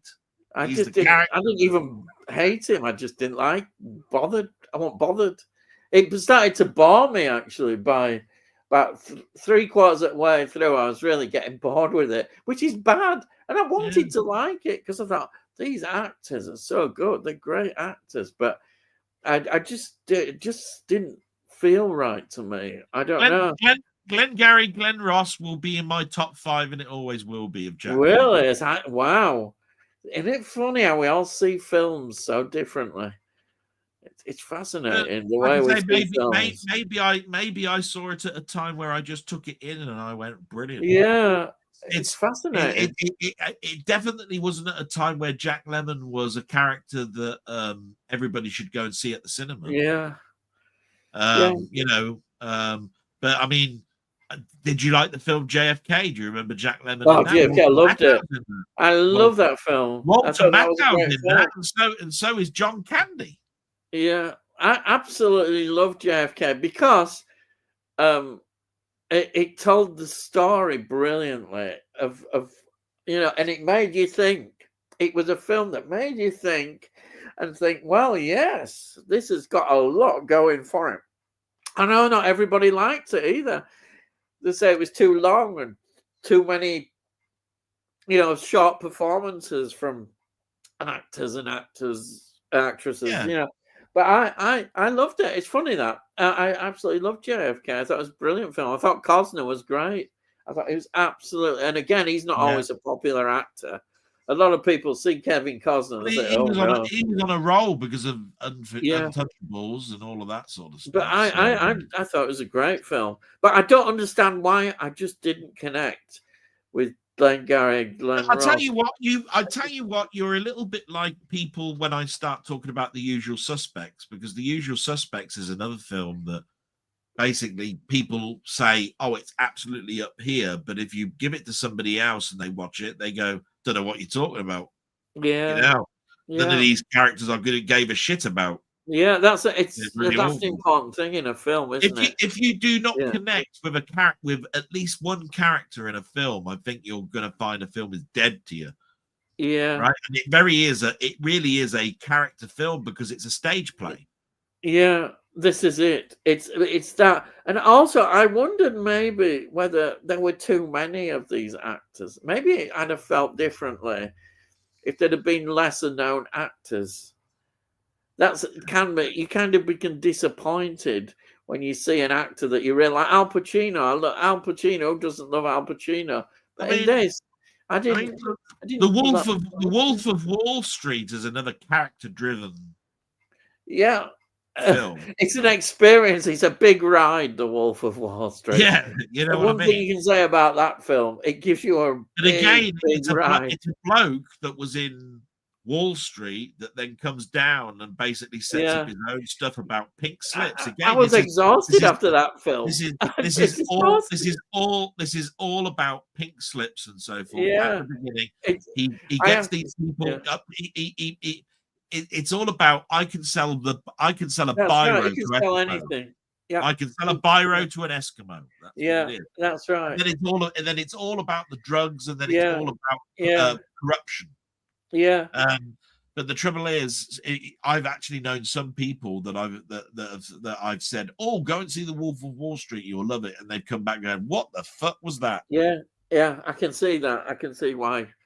Yeah. And these people probably are the people that have actually seen Wall Street and Yeah. loved it, but then when they go Yeah. and see The Wolf of It's Wall Street, interesting how. and they show the Yeah. drugs and everything that's in there Yeah. and the shady side, and they're going, "What the fuck's this? I'd rather watch Wall Street with Gordon Gecko and all of that sort of stuff." Yeah. Right?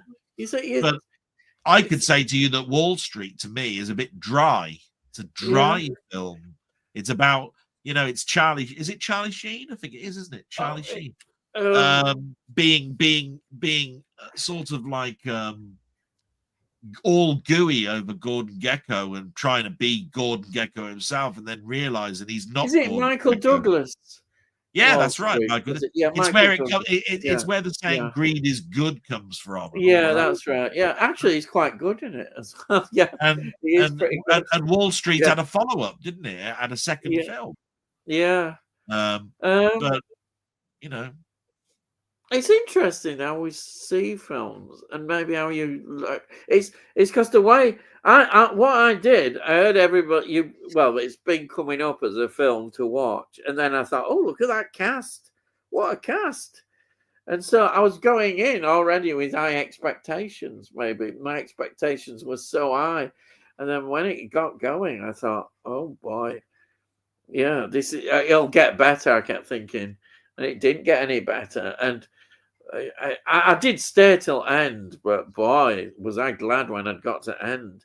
It just didn't do anything for me, and I was surprised. But I would And then I all, looked at research. just to end the question, the only one that comes to mind is the one that I always think, why isn't this film mentioned more? And that's Tuesdays with Maury. All Tuesdays with right, Maury. yeah. Tuesdays with Maury to me is a top 3 of Jack Wow, Lemmon. yeah. But I know full well that I've given it to them and they've fallen asleep. What the Yeah. fuck is this? Well, you know what we. I have brought the film up. You have to understand that when you might watch it very close to the death of something that's happened in your family, and then when you watch that film, you go, "Oh wow, that's powerful." But if you've never experienced death, then you better look at it going, "What the fuck's all that about?" How you live life is equally as good as how you conduct your own death and all of this sort of stuff. What the bollocks is all that about? Life lessons and all of this sort of stuff is not what people want to hear if they've not experienced loss. Yeah, but maybe that's why It's a Wonderful Life works so well. Yeah, it's and what is it, late 50s, is it something like that? And it's a film that you can watch today and think, wow, that's still relevant. Steven Spielberg lists it as I think his number 3rd film. I think number 3 film. I don't know whether I'd put it as high as that, but it's certainly a powerful film. And now that's an interesting film, because when I first watched it, I thought, oh, people have really gone on about this film. That's all I ever heard as the great Christmas film. I watched it, and again, I was slightly disappointed. I enjoyed it, but I felt, why are people going on about this film so much? I watched it again, and then I started to think, oh yeah, maybe I can see why. I wouldn't put it as my top Christmas film. It's a film of 2 halves, and we must move on after this. Yeah, I think I've got to get to bed for work and everything. Yeah, I think we better do. All I'm saying about it is I do think it's overlong setting up the role, because when the angel comes along and he shows him what life would be like when he's not around, it's all done in about 40 minutes. Yeah. You see the light, you see his life for about an hour and 20 minutes, an hour and a half. Yeah. Of how he grew up from a boy into being. I know, you get all hero. that. And I don't think you needed an hour and a half to set him up.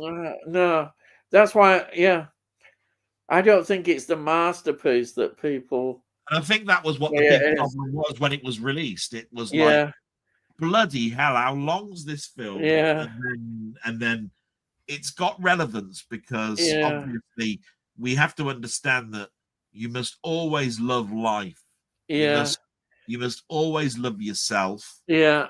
I mean, I personally would rather, if you're going to choose a Christmas film, I'd rather have Alistair Sim doing Christmas Carol. Oh, yeah. That's a much more powerful film for me. Timeless film, brilliant. It just stands up for me better. But that's just my opinion. Yeah, and I like the Muppets. So move on. Oh yeah. And then we've got Muckman saying, probably my favorite city we've visited so far in the US. I think that's San Francisco. It's one of mine. It's one of mine. Better than New York, he said. Yeah, I've been to New York. Yeah. Jack Lemmon is a brilliant actor, probably underrated too. Doesn't get the appreciation deserves. Well, Delboy has given you an appreciation, hopefully there. He's great in The China Syndrome. Yeah, he mentioned that one. Absolutely love him in The Apartment. Again, one of my favorite films of all time. You mentioned that one, didn't you? Absolutely fantastic. They used the Golden Gate in a fair few films. A View to Kill, yeah. It Came from Beneath the Sea. Yeah, I've seen that one recently. First in the new Planet of the Apes series and the first of the new Godzilla films. Oh, wow. So that is popular. Whenever there's a disaster and they're showing great you show great that. places of Yeah, interest, it'll always be Big Ben, Golden Gate yeah, Bridge, the White yeah, House. yeah. Yep.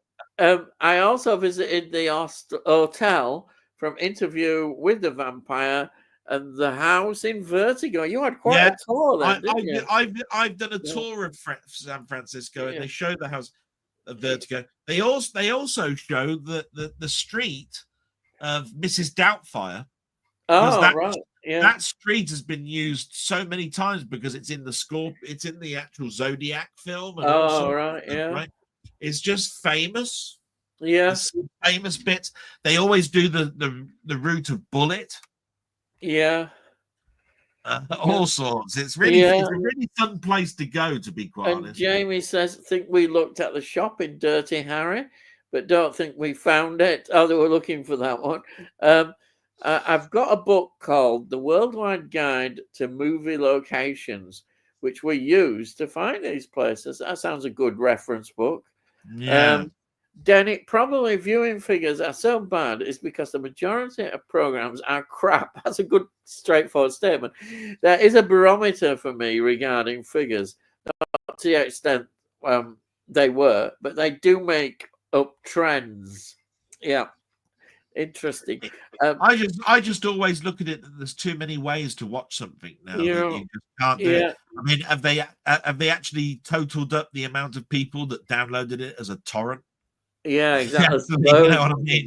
Yeah. You know, because you can actually do it. Because if you look on the internet and you find torrent for Doctor Who, you'll see that there's these people that have put up the file for you to download from, and it will, you know, and basically you can then total it up and say, right, this has been downloaded 560 times from this one bloke and all of that sort of stuff. And you add all those figures up together, and you're probably equaling quite a lot of figures. But this is a good point, and it's true. There are so many great supporting characters in Porridge. Yeah. Peter Vaughan as Grouty. Yeah. Christopher Biggins as Lukewarm, and David Jason as Blanco. Yeah. Spurs have beaten Man You're 1-0. Wow. So that is a big result, isn't it? Because it means Man United. See, I didn't know much about this until I just read over the last few days. Man United have not qualified for Europe. Sorry, I'm laughing. I shouldn't. The decline.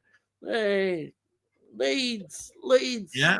Leeds, we're up there next year. At the end of the day, they've got themselves to blame. Yeah. I mean, how much money comes into Man United these days? Yeah.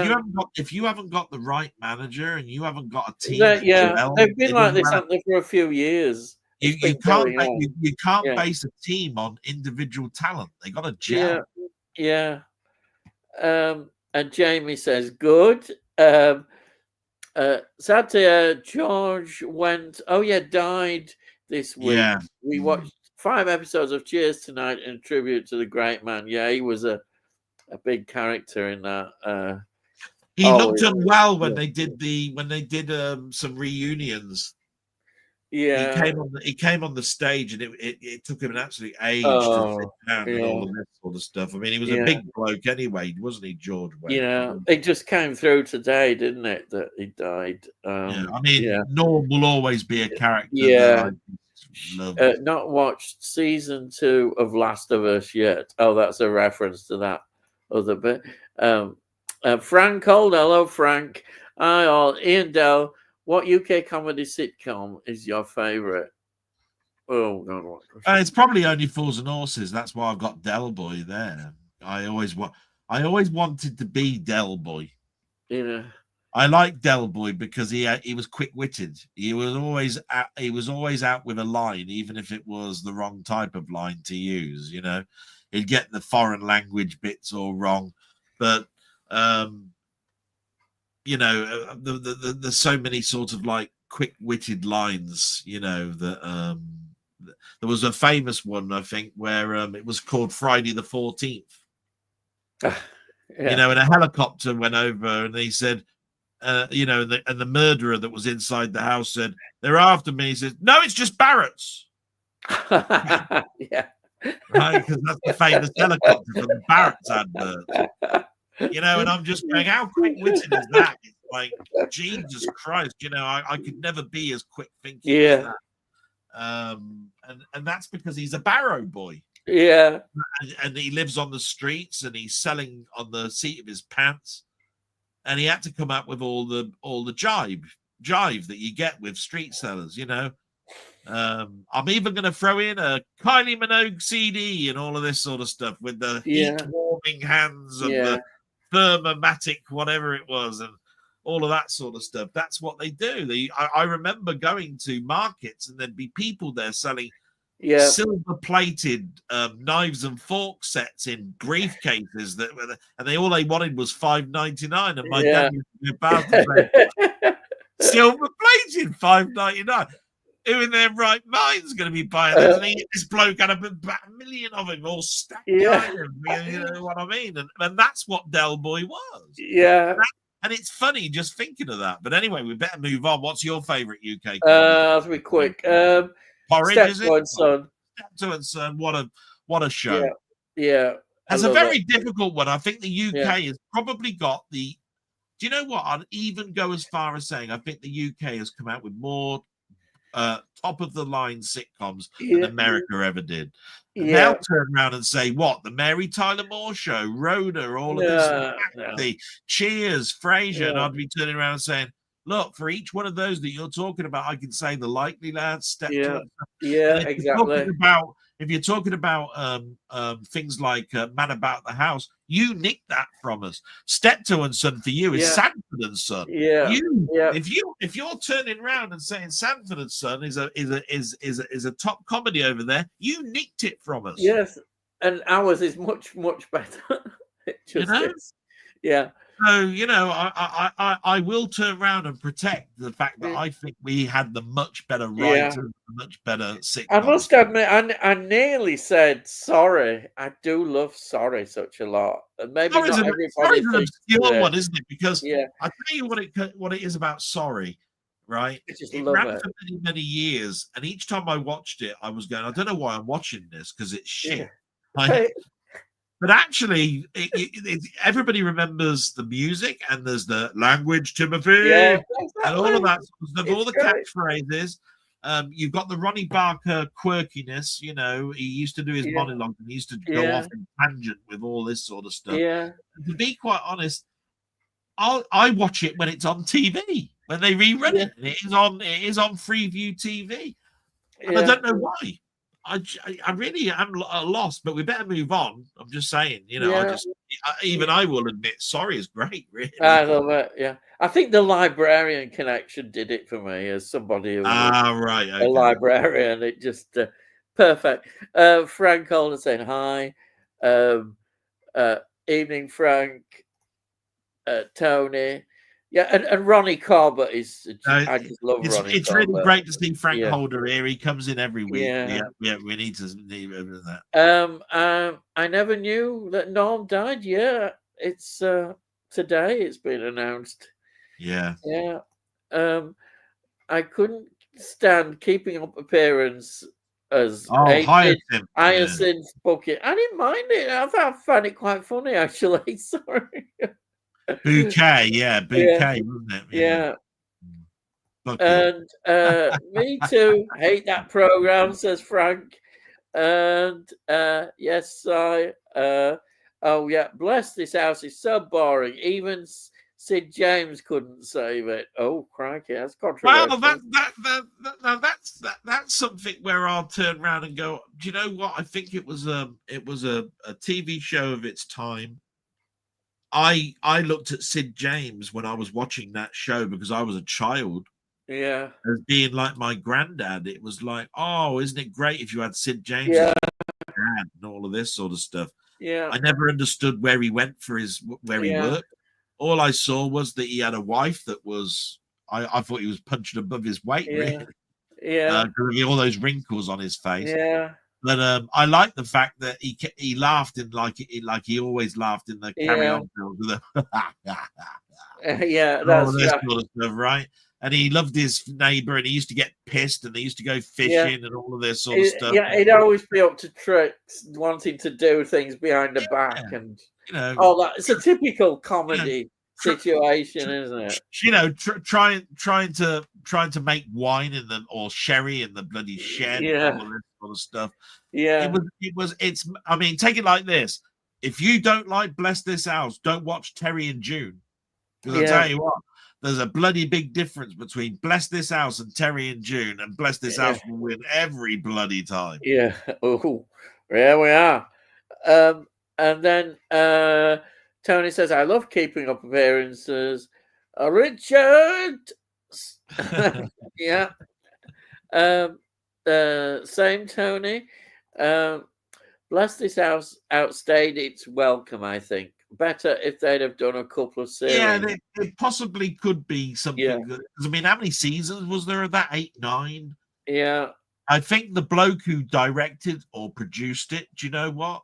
I think he went on to do 15 to 1. He was the Oh, right. Yeah, person who that's fronted right. that Yeah, show, wasn't it? And yeah, he used to put the bets on for Sid James yeah, because he couldn't go to the race courses and all that sort of yeah, stuff. They used to lend him money all the time and all that sort of stuff. They were big yeah. friends, I know that much. Jamie says, "I liked Coupling. Really funny." Coupling, oh Yeah, Christ, I don't yeah, remember that one. just about. Yeah, Was that the British Friends? yeah. Yes, I think it is. It It was was. set in a pub. They did a Yeah, couple of I've not seasons seen of it, but it. I've heard about it. Yeah. In this, Yeah, Denny. in Of this course, I it was forgot about. one of those. It was one of those pubs where you actually had settees, and I was going, "It's Yeah, weird." This yeah. I haven't walked into a pub where there's a settee. I mean, I've been in booze.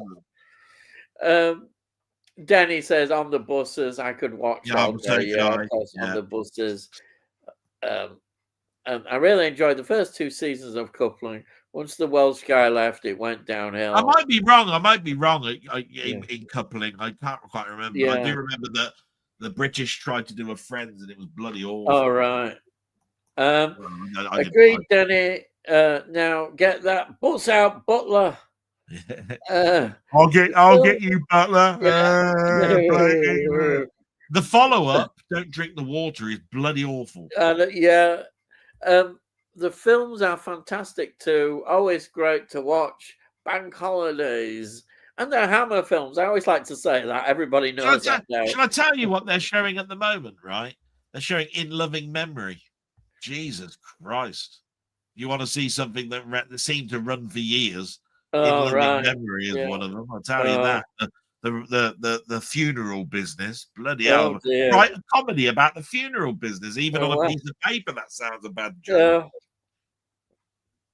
Uh, James says, now it's glad to see you pick one of my favorite Asian films up, Ian. Yeah. Train to Busan. And Tony says, I was looking at that imprint edition of the films, Danny. Just have them on DVD. Imprint tend to be quite expensive. Is that the On the Buses films? I've actually got those. Yeah, there you are. I bought them from Imprint. Yeah. They're absolutely fantastic transfers. Yeah. Brilliant. Cost me 60 quid. Yeah. He says, I got them for about £40. That's pretty good from Imprint. Price was acceptable for me at the time. Nice box set. Yeah. Which I recommend. Mine was 45 quid and £15 postage and package. That's not bad, is it? Yeah. Del got his rant mixed up. Did I? Don't know. I don't know what a rant is. Can you tell me what a rant is? I don't know. I just talk normally. Muckman, talking of Asian films, have you seen One Cut of the Dead? One of the greatest original takes on the zombie genre. Yeah. Is that another one I got to write down? One Cut of the Dead. Jesus Christ, yeah. And Jamie says, agree about Coupling, Si. First 3 series were great, but when Richard Coyle left, it definitely went down the pan. Yes, Si. One cut of the dead is great, although you have to think with it. First Stick with third it. of the film, I was thinking, what the hell is all this hype about? Then it kicks into gear. Well, that's interesting. Yeah. You know what I mean? It says they're Yeah. hype, and I've never Yeah. even heard of it. Muckman, the sparkling water always gets me in stitches. Right. Um, I need to watch it again. It's been a while. Um, Marisa Tomei won an Tamale, yeah. Oscar for a performance in My Cousin Vinny. Oh, Yeah, wow. she was nominated for a role Yeah, in The Wrestler. She should have got that. yeah.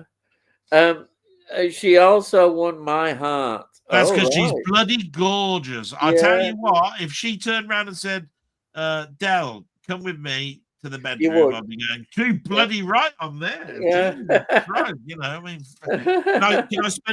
can I spend the next 67 hours with you? Because I'll tell you what, I've got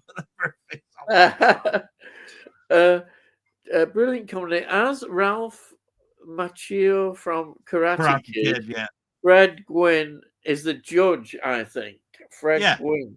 Remember Yeah, I told you that who yeah. the red was about? I promise that by next week I'll watch The Last Samurai. Oh, right. There we are. Yeah, be doing Interesting. better than me and Yeah. Ian watching Yeah. film, I'll tell you that Um, much. it's, yeah. The Last Samurai is fantastic. I loved it. Uh, some people on YouTube spend £10 for custom slip cases. I personally think that's crazy. To me, it's mainly about owning the film. It's if a nice steelbook is released, then that's just a bonus. Yeah, I know it's quite a business, isn't it? The custom slips that people do get. Well, if you're into that, that's fair enough. You know, that's what you like for your films. Um, uh, what gets me about slips is when they put exactly the same image as on the case inlay. Very Yeah, lazy. They could at least put a different image on the slip. Otherwise, it's fairly pointless. Apart from yeah. they Sorry, make Ian, it. if we're gonna be here for another half hour, I'm gonna have to lock the front door because I have to walk past my mum's bedroom where she's asleep. So I'm gonna have to do that now because Do it now then. Yeah, go. otherwise I'm gonna I'll wake. carry on reading them out. Yeah, I'm Yeah, gonna wake her up otherwise. yeah, it's all right. Yeah, I'll carry on, but yeah. Continued covering the small amount of plastic on the spine of the Amaray. I know what you mean about that, definitely. And Dennis says, totally agree. Continue covering the small amount of plastic. Yeah, I've just read that one out, as you can see. Right, Sai says, the best version of the film should always come first when deciding which one to buy. I'd rather have a disc with no features over all the bells and whistles if no feature discs is the best one. Yeah, I kind of agree on that. I must admit, I don't mind sort of normal extras. Sometimes, you know, a making of documentary or something like that, I quite like. Um, I think that's my sort of. I can sometimes think, you know, sometimes I do love Indicator quite a lot. I think they're a great label, but sometimes they do have a lot of extras on, and you're having to work through them. And sometimes I must admit, I think, oh, I can't be bothered with that extra, you know, here and now kind of thing, or you know, so some extras you can, even storyboards. I think, oh, I haven't got time to be watching storyboards and all that. So it's, I do like having the features on, but I can understand sometimes it, you know, if a disc hasn't got features on, it doesn't matter. Because what I'll do then is probably just put it in Wikipedia and have a look for any interesting information that might be on there. So it's not essential, but it is nice sometimes to have special features. Any opinion yourself on that? Delboy? Hello? No? Okay. Sorry, what were you saying? I was saying, have you any opinion on that about special features and no feature discs? Not really. And the reason for that is, and I'll try and be quick, is Yeah. I like to hear a different point of view of something that's really, really old, because I get sick of watching the old Yeah. same documentaries. But I don't want the old documentaries to go away, so it should grow. So what I'm trying to say is, if they do Ben-Hur or whatever it is, right? You want something I've got new? I've Yeah. got Ben-Hur already there. Yeah. Then I think to myself, if you're going to bring it out and you've actually done another restoration of it, then there should be something new in the documentary, Yeah. Yeah. because we're always hearing about how it influenced Scorsese, or if it influenced Spielberg, or it cost this much money, or the chariot scene alone took 8 months to film, and we know all of this. Right? Yeah. Yeah. There's nothing to add. But you don't take away the old documentaries, but you need to bring something new in, even if it's like, well, this is how we did the restoration process, right? Yeah. And you've got to entice a person to buy it again. So it's no good just transferring all the other documentaries across and upgrading them to 4K and then giving you the film. Yeah. It's like, it's like saying, well, you're not giving me anything new. All you're doing is improving the picture quality and probably the sound. I need to know why I should continue to watch this film. Is there a new director's opinion on it? Maybe there's a new person that I've now got an up and coming as a director that wants to talk about what Ben-Hur meant to them, what they've discovered about it. You need something. Do you know what I mean? You need that kick. That's all I've got to say really on it. Yeah. I like extras. Yeah. The more of them, the better. Yeah. What I don't want is extras to be put onto a disc that then compresses the film more to give you a worse picture. Put the extras on another disc. Keep the picture quality. The film is the important thing of any release. Yeah. Yeah. You should never circumvent the quality of the picture by putting the extras back across. Yeah. Get rid of the extras if you need to degrade the picture quality of the film that you're buying. I will say that.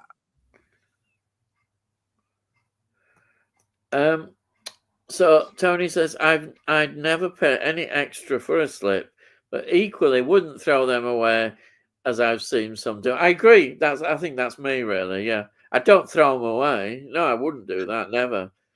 But if I don't get a slip, I'm not going to cry about it. I get it.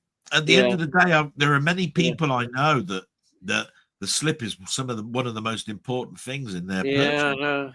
And at the end of the day, I'd never diss them. No. If they want to spend £10, I'm so OCD. That I don't like gaps. I don't like the fact I'm missing something. Right. Yeah. So if I've got all of my collection in slips bar one, it would annoy me to death. Yeah. And that's why you've got the Doctor Who shooty season, isn't it? Pretty much, yeah. Because you'd say there was a gap there. Because my collection of Doctor Who goes all the way back to the VHS days. Yeah. Even me recording them off of TV, and even going to bloody Bournemouth to buy bootlegs of them. Yeah. Mind you, you haven't got the Star Trek one yet. You haven't given it quite yet. No, not yet. Anyhow, Denny, I've come to terms with Doctor Who and accept the classic series is the one I love, and separate from the new Who, which was mainly being awful to the point of a parody now.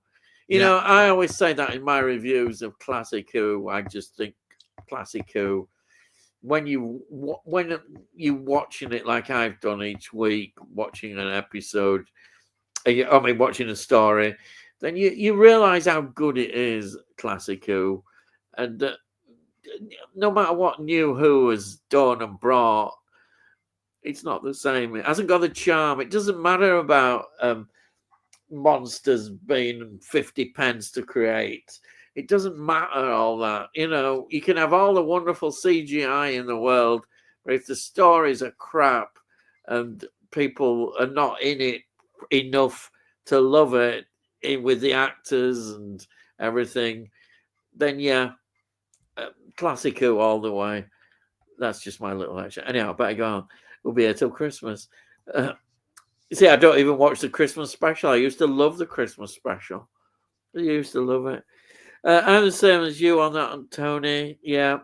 Um, it's quite funny, actually, Jamie. I've seen someone on YouTube unboxing Blu-rays and been so upset if it doesn't have the slip they were expecting, to the point of being almost distraught.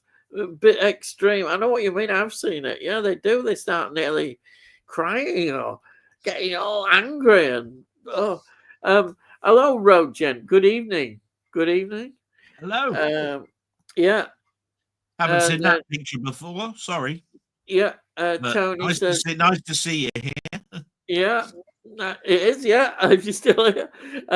Tony says, evening, gent. And then Road Gent says, enjoy your reviews of Clayton Mass and the Pit and soon the Darkness. Well, yeah, thank you so much. Yeah, it's quite a long time ago since I reviewed them. Quite well over a year, longer maybe. Yeah. And of course, it's getting a release now. Is that the Blu-ray of Quatermass and the Pit? Yeah, I've got a Blu-ray of it as well. Yeah. As a DVD. Yeah. And then I watched The Island starring Michael Caine at the weekend too. Very strange film. Yeah, I saw that. Starts off as a horror, but turns into a pirate film with diluted horror, which it had kept dark horror from the from opening scene. Yeah, I agree. I sort of had a lot of expectations for that, and then I'd heard a lot of people saying about it, and it was just seemed in the end a Michael Caine earner when he wasn't bothered. He'd just do any old rubbish, any old rubbish, and I'm afraid that's the film there. And Soon the Darkness is a favourite of mine. Yeah, that's a brilliant film. I absolutely love that. Soon the Darkness, absolutely. Agreed, Jamie. Overall, The Island was okay for me, but it didn't seem to know what it wanted to be. Yeah, I think that's probably true. Tell you what, it's fabulous. Top 5 of mine. Right. Thank you. Evening. Have you? This is 20th Century Gaming. Hello, 20th Century Gaming. Welcome. Evening. Have you seen a film called Eyes Without a Face? Now, I've heard about that one. It's a film I would love to see. I think it's is it a French film? I think it's a French film. It's one I definitely would love to see. I've heard mentioned, come up a few times. It's been bandied about actually the last couple of weeks, and I have to say, I'm intrigued. Yeah, it's an old. It's going back. No, yeah, it's old. Don't get me wrong. I'm just saying it's been talked about. I think on other channels. I think it's starting to garner. Oh, that sounds like an interesting. It's one. I've noticed on my reviews it pops up.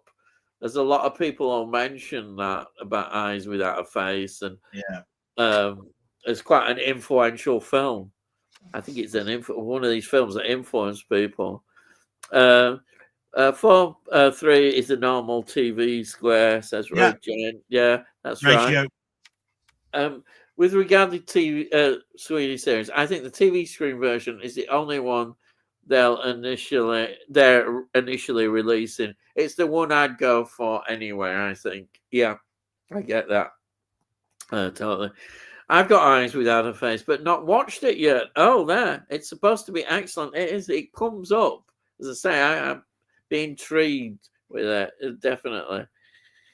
And then Road Gent says 4.3 is also the 35mm full frame print. Yeah. Yeah. Tony says, I have Eyes Without a Face to watch too. There's a lot of films to watch. Been sitting waiting on the shelf for ages. Another reason not to buy much. You must have a big watch list, Tony. Get watching the films, lad. I could just sit and go to that shelf with a duster, dusting it down and going, well, now I've dusted it, I might as well send it off to Ian. Right, there we go. Look, while I'm on this shelf, I found a load of first class stamps. Amazing. Boxing a leader. I've heard of that film. Oh my God, I haven't heard of that controversial film. That is such a woman with her arms and legs chopped off. Oh God, is it? Yeah, oh. that. You see, it's not boxing as in boxing; it's boxing Helena. I get it. I thought it was about a boxer, but it's not. It's beautiful woman, big breasts. They chop her arms and legs off. Oh God, I've not heard of it. I've never heard of that. Oh. It sounds like one of those cult. It was one of those. It was one of those controversial films in the 90s. That's right. Yeah. And then when all the dust died down, it turned out to be on Channel 5 video for about $5.99. You know what I mean? Oh right. Ended up being on that label. Yeah. You know what I mean?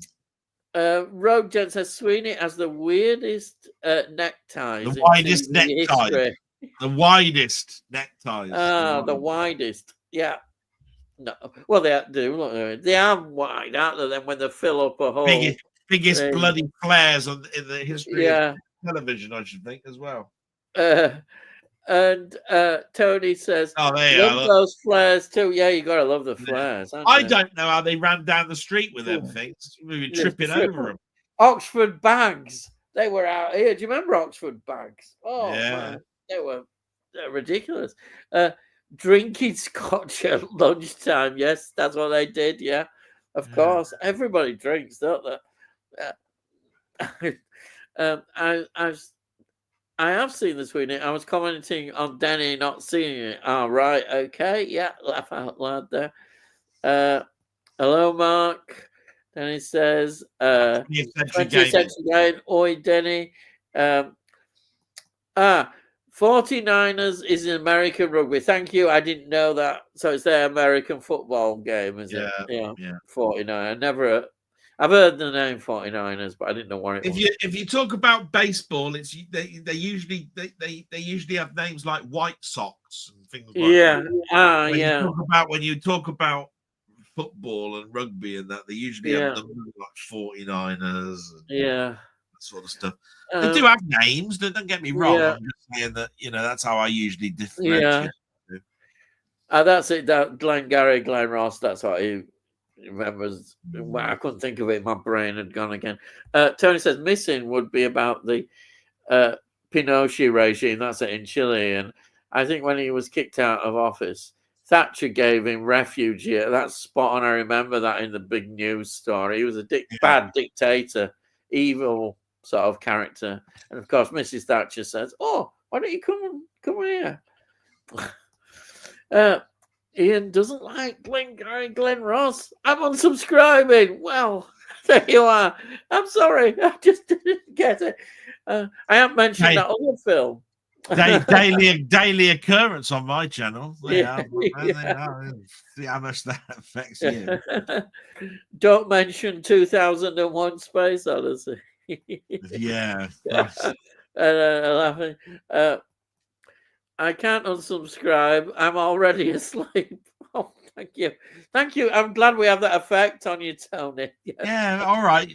Hurry up then, Ian. Come on. You have to understand they're all under pressure because if they don't sell, then they don't earn a salary. And they're given dead leads that they're given before the ads to their exasperation. Yeah, I can see all that. Yeah, I knew that, but it just didn't. I didn't feel anything for the characters. I really, I didn't care. I did actually fall asleep last week. Oh yeah. I hope you did. Probably asleep. I hope you fell asleep 7 times. You're supposed to get asleep at night 7 times. They all put in brilliant performance. He's a real lover of this film, is Jamie. They all put in brilliant performances in Glengarry. I honestly don't understand how you didn't like it, Ian. I know, I just didn't. It's one of the things. But then again, that's how I am. There's certain films that people like, and I don't. Or other way around. I won't mention him. Muckman, he's a heathen.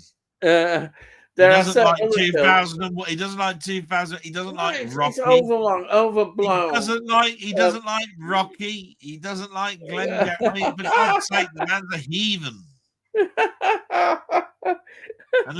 Unless it's got somebody in tights and from the 17th century, he thinks it's fucking awesome. Actually, Got, they didn't. and They their didn't surname wear tights in the 17th century. and their surname's got to be Cromwell for it to be bloody worth it. It's got to be 17th century Cromwell. And Jamie says, "Oh, at least we're helping people fall asleep. I fell asleep last week too. Oh, that's all right. Yeah, we're helping people. Ian has really upset you, hasn't he? Great minds think alike.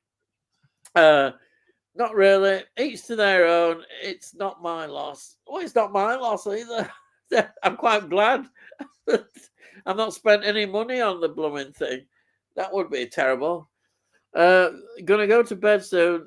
This is it's gonna go late, so I bet you've already gone. I get it with my mate because I think Martin Scorsese has only made 4 good films, and the rest are average at best.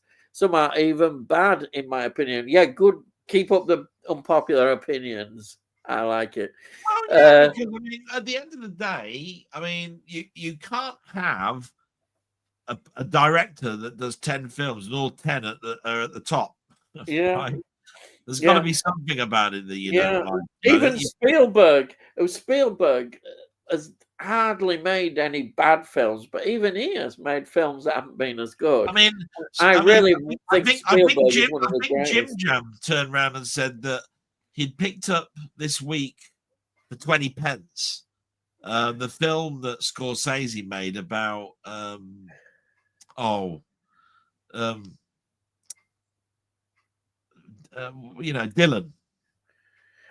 Bob yeah. Dylan.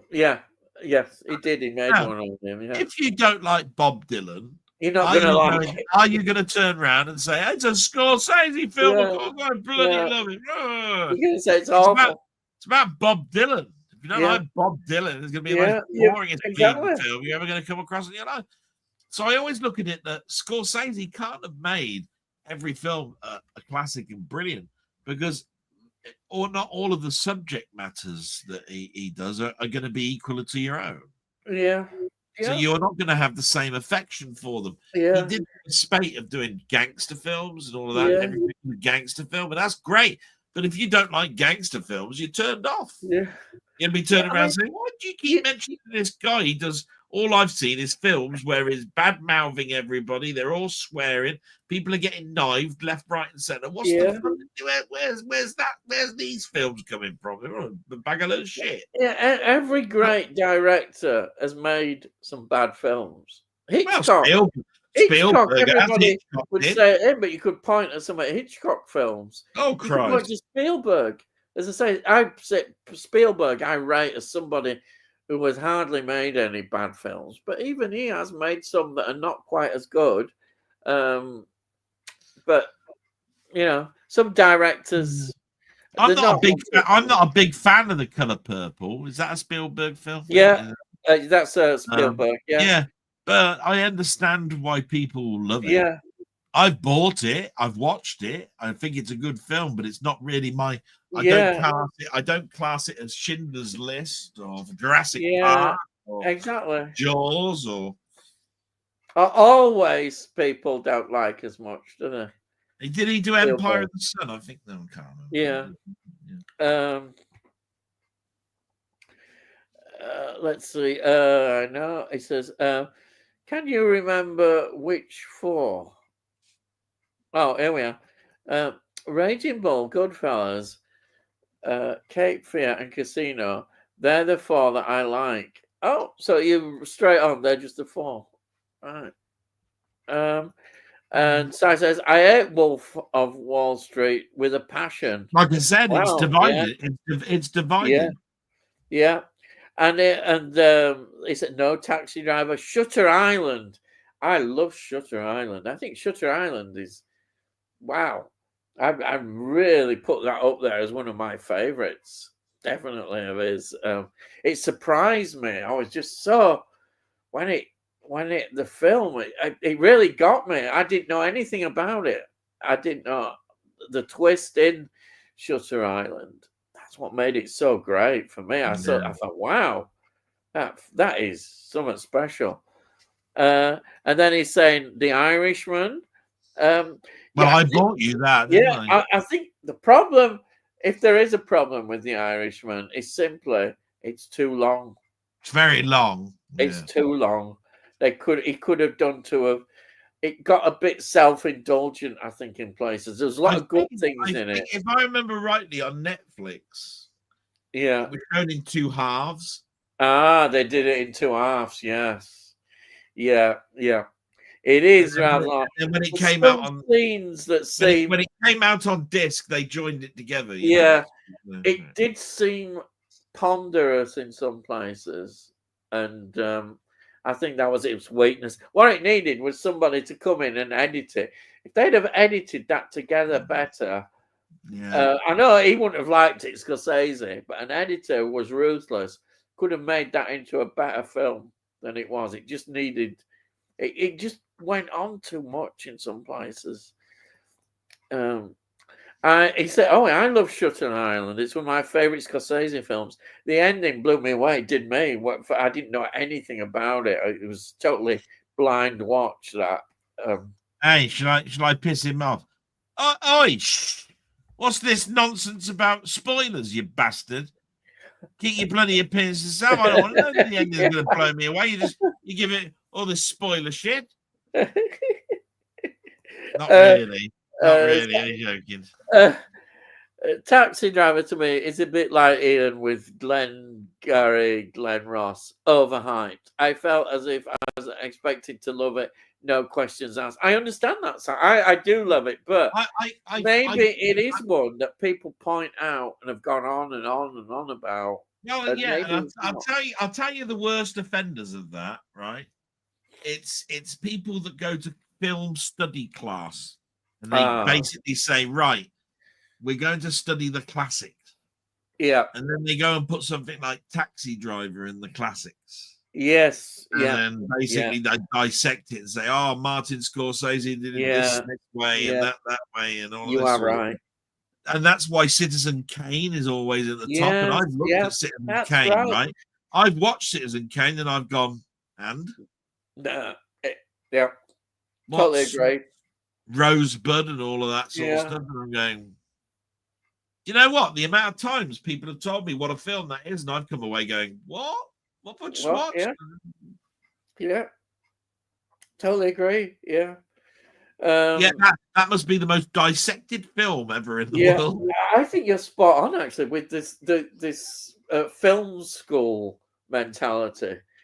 That's it. They'll get a film and dissect it, and then you're led to believe that film is the wonderful classic. Somebody each year will come out with a book or come out with a documentary or whatever it is. Yeah. And it'll be the quintessential film of Hollywood, and somebody will say Citizen Kane, and all again, they'll go through all the pros and cons of Citizen Kane and all of this sort of stuff. Yeah. But as far as I'm concerned, I could sit in front of it and watch it 5 times. I'll still come away going, now I'm watching it. It's all right.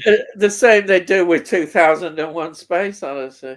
They dissect that and really go on about this and that. And I'm already getting bored by their dissection. The deep hidden meaning that's in this scene. And if you look to the left, after 1 minute 1 minute 32 and 10 seconds, this occurs. And that's an eye-opener because it refers to a Buddhist monk in 1910 that basically I'm going, fuck off now. I'm pissed off. Right? You know, you've mentioned the bloody mood and Buddhists and 1910 and all this sort of stuff. What the fuck? Oh, dear. You know what I mean? It's like all I talked about was I didn't understand why a bloody bone was being chucked in the air, and suddenly I'm in space, and all of a sudden I've had no end of fucking people telling me about about the psychology of bones. Or something, did you see the way Bogart smoked that cigarette? It was reminiscent of when he was in some really obscure film when he started out, and you can see how he developed his cigarette smoking. It's obviously a symbol of the decaying world we live in, that he has to, in this film noir environment, has to smoke the cigarette because it represents the smoking away of. And I tell you what, if Parkinson was to interview him, he'd have turned around and said, "What the fuck are you talking about? I just had a pack of cigarettes in my pocket. I opened them up and put them in my gob. What's all this bollocks that you're talking about?" That's right. I had a packet of bloody 10 number 6 in my pocket. That's all I'm saying. But that means something. Number 6. If you remember in such and such a film. Oh yeah, thank you. Now it's bollocks. Because it's like that. It's like, how deep are you going with this shit? Oh, it was the fact that he had Caxton full strength for 15 years. For 15 years that made him get all of the money that he got his revenue from the cigarette companies and all this sort of stuff. And it turned around and said, "Look, I picked up a packet of fags from the garage when I was filling up my car with petrol, and I was on set. I fancied a fag. I opened it up, put it in my gob, lit it up. And there you are. Send me lines. What's all this nonsense you're talking about of psychology of the flame that came out of me and lighter?" Right. That's it. It's true. It's so true. The rubbish that they come out with. Cinema school will fill you with that crap. Yeah, it will. Yeah. I swear they'll do a John Carpenter film, The Mist, and say, "Oh, when the mist comes in, he put the lights into green and that because green was his favorite color back in the 70s, and he wanted to give it an eerie type structure and all this sort of stuff." If you interviewed him, he'd probably turn around and say, "No, green was on sale or something at the local 7-Eleven across the road when I was making that film. And I just happened to put it into a light bulb and I shined it into this bloody misty stuff. And there you are. You got a green mist. What's this bollocks you're talking about?" It's smart. Somebody ought to do a spoof on that. The film school. It's perfect. It's so wonderful. The rubbish that they come out with. People make films on a budget. And when they're tied to when it's 10:50 at night with 10 minutes left on the set and the green bulb You've got to get on with it quickly. All they're doing is they're sending a bloke out and says, "Go over the road, get a green bulb." There ain't none of this 20 years later. Oh, the psychology of the green bulb. Yeah, exactly. What the fuck? Yeah. They bought it for 20 pence or something from a fucking bloody garage across the road where the bulb went. Exactly. Because these films, they had to be finished at a certain point. You couldn't go over budget. So if your shooting schedule was behind, you had to hurry up and get it going. Right. You couldn't mess about. It's got nothing to do with the fact that the mist has got gamma radiation. We ran out of nothing to do with it. Nothing to do with it. It's because green was on offer that week. Right? That's it. It's how absurd. No more than that. No more than that. It's true. I like it. There's an ongoing joke there. I also love The Color of Money. Yeah, well, that's green. Yeah. I'm just not a fan if we're all alike. Life would be so boring. Indeed, it wouldn't. We wouldn't be able to have a laugh and chuckle about all these things. Yeah, but never take things too seriously sometimes. No. Yeah, absolutely. Here, variety is the spice of life. Yes. I was only jesting about Glengarry. We all have different tastes, and certain films will resonate with one person, but not another, and that's what I like. And why shouldn't? Yeah. And just found on X, Knight Rider series is coming to 4K with the movie Knight Rider 2000. I presume that's one that you fancy getting.